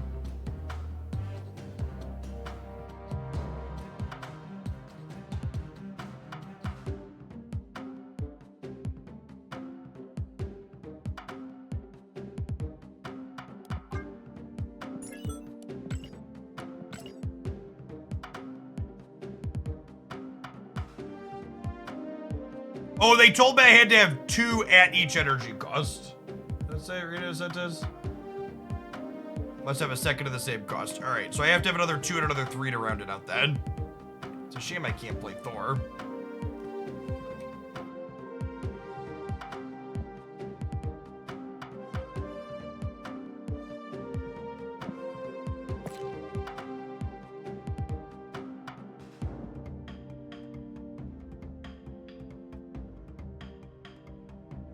Sub the 2/2s for 2/1s. Subbing the 2/2s for 2/1s is probably correct.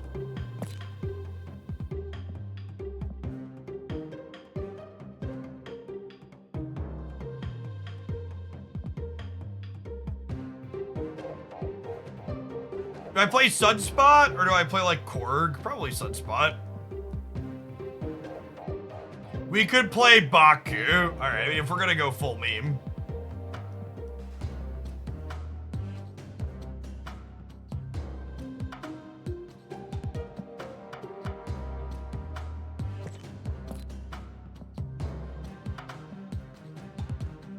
I think Thor is out, unfortunately, because he technically generates a card.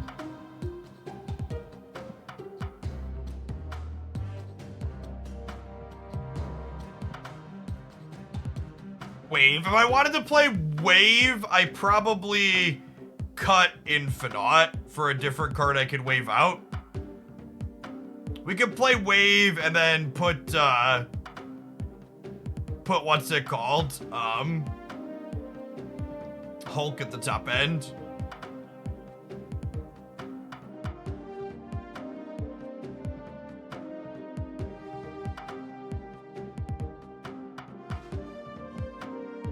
I like that, actually. Always need more tacos. I need more taco boosters, chat. He's one of my. I've got a bunch of splits and no Inkter gold. 1, 2, 3, 4, 5, 6, 7, 8 Hulk splits with no Inkter gold. Gabco, thanks for the half a year. Welcome back. Would I rather have Chavez than Hulk? Yeah, maybe. Probably. Well, Chavez is bad with Wave. Hulk is better with Wave.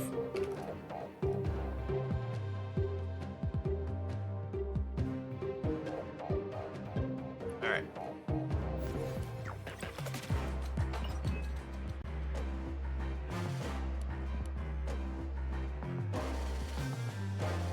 Cut Dracula for high Evo. Okay, I actually like that. Yes, that's the play.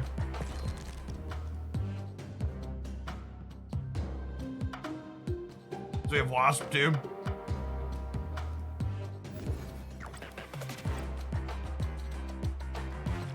Oh, and then we can play Misty over Baku.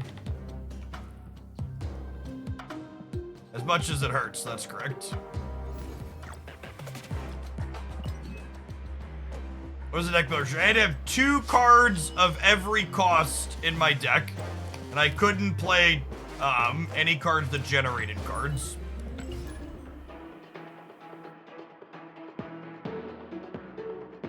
Meme tier level went down without the king, that's true. Giggity Gary, thanks for the next submission, by the way. You'll be our next one up after this pile of meme.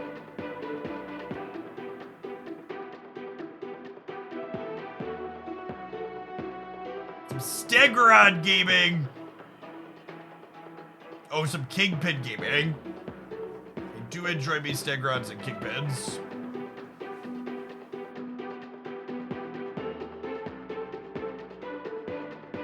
We can play Cyclops over the wave. Yeah, just be like all in on the high Evo stuff. That could be fine. Think they'll ever make more textless cards for high Evo going forward? I believe Glenn said he theoretically has an idea for a 7th one. And asked the devs thing at one point. I would not expect many more of them. I may actually end up liking with Samurai. No, tomorrow's mornings will be a highlight too. You played Samurai Dark Hawk. That felt pretty solid.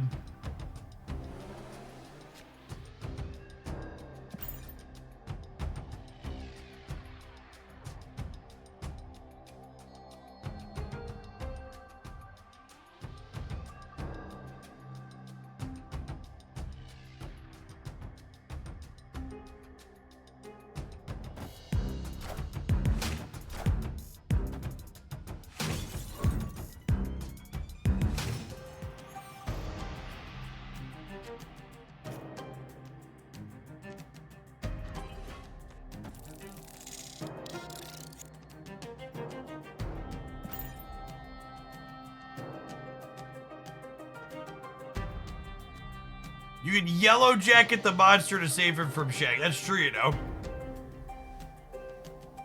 Thinking with portals.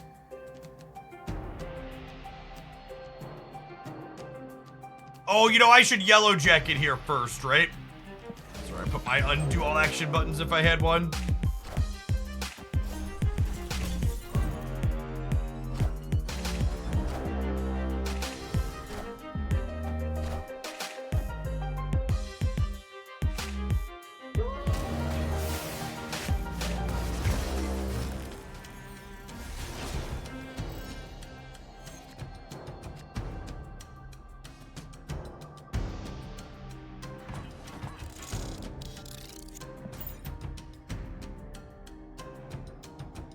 You know, they didn't snap me. I kind of want to put Cyclops in over Wave. I'm just going to leave the Luke Cage matchup.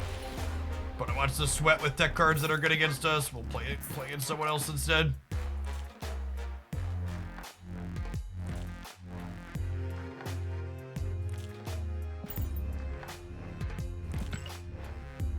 Someday in a far-off land, I might eventually... Someday in a far-off land, I might eventually put borders on my inked cards. However, I don't have nearly enough credits to upgrade all the cards I want to the spots that I want them. So until I have extra credits lying around that I have an inked or gold on everything, the inked cards stay at their base borders. I need to change now. No, not until tonight. We checked this morning when I logged on and it said 12 hours.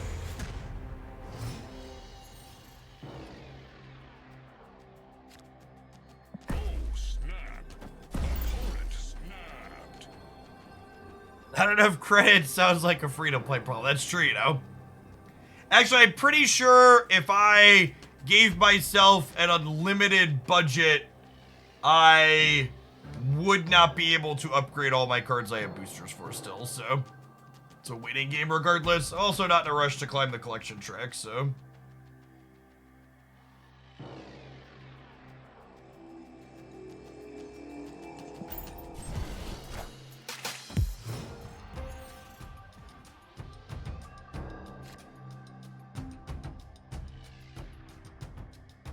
Ooh, I have a community note here that the base location is currently bugged and they are removing it from rotation. It's not blowing up the right stuff under every condition.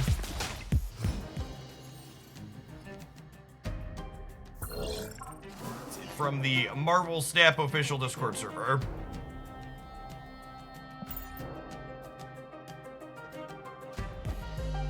Friendly neighborhood Spider-Man here.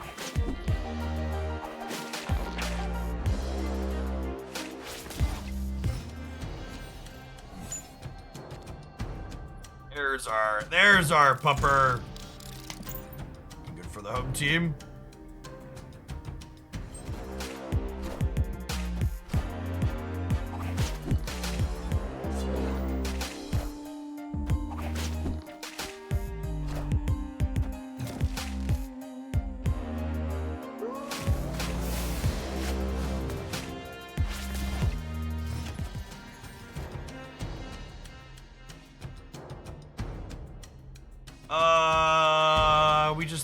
We just Jane, right?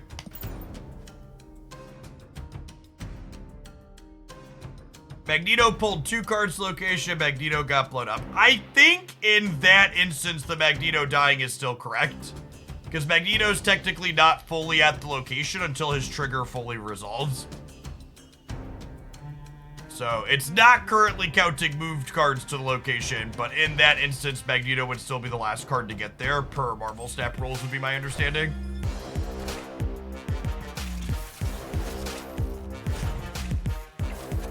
We can go crazy with the Zola, can we? All systems go. All Hey, systems Mox, go. thank you for the 3/4 of a year. Welcome back. What if I did this?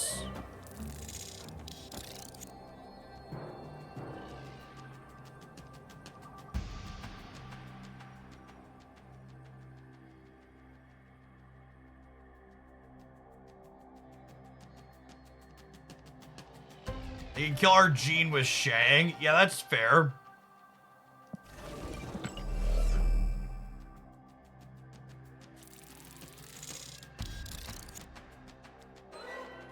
Hey, it's just like this then?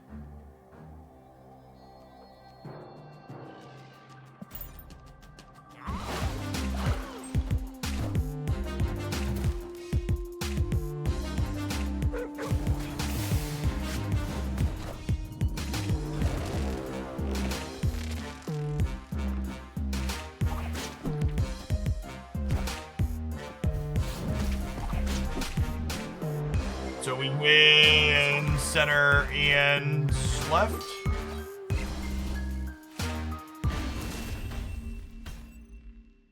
Victory.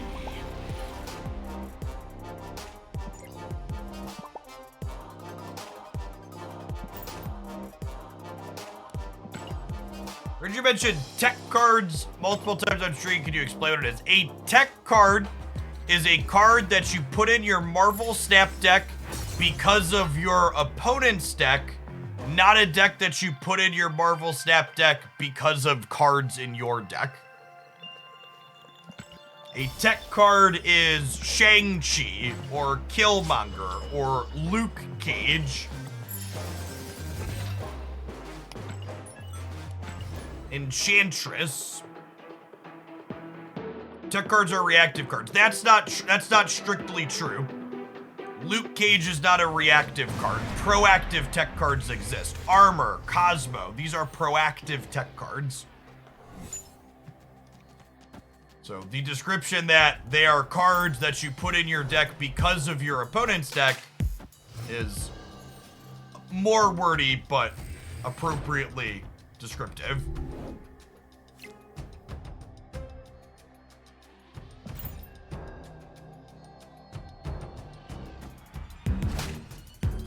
Or sort of a reaction that's reaction to it. No, reactive cards refer to a specific subset of tech cards, which is to say reactive cards are things like Shang-Chi, Killmonger, etc. that go second. Christ, what an asshole, this Spider-Man. Good job, cheeky cut. You won your coin flip. Please emote me harder, Daddy. I hope you feels real good.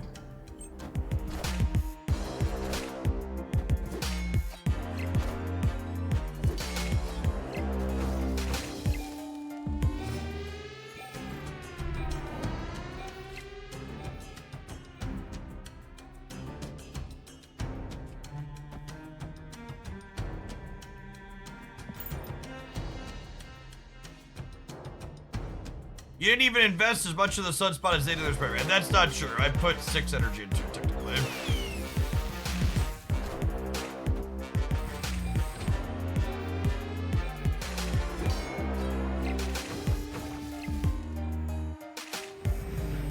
Call, call, call, call.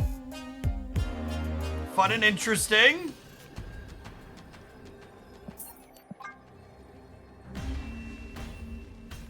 Escaped.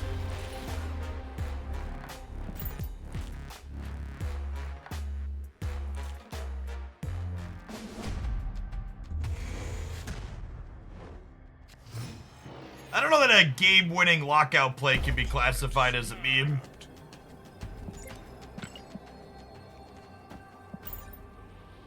It's toxic and powerful.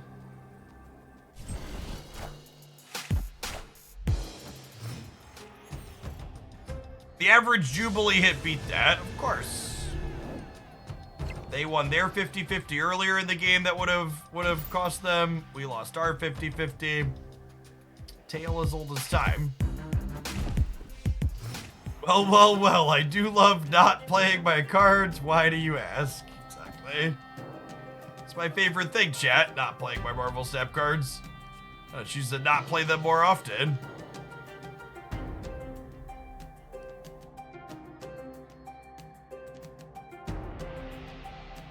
I think I'm playing off curve since I drew the Hulk. I think it's pass into Lockjaw, into Jubilee. And just soak up some sun in the middle. Make our land big. Perfect. Super rewarded. Snap back.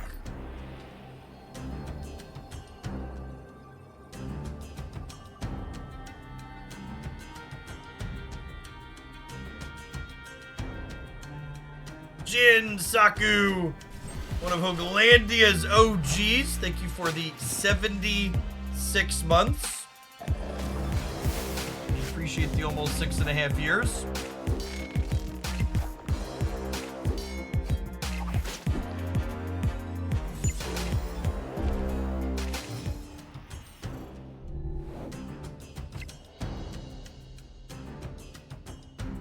I fully expect our opponent to roll their face across the keyboard when they Shang-Chi us on the last turn.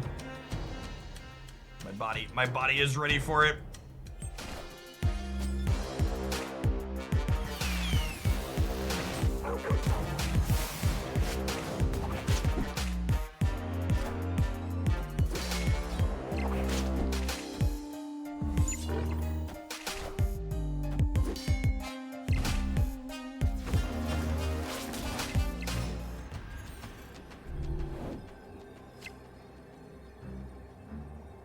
Never heard that line, but it's so accurate.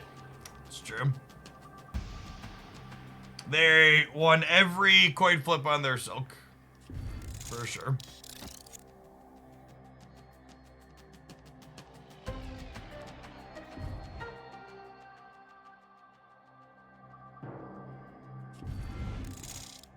Is there ever a world where this wins the game?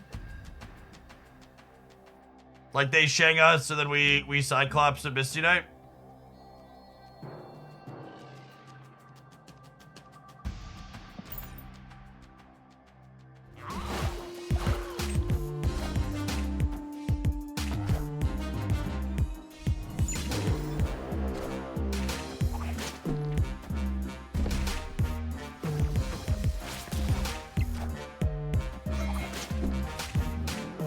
Friendly neighborhood Spider-Man here.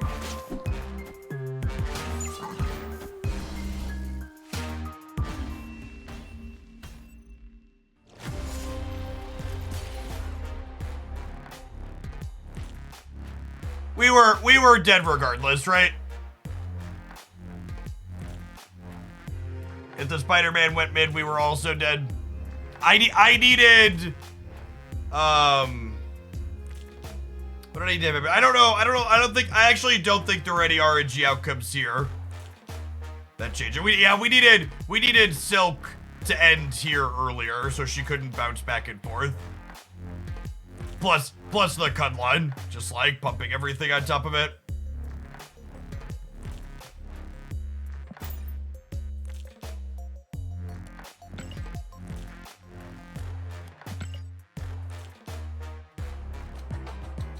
Silk's a heck of a card to have in a top tier deck.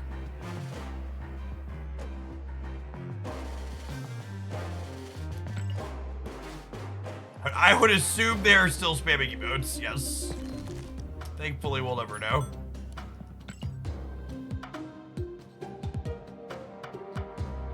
Am I the only one that loves that deck? No, lots of people enjoy playing the best deck and beating decks that are worse than theirs. You are not alone.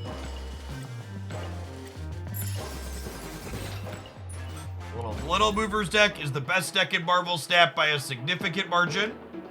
How significant, you ask? Let's look. Despite being the most played deck, it still has a 70% win rate, and this does not remove mirror matches. So this is a 70% win rate despite playing a bunch of mirrors that drag it back down towards 50%. The category average being 67.5, a full 4.5 percentage points above the second best. And significantly less popular deck. 70% is insane. Yeah.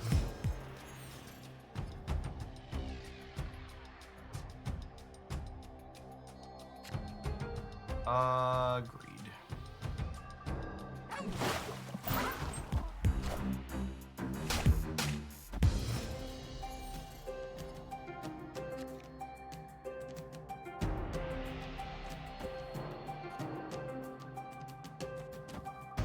For the sake of clarity and helping people understand the numbers there, when we talk about untapped stats, it again just always really needs to be said that 70% is not the full population size's win rate.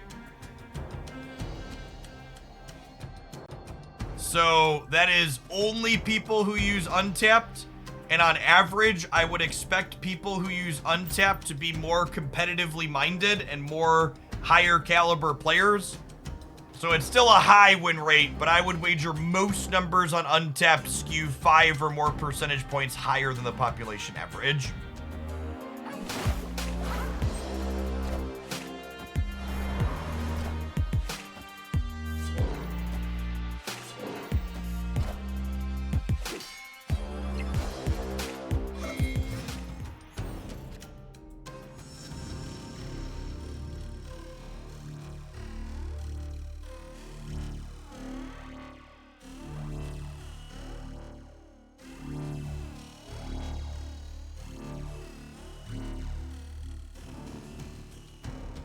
How many roses? Yeah, I should probably go back to playing ladder. Is the TLDR.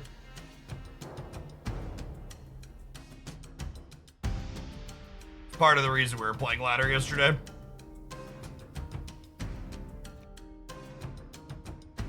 If I do this, I pull Miles here, and then I'm at 15, 18, 19. And then I can kingpin the center next turn with priority.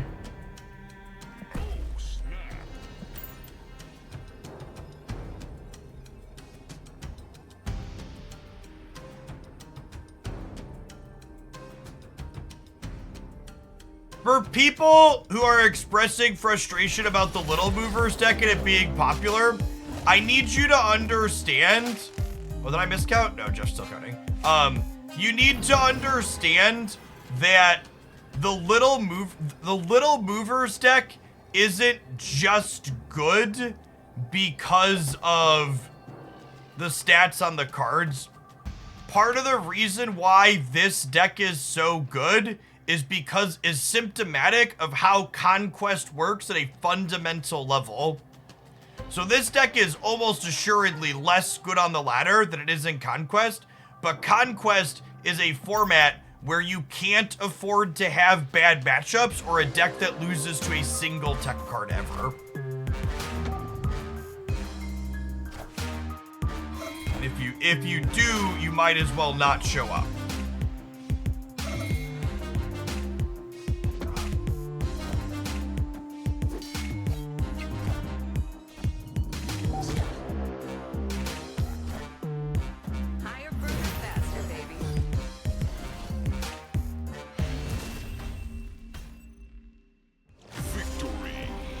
Yeah, this deck, a good player with this deck dodges Shang-Chi. It's not susceptible to Enchantress. It's not susceptible to Armor. It's not susceptible to Cosmo. We just made Kingpin look almost good there, but New York was also involved here, so that's a flavor win, but it's also kind of an extra circumstance. It's not just Kingpin being good.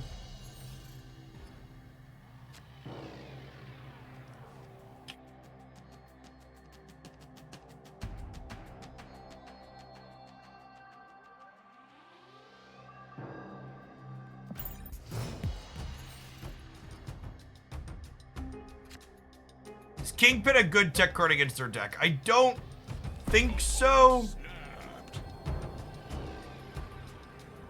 But two of him might be. Two of him with a Juggernaut on the last turn might be. I want to stay for the snap and find out.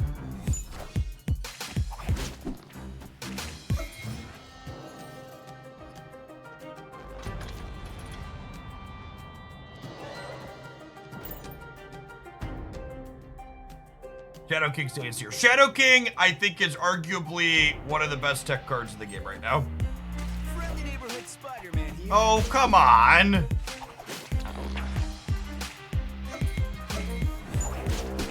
That's so frustrating.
And if I do this and kick their silks out, is that fine?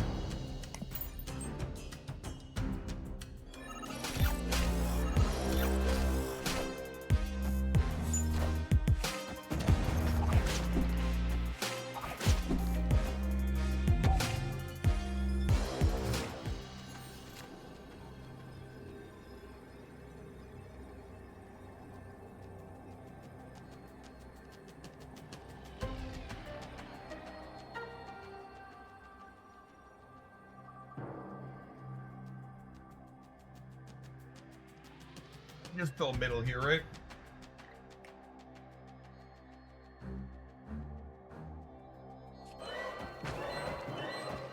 There's 9, 7 here.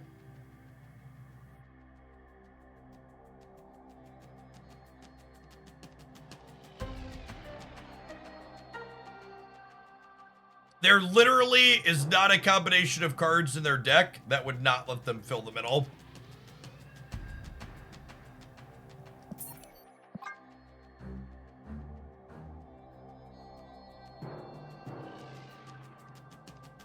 I don't even know if the Spider-Man mattered. If I had one more Kingpin on the board, it kind of doesn't matter because they filled anyways.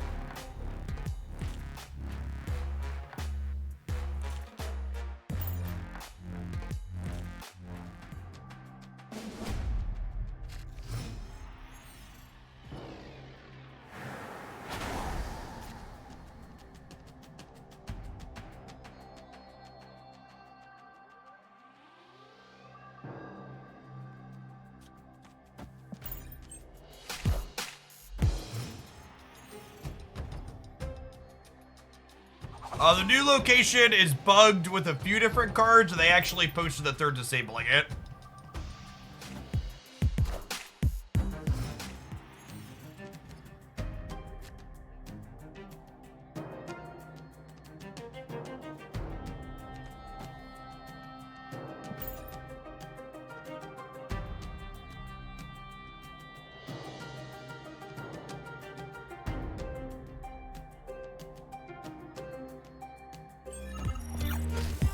Friendly neighborhood Spider-Man here. That could have gone worse. Wind paid my hand.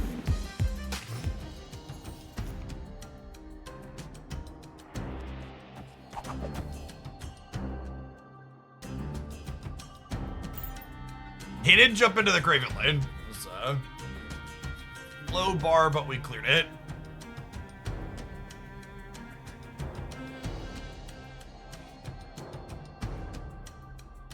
Jug is definitely a solid pickup.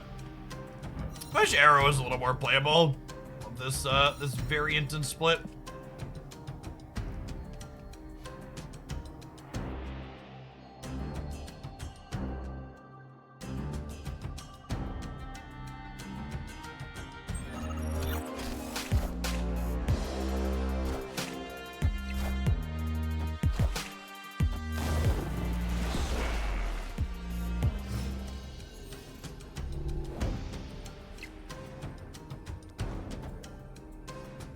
Arrow into Magento probably wins this game.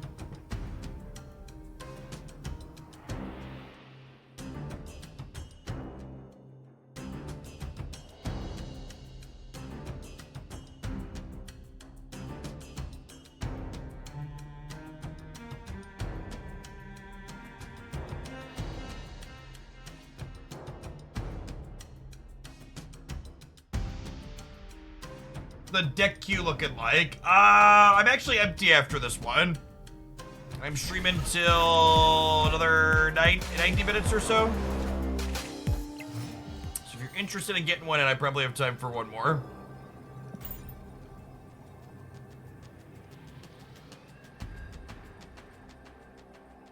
They're taking 5 minutes for return. Yeah, this is Gold Conquest. We could definitely be getting ghosted.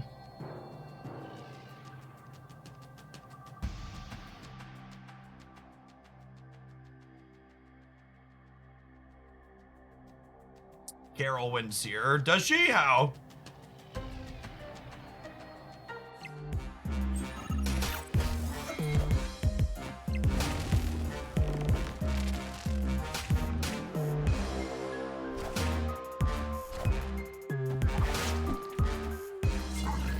Higher, further, faster, baby.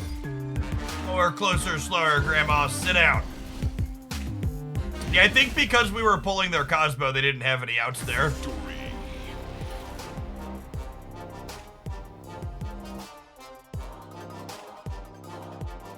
Like their Shang gets turned off with us having priority.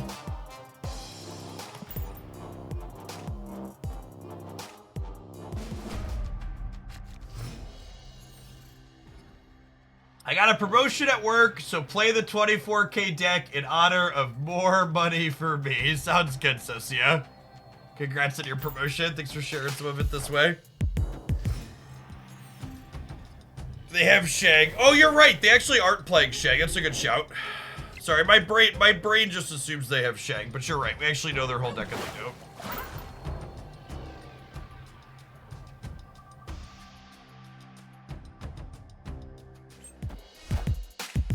We'll take a repeat at our gold cards too, because I probably have a few more splits since the last time we tried to build that. Alright, step into my office, Craven, will you? Yeah, some shit we need to talk about. Oh, snap.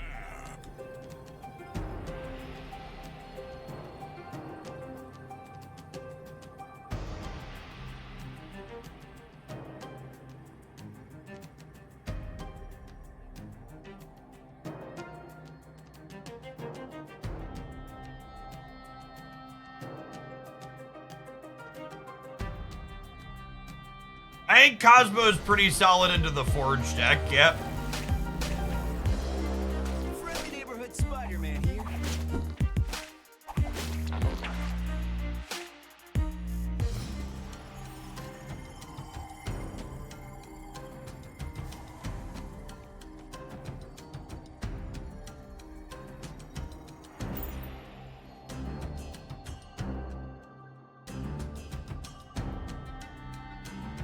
Oh, Juggy boy, oh, Juggy boy, the Craven is a-dying.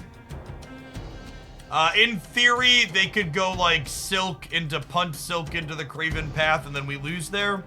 But otherwise, feeling pretty good.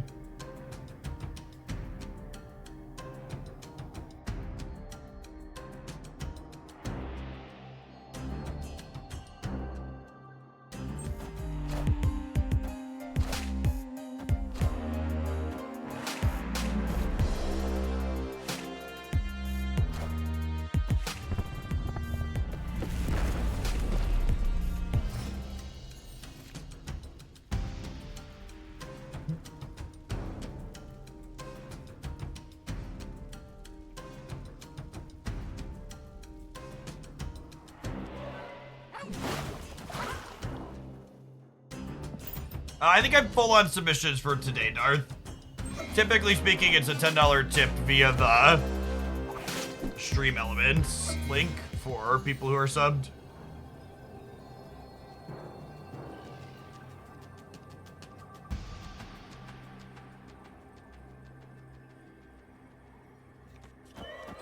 Let's do this, right?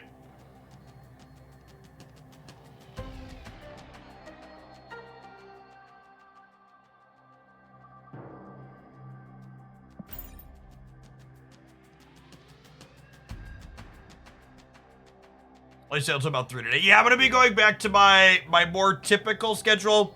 I'm gonna leave myself flexibility to run longer on days if we have exceptionally high viewer counts, but on average days, I'm planning to do closer to 9 to 3 as a schedule.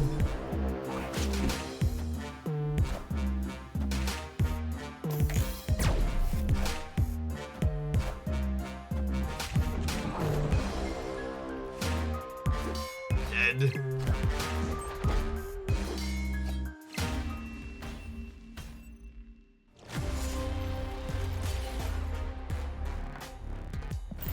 It's fine. Yeah, one of the next 3, chat. We got some shots here.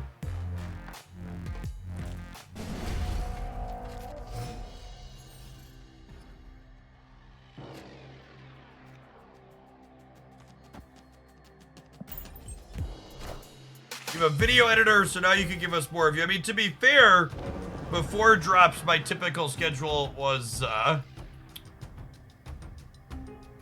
typical schedule was 10 to 3. So now I'm doing 9 to 3.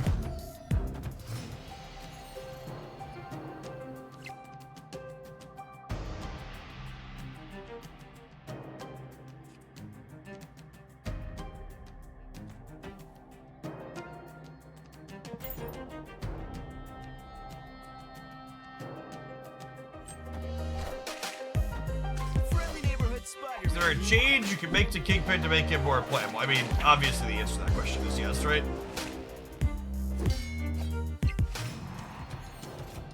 Yes, lots of things.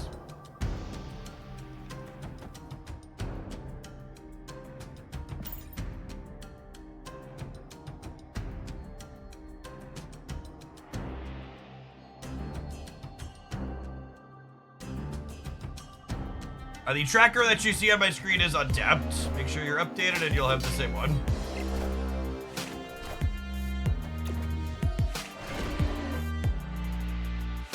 Clear for takeoff.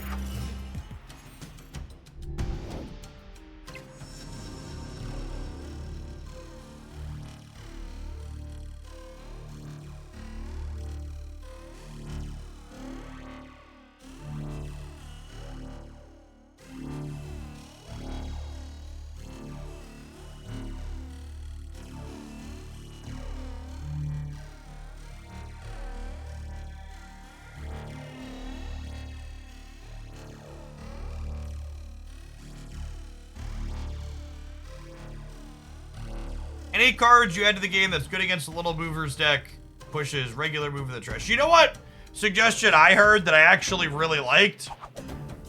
You know what would be good against this deck, chat? What if they made Electra kill 2 energy cards? That actually, like, low-key be the sickest change they could make.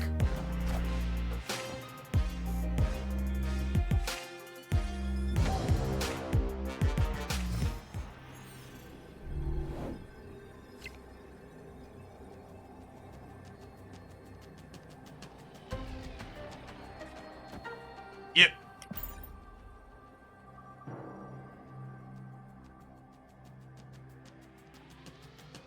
She could kill Daredevil. Is letting her kill Daredevil a flavor win or a flavor loss? Someone let me know.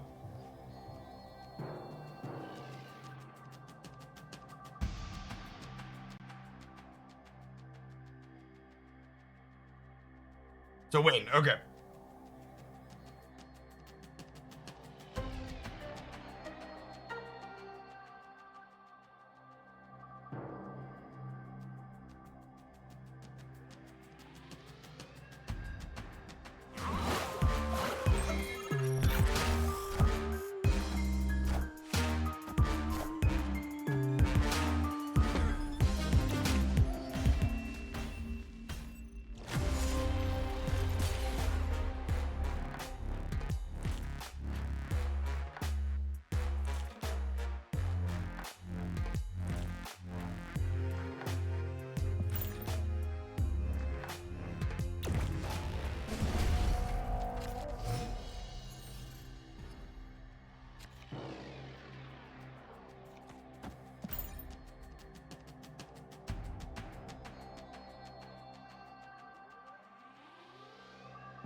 Friendly neighborhood Spider-Man here.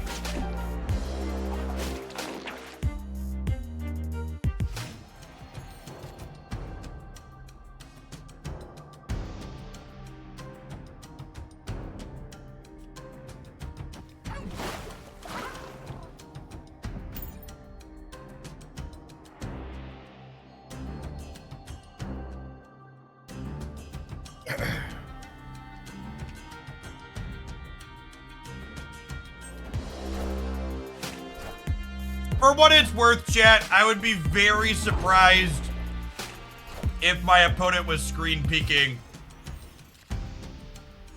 I think it's just way more likely they're just really slow.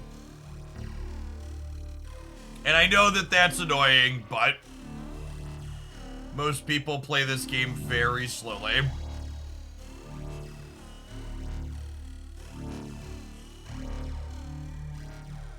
Magento wins the game. He might, yeah.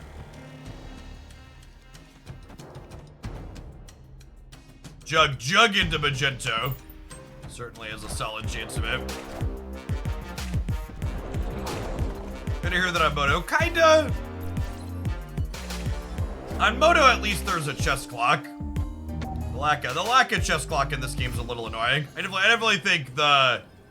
What's it called? I definitely think the Conquest experience at a minimum would be much better with the chess clock.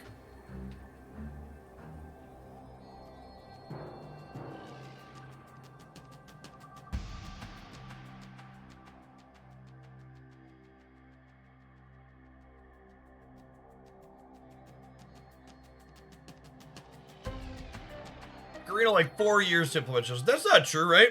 I think best of 3 had a chess clock from the get-go in Arena.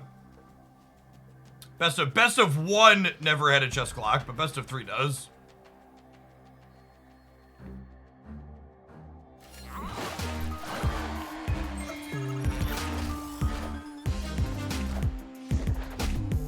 Alright, they're dead. Pick our random favorite person for Kingpin to murder. Further faster, baby. Thanks for the 4 1/4 years. LaCarp, welcome back. Afternoon. I think that was our first match of Gold Conquest, right? It was very long and sweaty.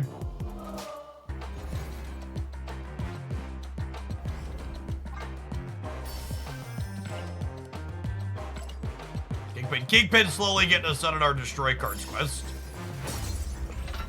Alright, I would like to play against the Silk deck one more time, please.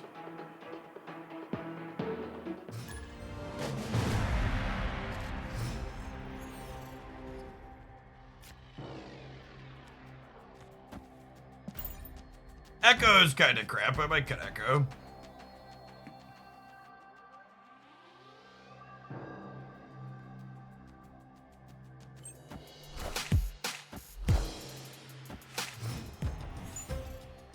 But Stegron, any advice on good decks? I think Cerebro Phi is probably the least bad Stegron deck. But there aren't really good Stegron decks for what it's worth. How does Kingpin interact with Cloak? Cloak was played on 5. If you have priority, it works out real good for you. In fact, you should check out my video from, was it Friday? My Twitch Rivals video. I had some Cloak Kingpin action going on in there that won us a solid game. Want to see it in practice? Wind paid my hand.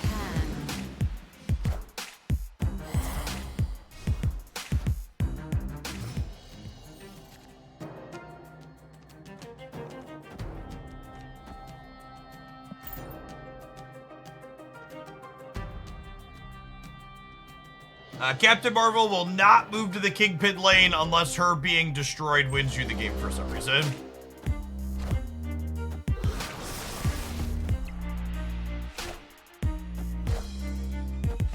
Iron Lad or Jeff, which would you choose? Iron Lad, and it's not close.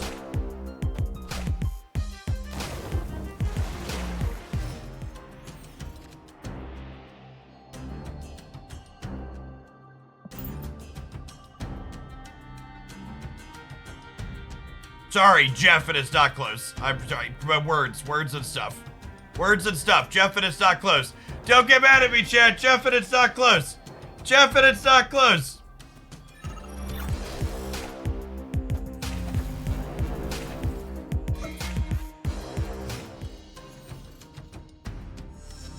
Man, I almost played both of these out last turn too, and I should have. Rip.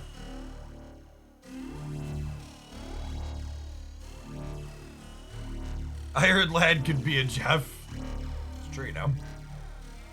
Poor Sap just popped off Iron Lad. Rip.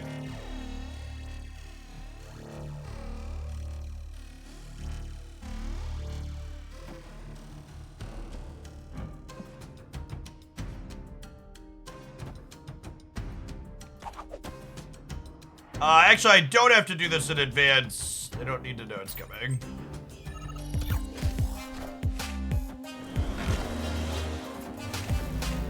Damn it, Bobby. You had one job. One job.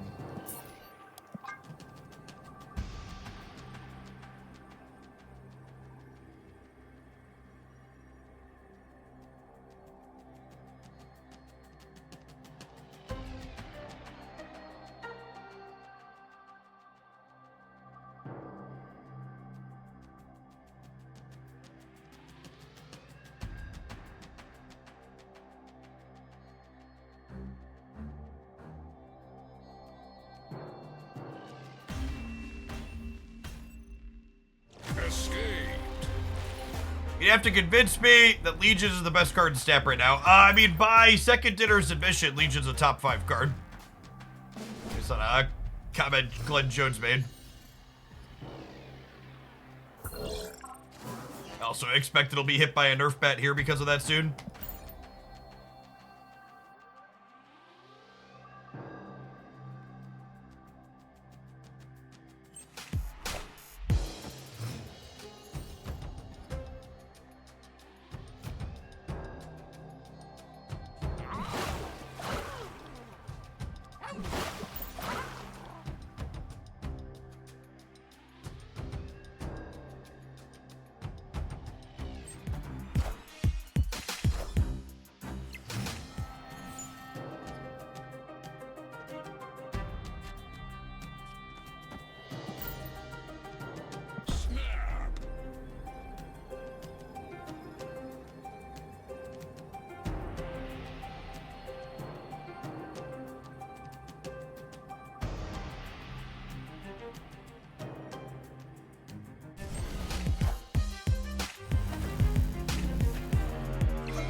Wind, aid my hand.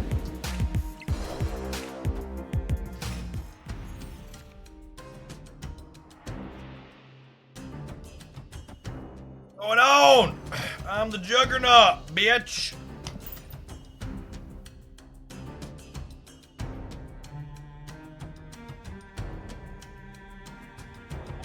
Fill up their left and right here.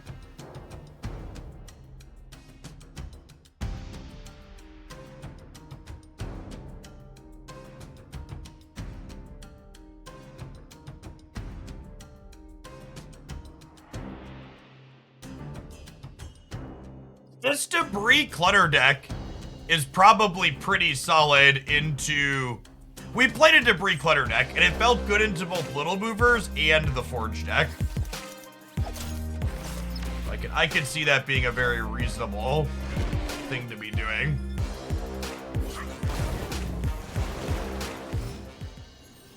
For fuck's sake, chat. Opponent snapped. Literally lost the 1 in 3, and then also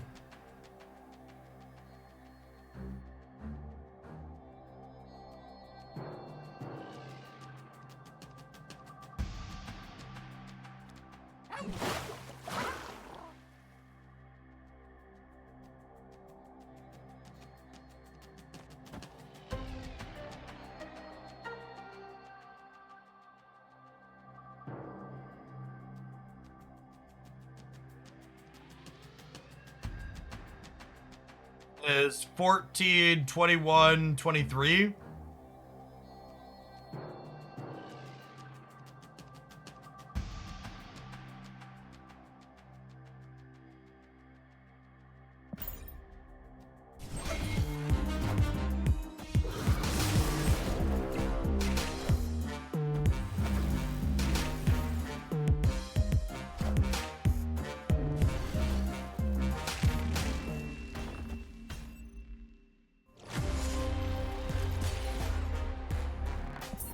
I'm gonna cut the shit card and we'll play a couple more.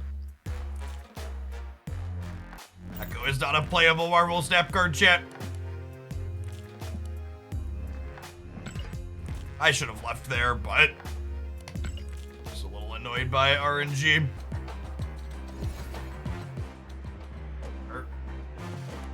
She got good art. She got alright art.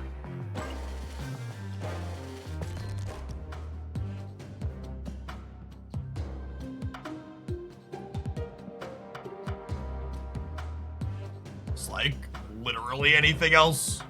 Just a good generic cheap card, probably. We have enough things to hit around. We're probably a solid lizard deck.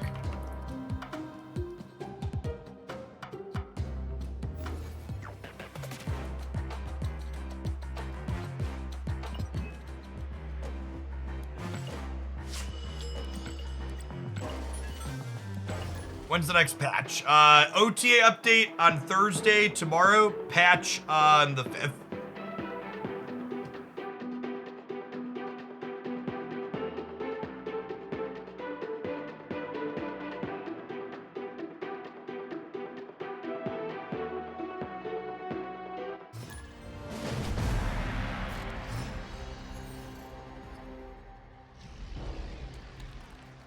Opponent snapped. Snap.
Black Bolt.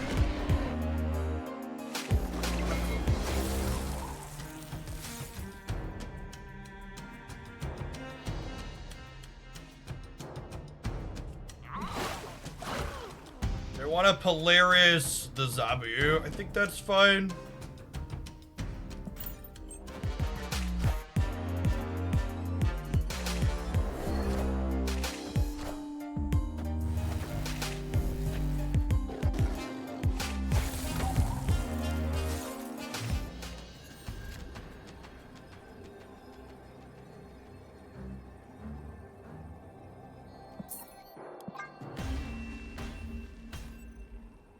Escape. I assume a watch time command must be a thing that something like Nightbot does or something, but I've never seen it used in another stream. People started coming in here and using it when the drops were happening. I think to like loosely instead of checking the inventory for some reason.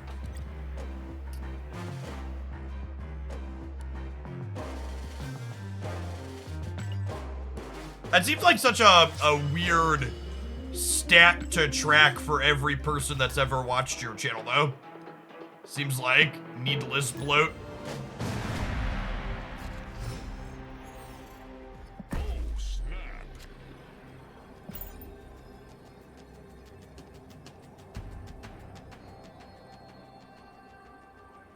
Yeah, Nightbot's the most common bot on Twitch, so I assume it's just like a thing on other bots. It's usually that one when people are expecting something that's not there. But I literally never seen it before.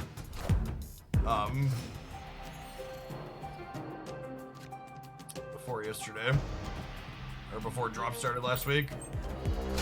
Kick the brood out of here or whatever this is.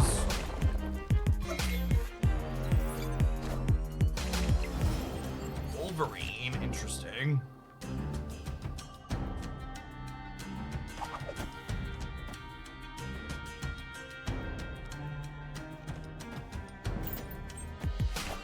I almost wanted Polaris, the Wolverine, to screw with them.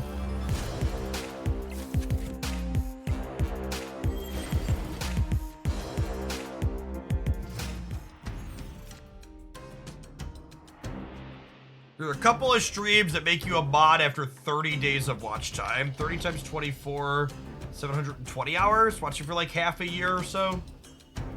It's an alright metric.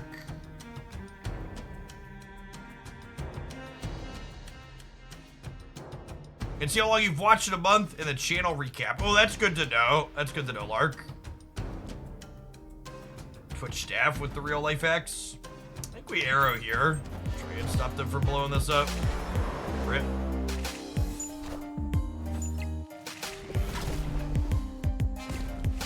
Enough said.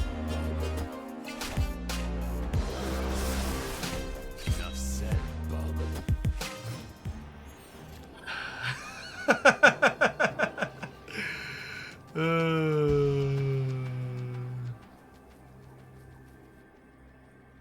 Well, shit.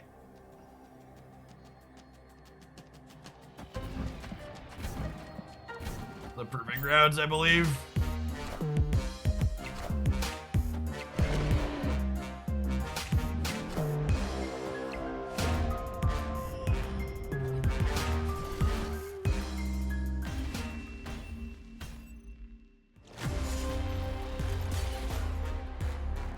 We won the middle. We did. All right, I think I'm done pushing people's cards around with this. Let's take a look at what we could do in terms of all gold cards here for Socio's request.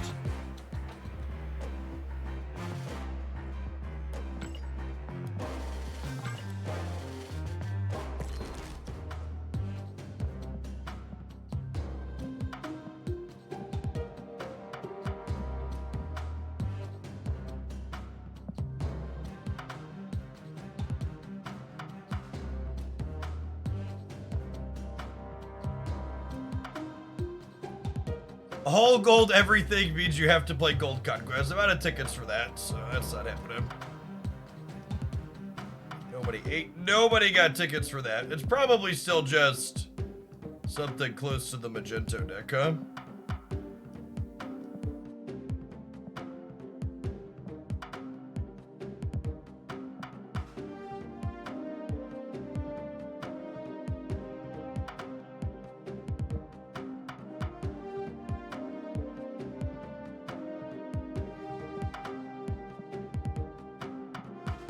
A lot of gold. We got a couple of gold back cards. Couple 2-3.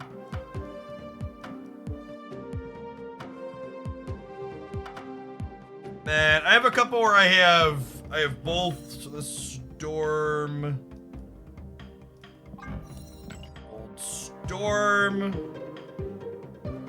Yeah, the new untap looks real clean. They did a good job with it. What were the last few cards I played last time?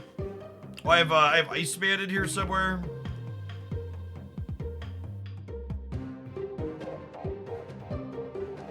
Oh, we dug for Zabu last time, right? We spent some dollary dues getting this gold Zabu.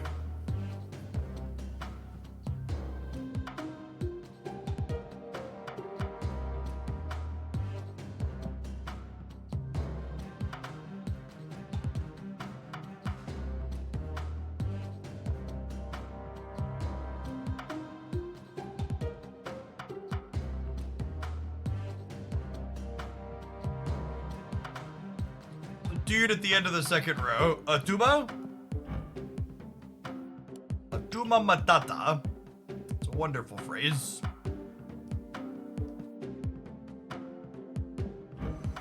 I have Widow too. Do you like Widow better or Angela better? I think Widow's kind of okay in this metagame. Angela's got like some synergy here. She's like okay with Cap and Jeff and Spider-Man. For funsies. Darkhawk package. I don't have Gold Korg or Gold Hawk. Hawk is what I might get another variant on and resplit at some point. I've got a ton of boosters. There's a few good variants for him.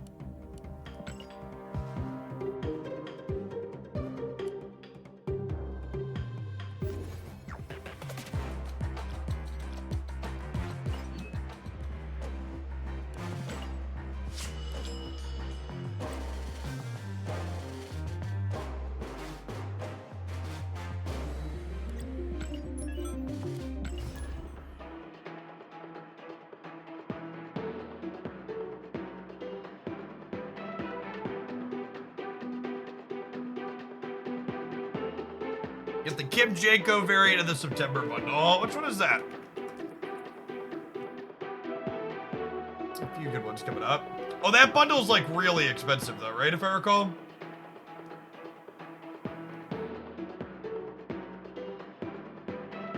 It goes kind of hard though. It's a solid piece of art.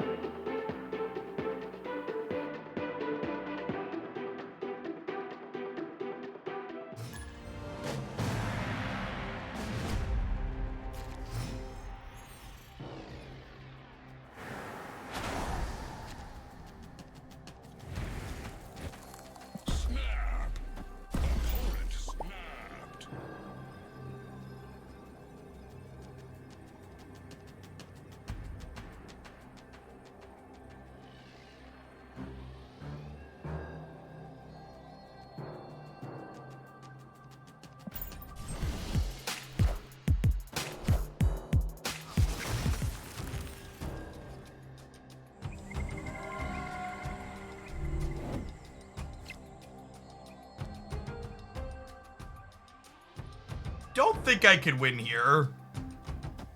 Think I'm just goosing off to the side.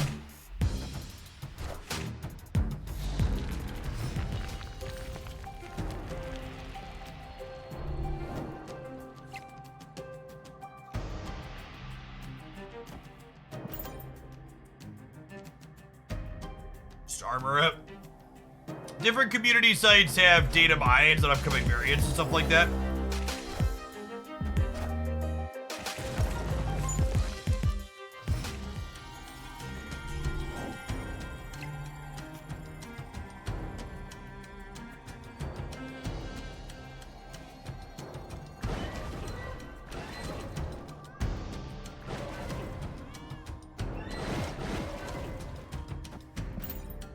Miss Jones.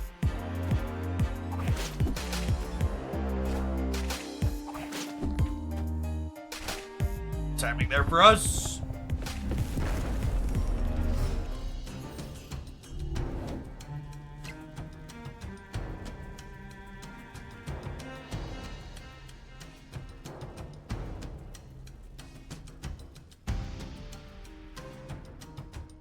If I Spider-Man Craven, he triggers once, right?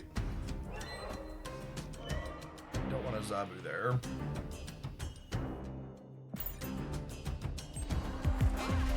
Friendly neighborhood Spider-Man here.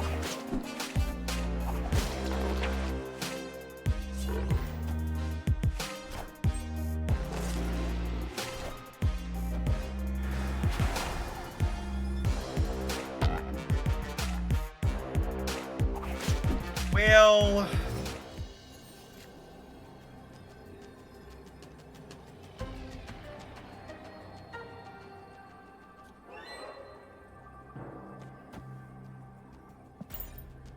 sure.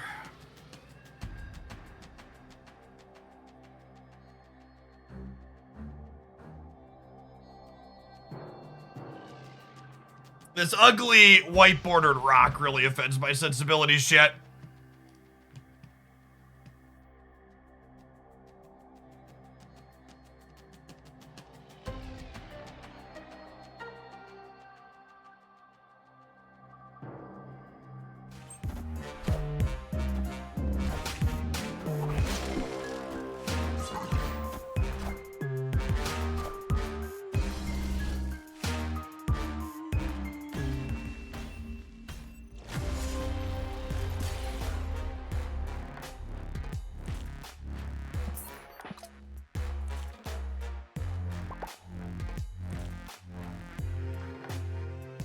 Need to add gold Killmonger to handle ugly rocks.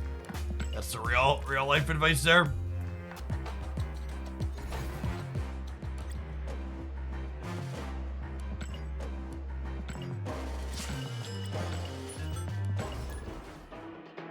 Ba-dum-bum-bum. Yeah, I'm really curious how many cards they're gonna shave in that deck, Grindel.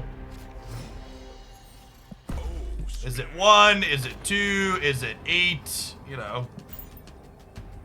If they only take a number off of 1 or 2 cards, it's probably still just the same deck.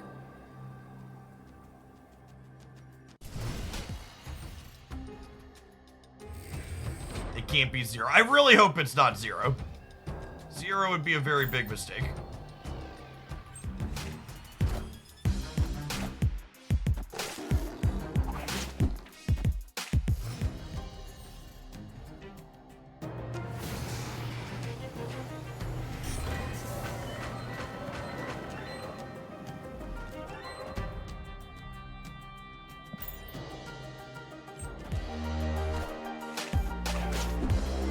Oh, come on.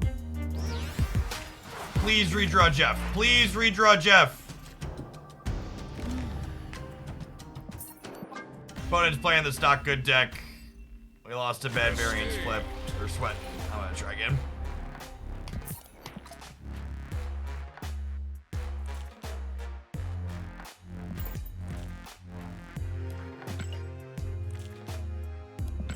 Yeah, I'd be inclined to agree with that. I think Silk's probably the card that needs a point off the most.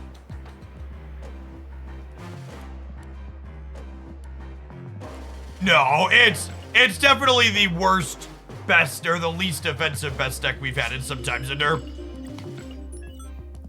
We're just spoiled, and like, we're currently on a 2-week break period between OTA updates. So we've had a kind of best deck for more than a week, so we're like spoiled children who are like, it's been good for a week, make it stop, Glenn. Glenn, the decks aren't supposed to be good for this long. Hit it with the bat, Glenn.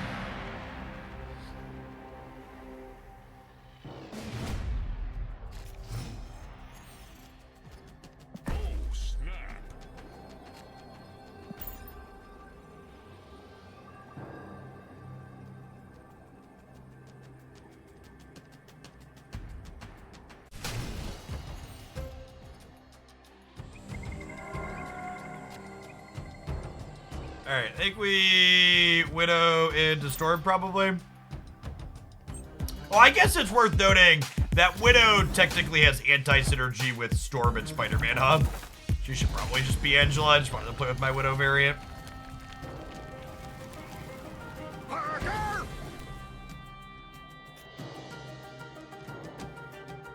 I think the people talking about the Brood Absorbing Man deck with any deterministic amount of sense are being silly. That deck's still very new, and we definitely don't have meaningful stats to be like, hey, this is too good or not. Spider-Man here.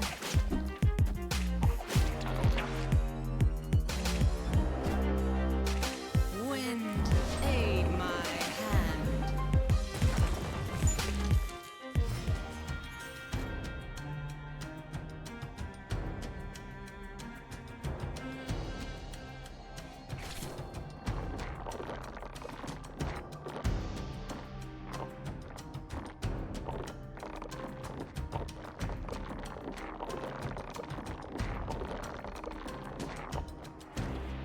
Sorry, apologies, I'm done now.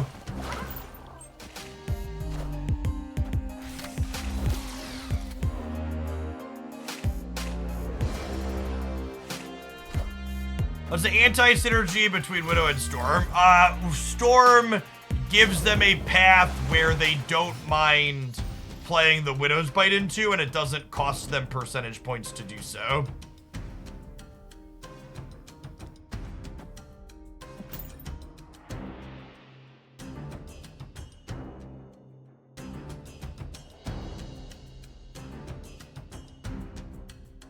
I'm working with just one headphone in, and it took me a second to figure out what you were doing in my ear. Apologies.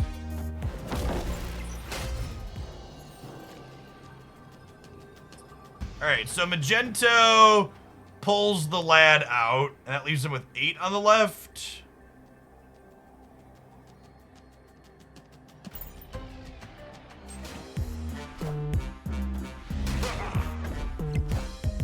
Oh my god, they just super scrolled us. LOL.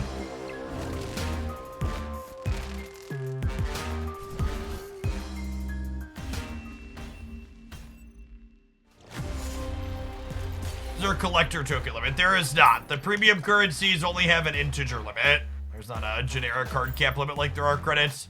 The credits only have a cap at 10,000 because they don't want people hoarding resources.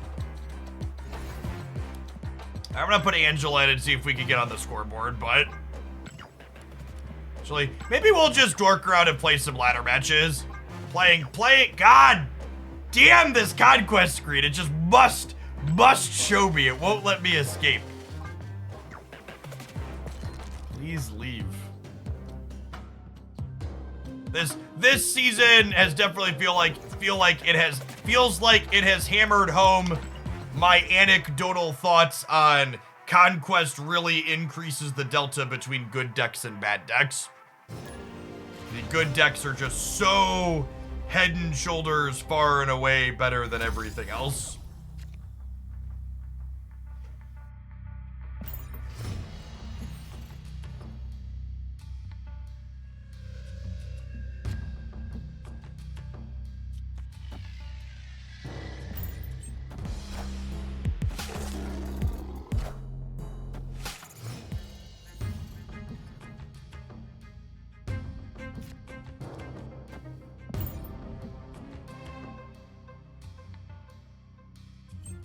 Some skate tokens on Samurai or High Evo? Definitely High Evo.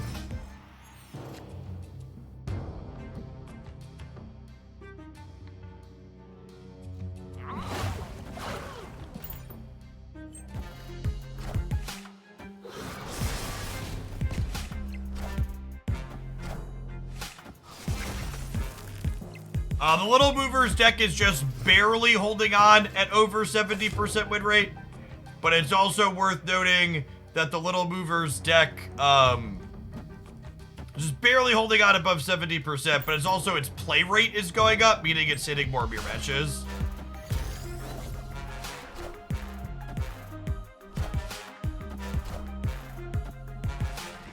Got him.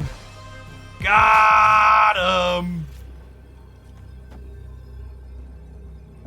It's nice to queue up on the ladder and finally hit a bad deck like Destroy Jet. Instead of just the mono busted decks Conquest has been this morning.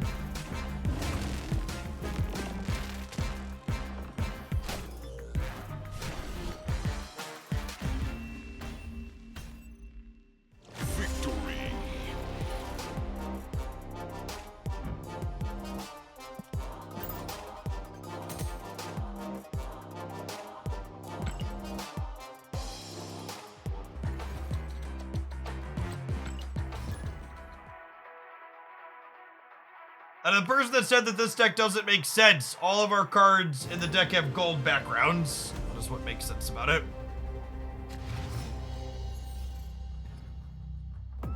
You play some of the Little Movers later. Nope, we played one match of Little Movers earlier today, and we played a mirror match, and it was easily the worst 20 minutes of Marvel Snap I have played in the last week. And I've played like 70 plus hours of Marvel Snap in the last week. The Little Movers mirror is truly mind-numbing. It's literally just a clusterfuck of who hits their key cards early and on time. It's not remotely interesting or fun. 0 out of 10, would not play again. Wind aid my hand. You have any thoughts on Torch and Forge in the bounce deck? I think Torch is just, unfortunately, pretty unplayable into... I think Torch is pretty mediocre into Killmonger and other tech stuff. Just a lot of work for a card that gets knocked down.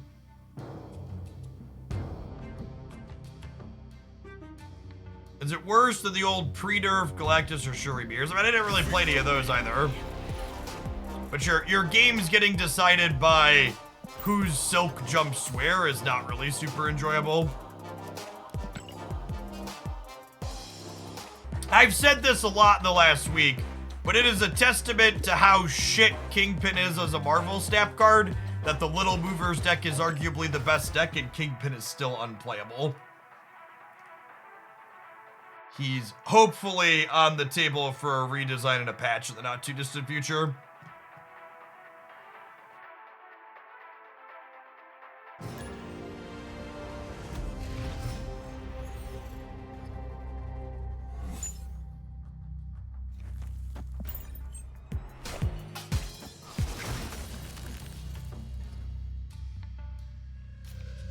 I thought they said they were disabling this location. Did they fix it?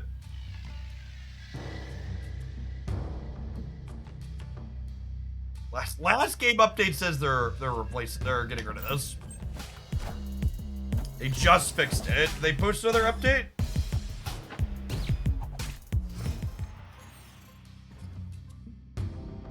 It wasn't accounting for cards that like moved here, as far as like being the last card there. So I was only counting cards that were actually played out, not that moved into it.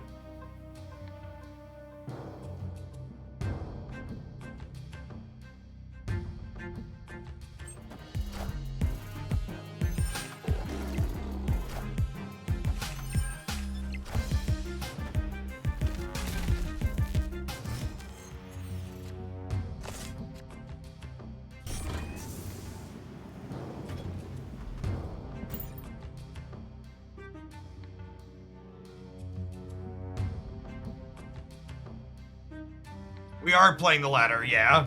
Yeah, Conquest is a lot of the same, so. Not Conquesting. Wakanda forever.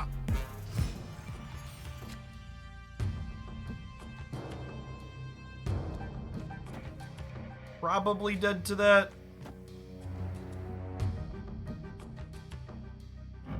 Well, I guess. We could do this, and then we could, like, play a 12 power pig on the left. Maybe overpower the 16 power thing.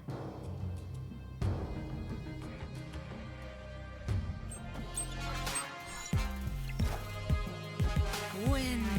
Spider Ham a good buy for 3k tokens. I would not rate Spider Ham as a high priority pickup, no.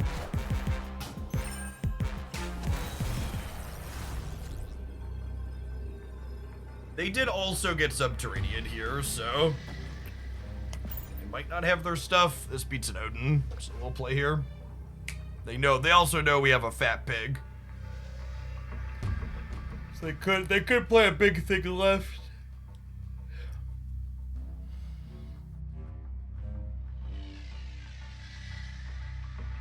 I think Spider Ham is a card that you can play in plenty of decks. However, Spider Ham is a card that's easily replaceable in any deck you would play it in. So it's not like a card that I would recommend you pick up because it doesn't really open up new decks for you. So unless you're someone that's like getting every card, I would generally recommend spending your resources on things that like open new decks or play patterns, not on cards that are just like generic disruption number 25 when you could like play generic disruption 24 and still be like 99% as effective. So like Ham's like a solid playable card. It's just like also not this opens up new strategies for you if you get access to it. So if you really want to pork some people, go for it, but if I was a limited small spender, I would not spend resources on it.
So the thing about Yoshida, Base, and Magneto, as I'm standing here looking at it before chat suggests we make the bad play. Yoshida base, or I'm sorry, Magneto specifically, he doesn't count as fully played until his trigger fully resolves. So what that means is you play Magneto, he pulls things in, and then it's like, oh, now I'm done being played.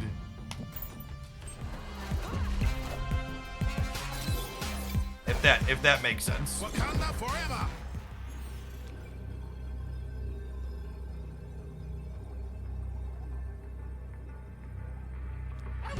I would like to kidnap your Black Panther.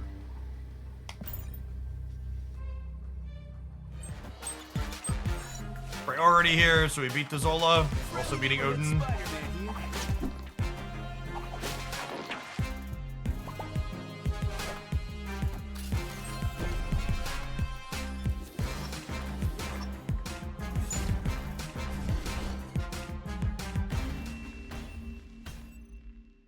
Victory.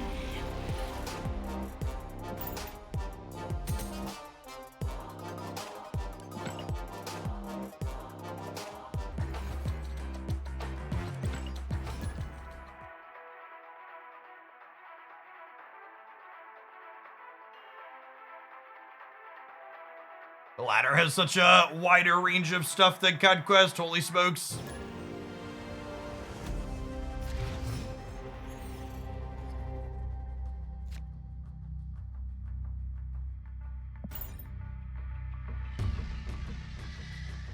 What happens when the last card to get there isn't there anymore? I assume it just goes down the line.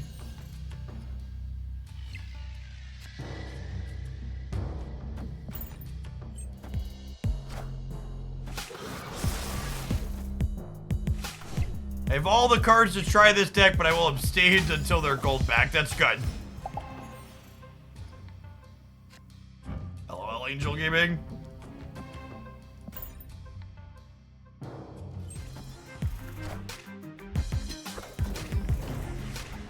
Listen, chat, if you spent gold on this variant, you'd be trying to play Angel too, okay? Don't judge. Aid my hand. Judge them. They're doing their best with what they've got.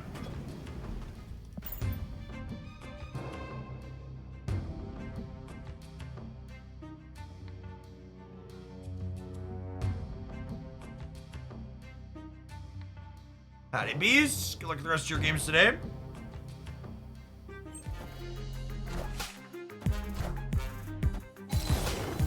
Torch, X23, Magic. Yeah, are they booster farming? I think we're being booster farm, chat.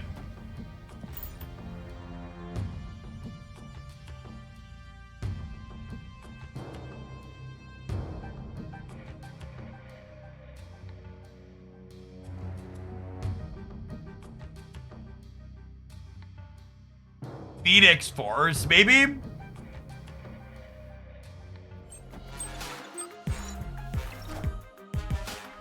You know, the more I think about it, chat, you know what the OTA update I really want is?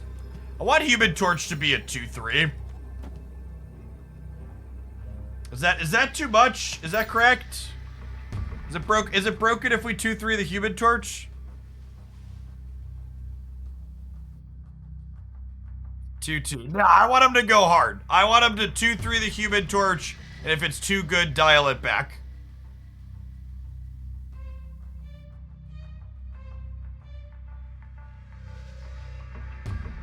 I want him to 4-6 Enchantress the shit out of it. I want him to take the dial and crank it to a 12 for a week. And if it's actually a 12, then you pull it back down.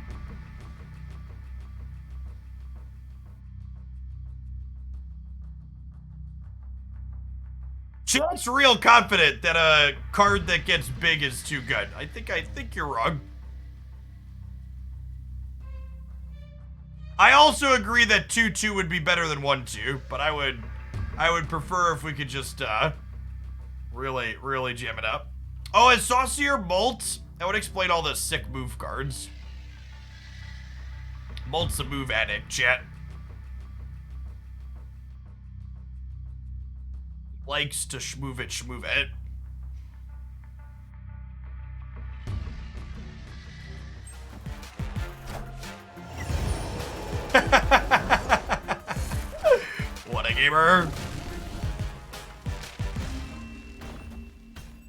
Play Living Tribunal, lose the game is one of Twitch chat's favorite lines, so respect.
Oh, I never thought about that. Do the Fantastic Four cost 1, 2, 3, 4? They do, don't they, right? Torch, Invisible Woman, Mr. Fantastic, and the Thing. Look at our opponent, chat. Also a thoroughly cultured gamer here.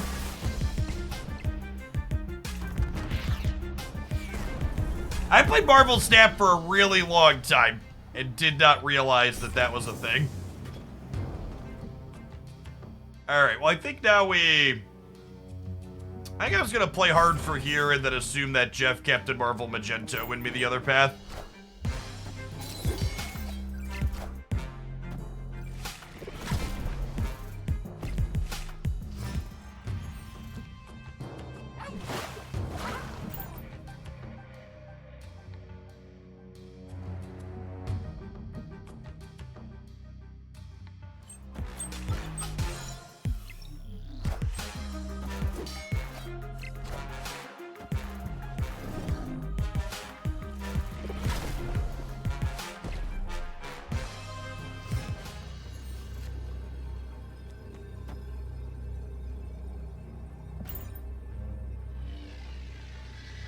How big's their null? No, this is not a bot chat. This is a human. Anyone you play against that has very specific patterns of cosmetics is always a human. The bot cosmetics are very random.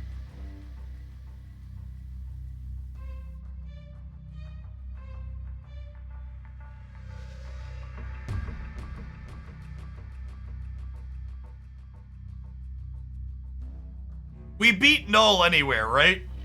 Because Magento and Jeff are 15 over 14 right.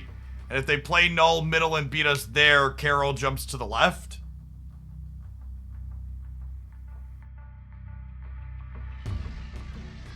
We're in the clear regardless here. Prime time sign.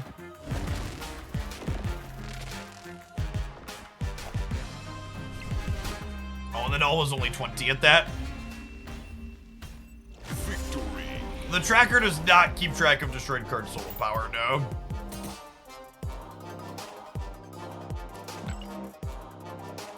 Alright, we're gonna close out with a little more conquest today. I wanna see how... Is this one of my decks in general? I don't. I wanna see how the,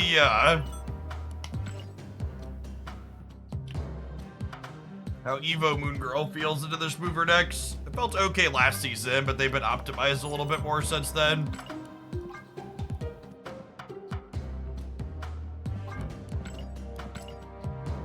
Let's give this a go.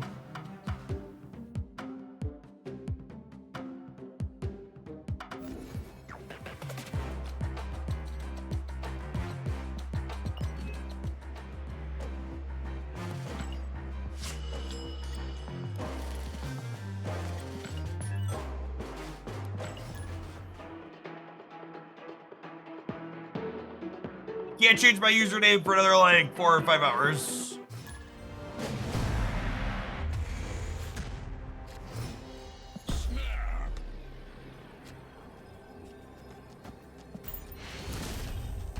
Oh my god, are you really sweating me in the proving grounds? Are you really sweating me in the proving grounds?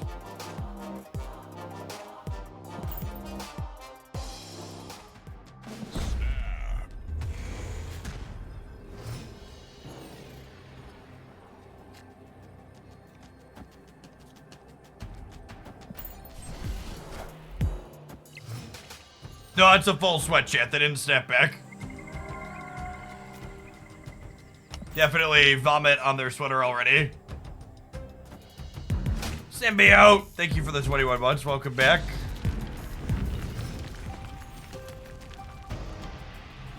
Sorry, they're a Magic the Gathering player, chat. The idea is completely foreign to them. Being anything less than a full sweat.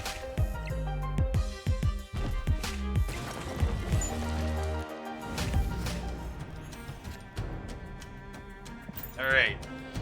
Show me your jugs, Blue Wizard. Opponent snapped.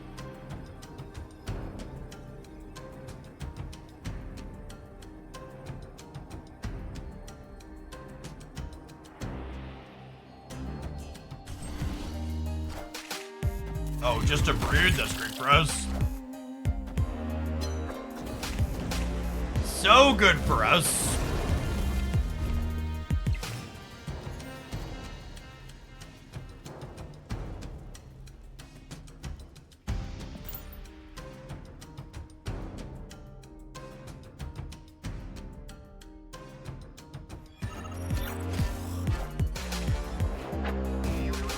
Got me.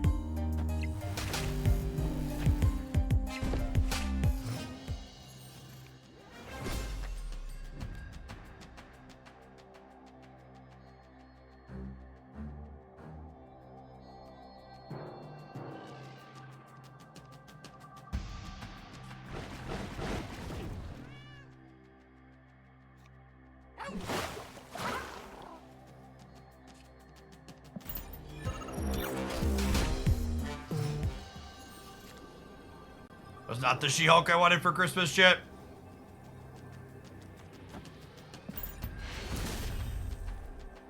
Victory.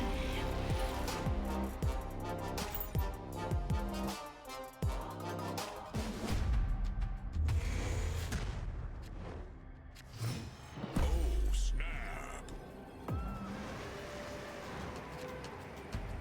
That's something to prove, chat. It is the proving grounds.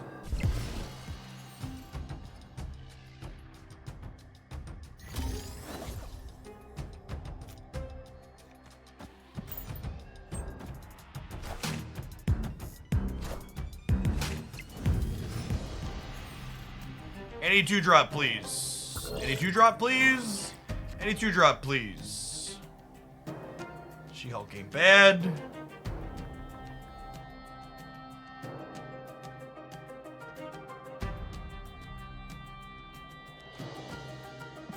Magic the left here. Oh, are we getting stormed? I have priority. I should have expected storm. Yeah. Aid my hand.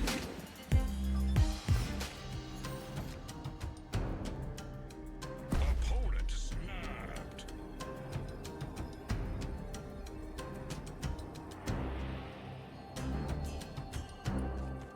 This is probably game winning, right?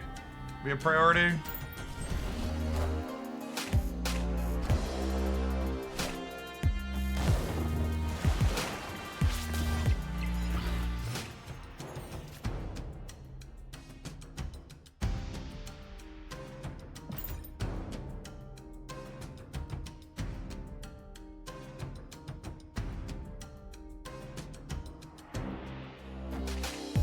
Friendly neighborhood Spider-Man here.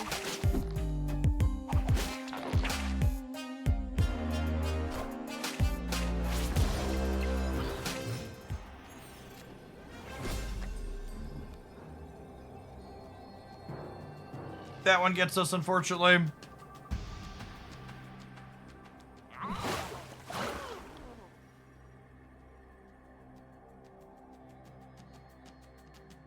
Only one more cube.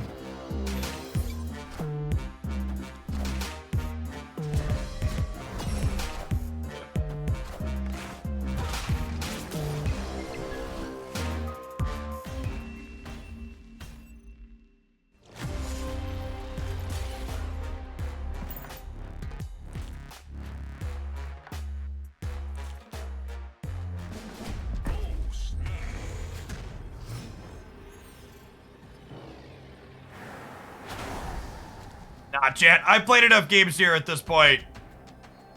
0% chance they get out of this without finishing it up. You don't want to give out too many complete freebies because then it incentivizes people to always slow roll.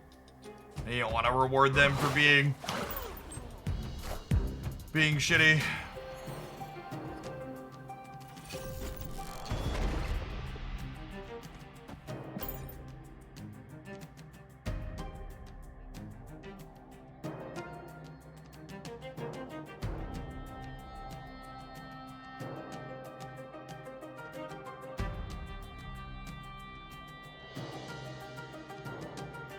We're hoping to draw either of our two Hulks next turn to Moon Girl up.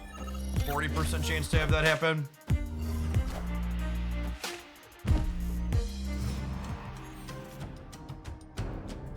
Perfect.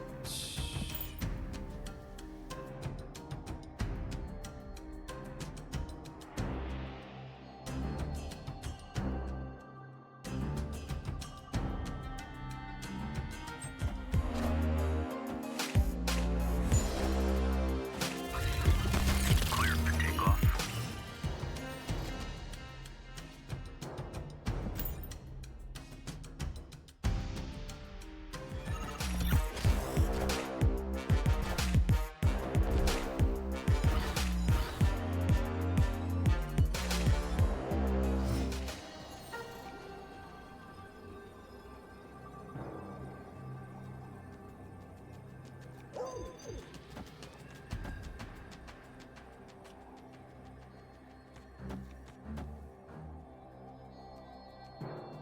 Obviously, Cosmo's ongoing isn't active on the left, but it's just putting us to 14 there and keeping their nebula down. This puts us to 18, 25.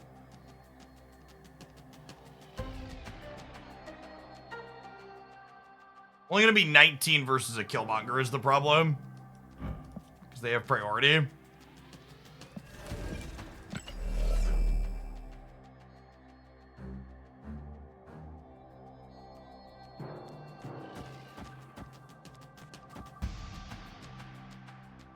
This is better. The Killmonger. Oh, I guess they're a Nebula deck, huh? So maybe I don't have to worry about Killmonger.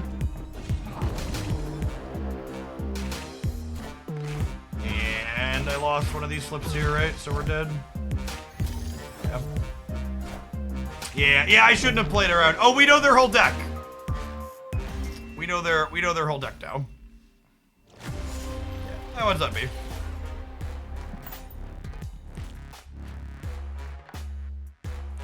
Nebula should be no Killmonger is a good read.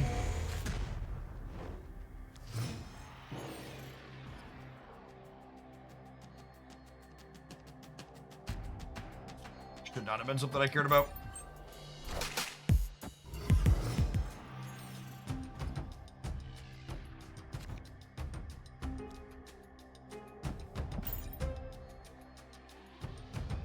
No, I'm not giving it to them. We can easily win this.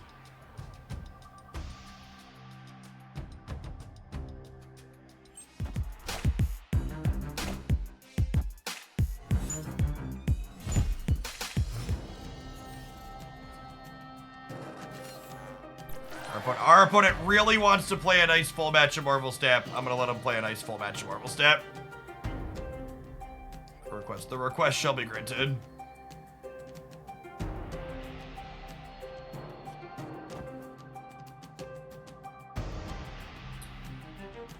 But if I Goose here, and then I can Moon Girl into Hulk here, and let it get kicked over.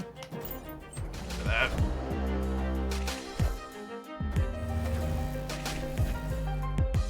Sure, I can Moon Girl Hulk on the left now, or on the right now.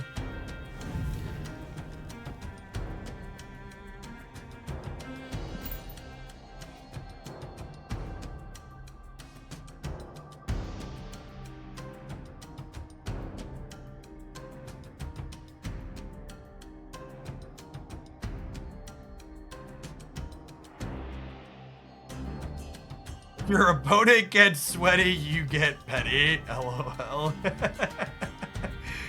Ooh, that's good.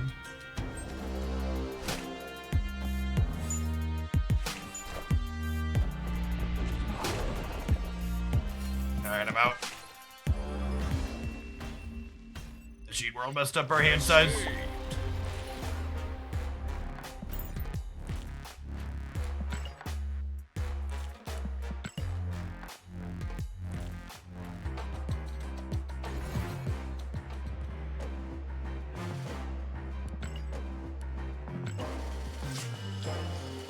Not the button I wanted to press.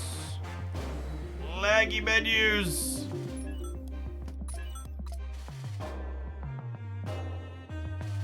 There is definitely way more BM emotes and stuff on the ladder in my experience than there are in Conquest. Anecdotally. People on the infinite ladder press those buttons a lot.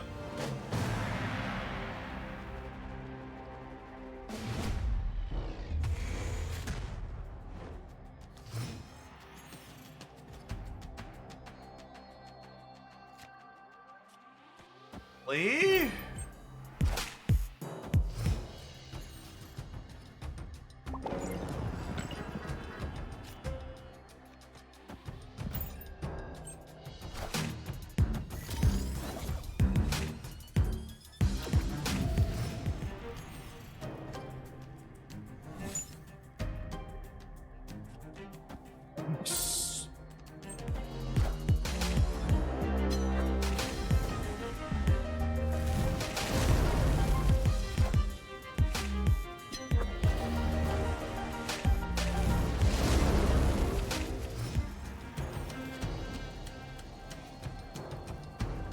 Okay, that's great for us.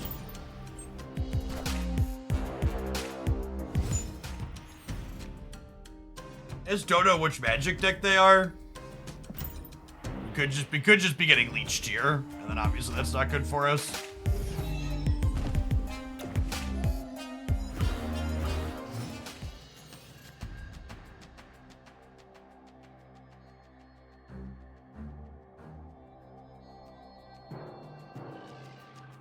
Getting Hellad? Which case this Cosmo is great, right?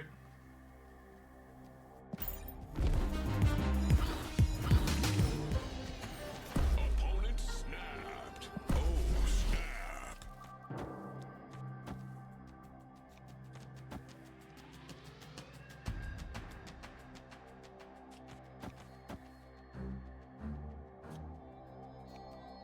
Let's just spread out and make sure if I accidentally lose here, I win left and right.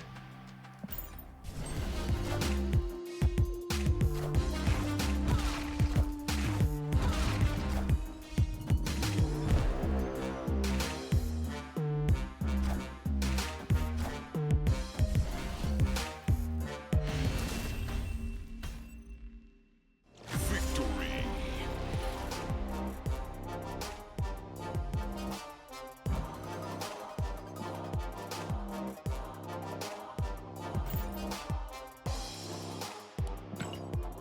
One of the reasons why this deck is good is it's got a good random bullshit matchup.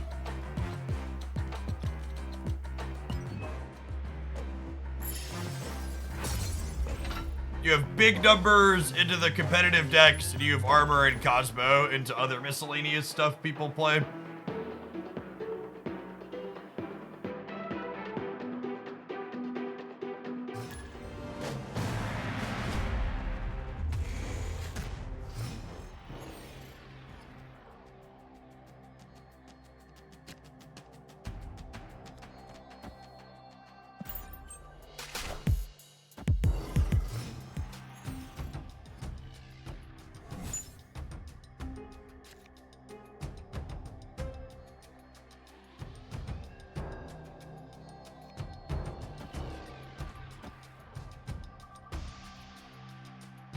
Snap. Armor into Sunspot, Misty into like Moon Girl or Magic somewhere. I don't know what they're doing. This is probably pretty good for us.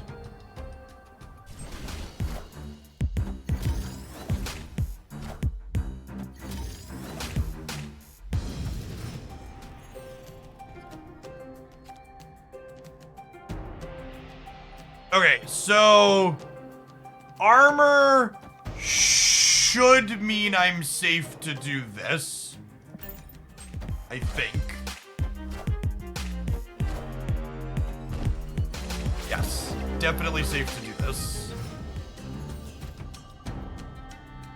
It should also mean this magic is safe, right?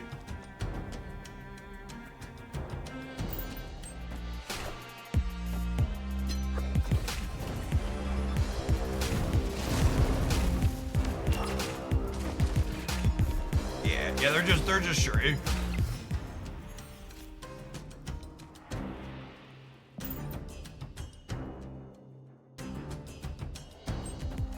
Almost old enough to go to school at Hoaglandia. An intro to stats in kindergarten? Could be. Could be.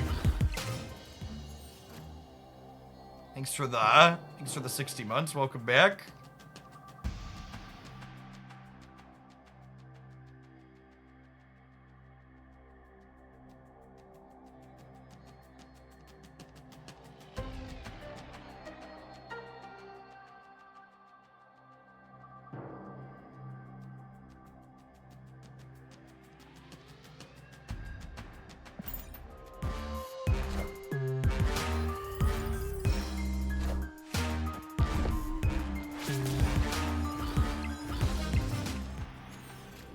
Could have been right to play both Hulks out here. I'm not sure. Instead of getting the She-Hulks. Opponent snapped.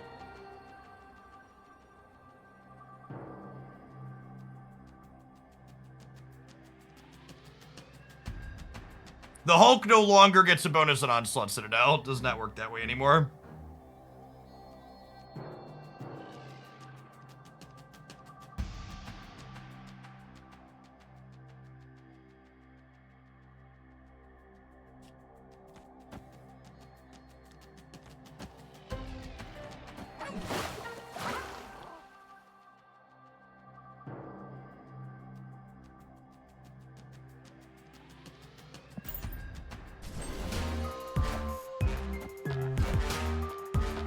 I'm sorry. What?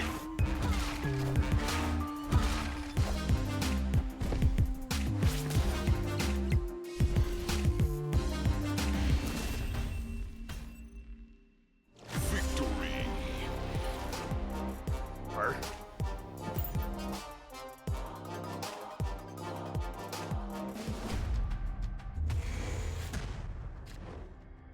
you don't play Samurai instead of Black Bolt in the good stuff deck. You play it in addition to make your stat more consistent.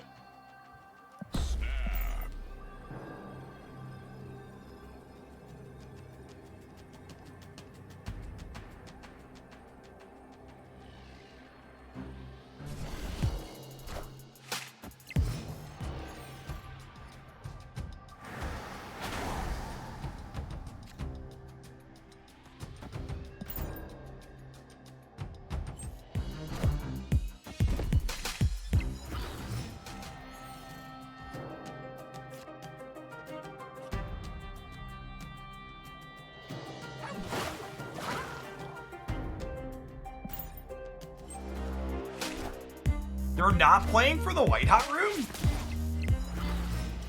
That's gotta be wrong.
apparently, for all of them.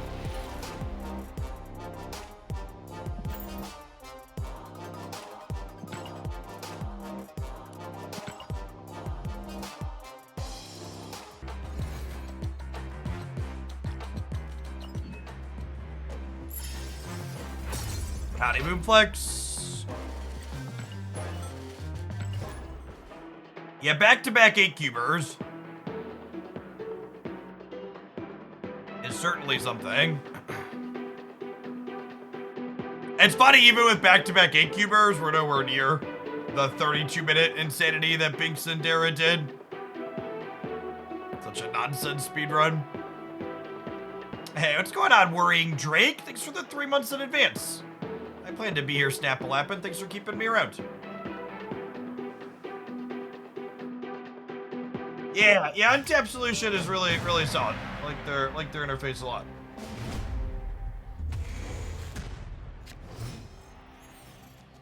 They did a good job.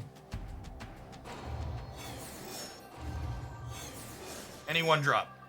Nailed it.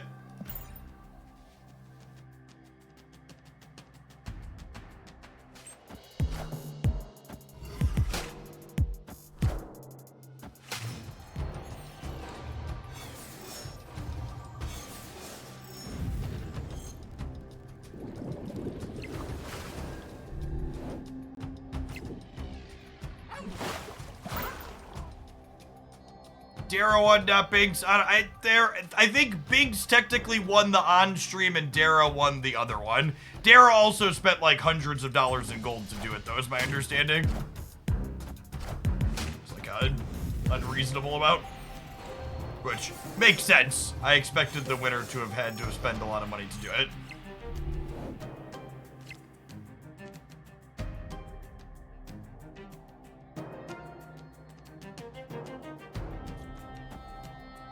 I don't want to count on Magic giving us an extra turn against their Legion deck, but I think I'm playing this to get rid of the Throne Room.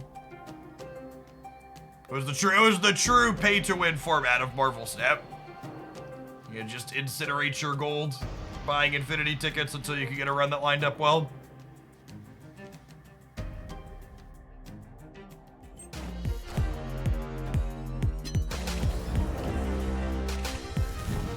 Road was the big winner of that contest. Yeah, basically.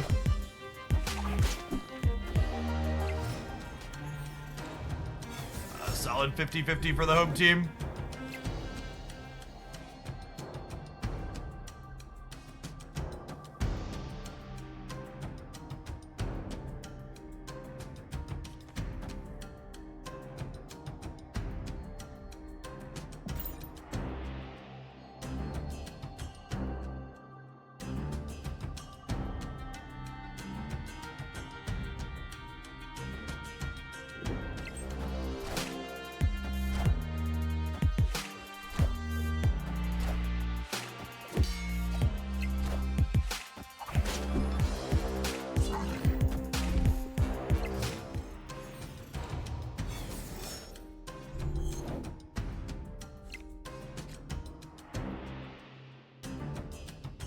Yes, Legion Rug Pull is likely on the table. Thankfully, Superflow kind of lets us play like that's not too much of a problem. So I'm going to go ahead and snap here. And then we'll soak 6, and we'll be able to play both Hulks next turn. Didn't they give everybody gold to buy Infinite Conquest tickets? Yeah, but it was only like 10 or 15 tickets. You needed more than that to really make a deep run in it like Dara did.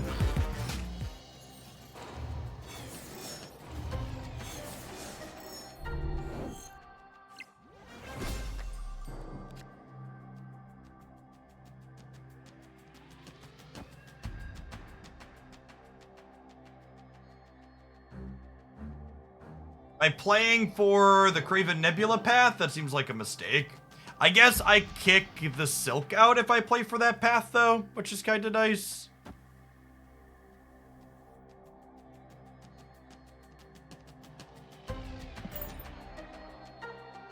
The fact that I don't know how many turns we're really playing is kind of problematic, but it is what it is. Should I move Jeff mid? No, I think I want Jeff's stats on the right for now because of Captain Marvel's ability to move. Opponent snapped. All right, 8 cube scam. Feels bad that this happened after we locked in our play. Could definitely be getting spooky.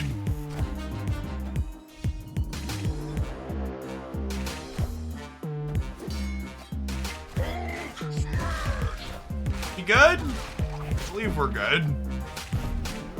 Higher, further, faster. Definitely an 8 cube scam. Just not for them. Victory.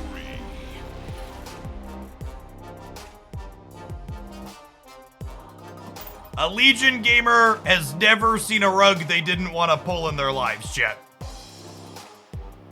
There's a rug, gotta pull it out. What a Gus! Thank you for the 2/3 of a year. Welcome back. Appreciate it.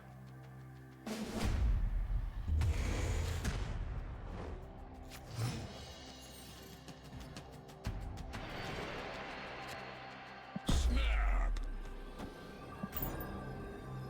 Opponent snap. I feel so accused by that statement. Good, you should.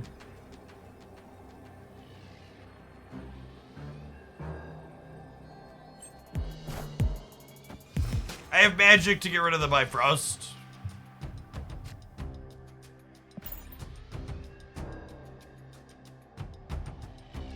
They can end the game early, add more squirrels, or turn every location to the Death's Domain. They're 100% doing it. Yeah.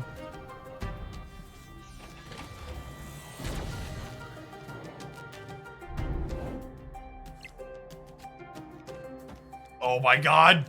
What a just absurd hand for us.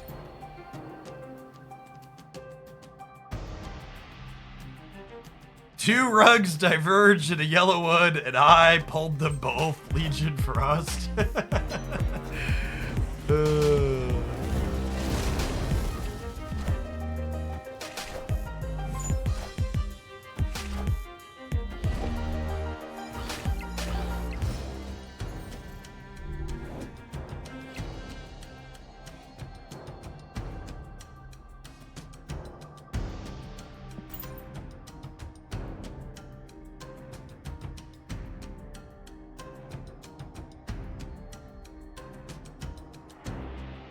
They played Vision left, chat, because they wanted it to slide with Craven on the Bifrost. Is what happened there for reference.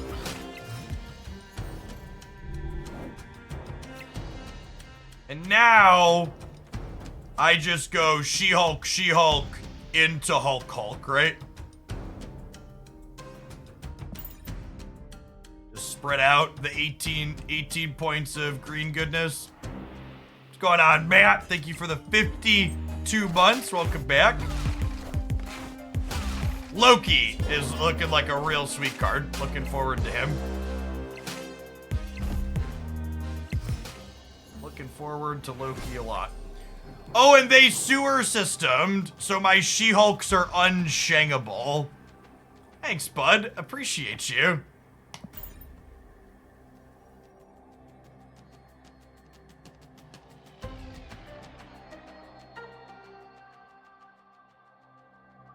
Any theory crafts for Loki? Quinjet, Collector, and 9 other cards.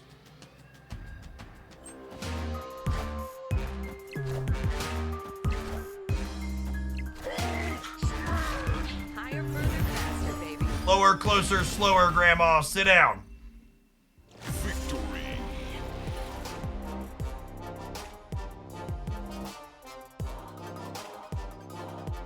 Isn't left always better because you're losing by less? Not necessarily. Depends on where they play to. Could be fine. Could be fine. Arcano, thanks for the primer. Appreciate it. They're also actually, so here's the thing about left, actually, to put it into articulate. The vision is technically everywhere all at once. So they technically have the most points in the middle, right? They technically have 14 in the middle, and they have 10 here. So when you're kind of counting where am I most behind? Oh yeah, I guess I'm still most behind. I don't know. It's mostly a flip ski do on where they're gonna shove their stuff into.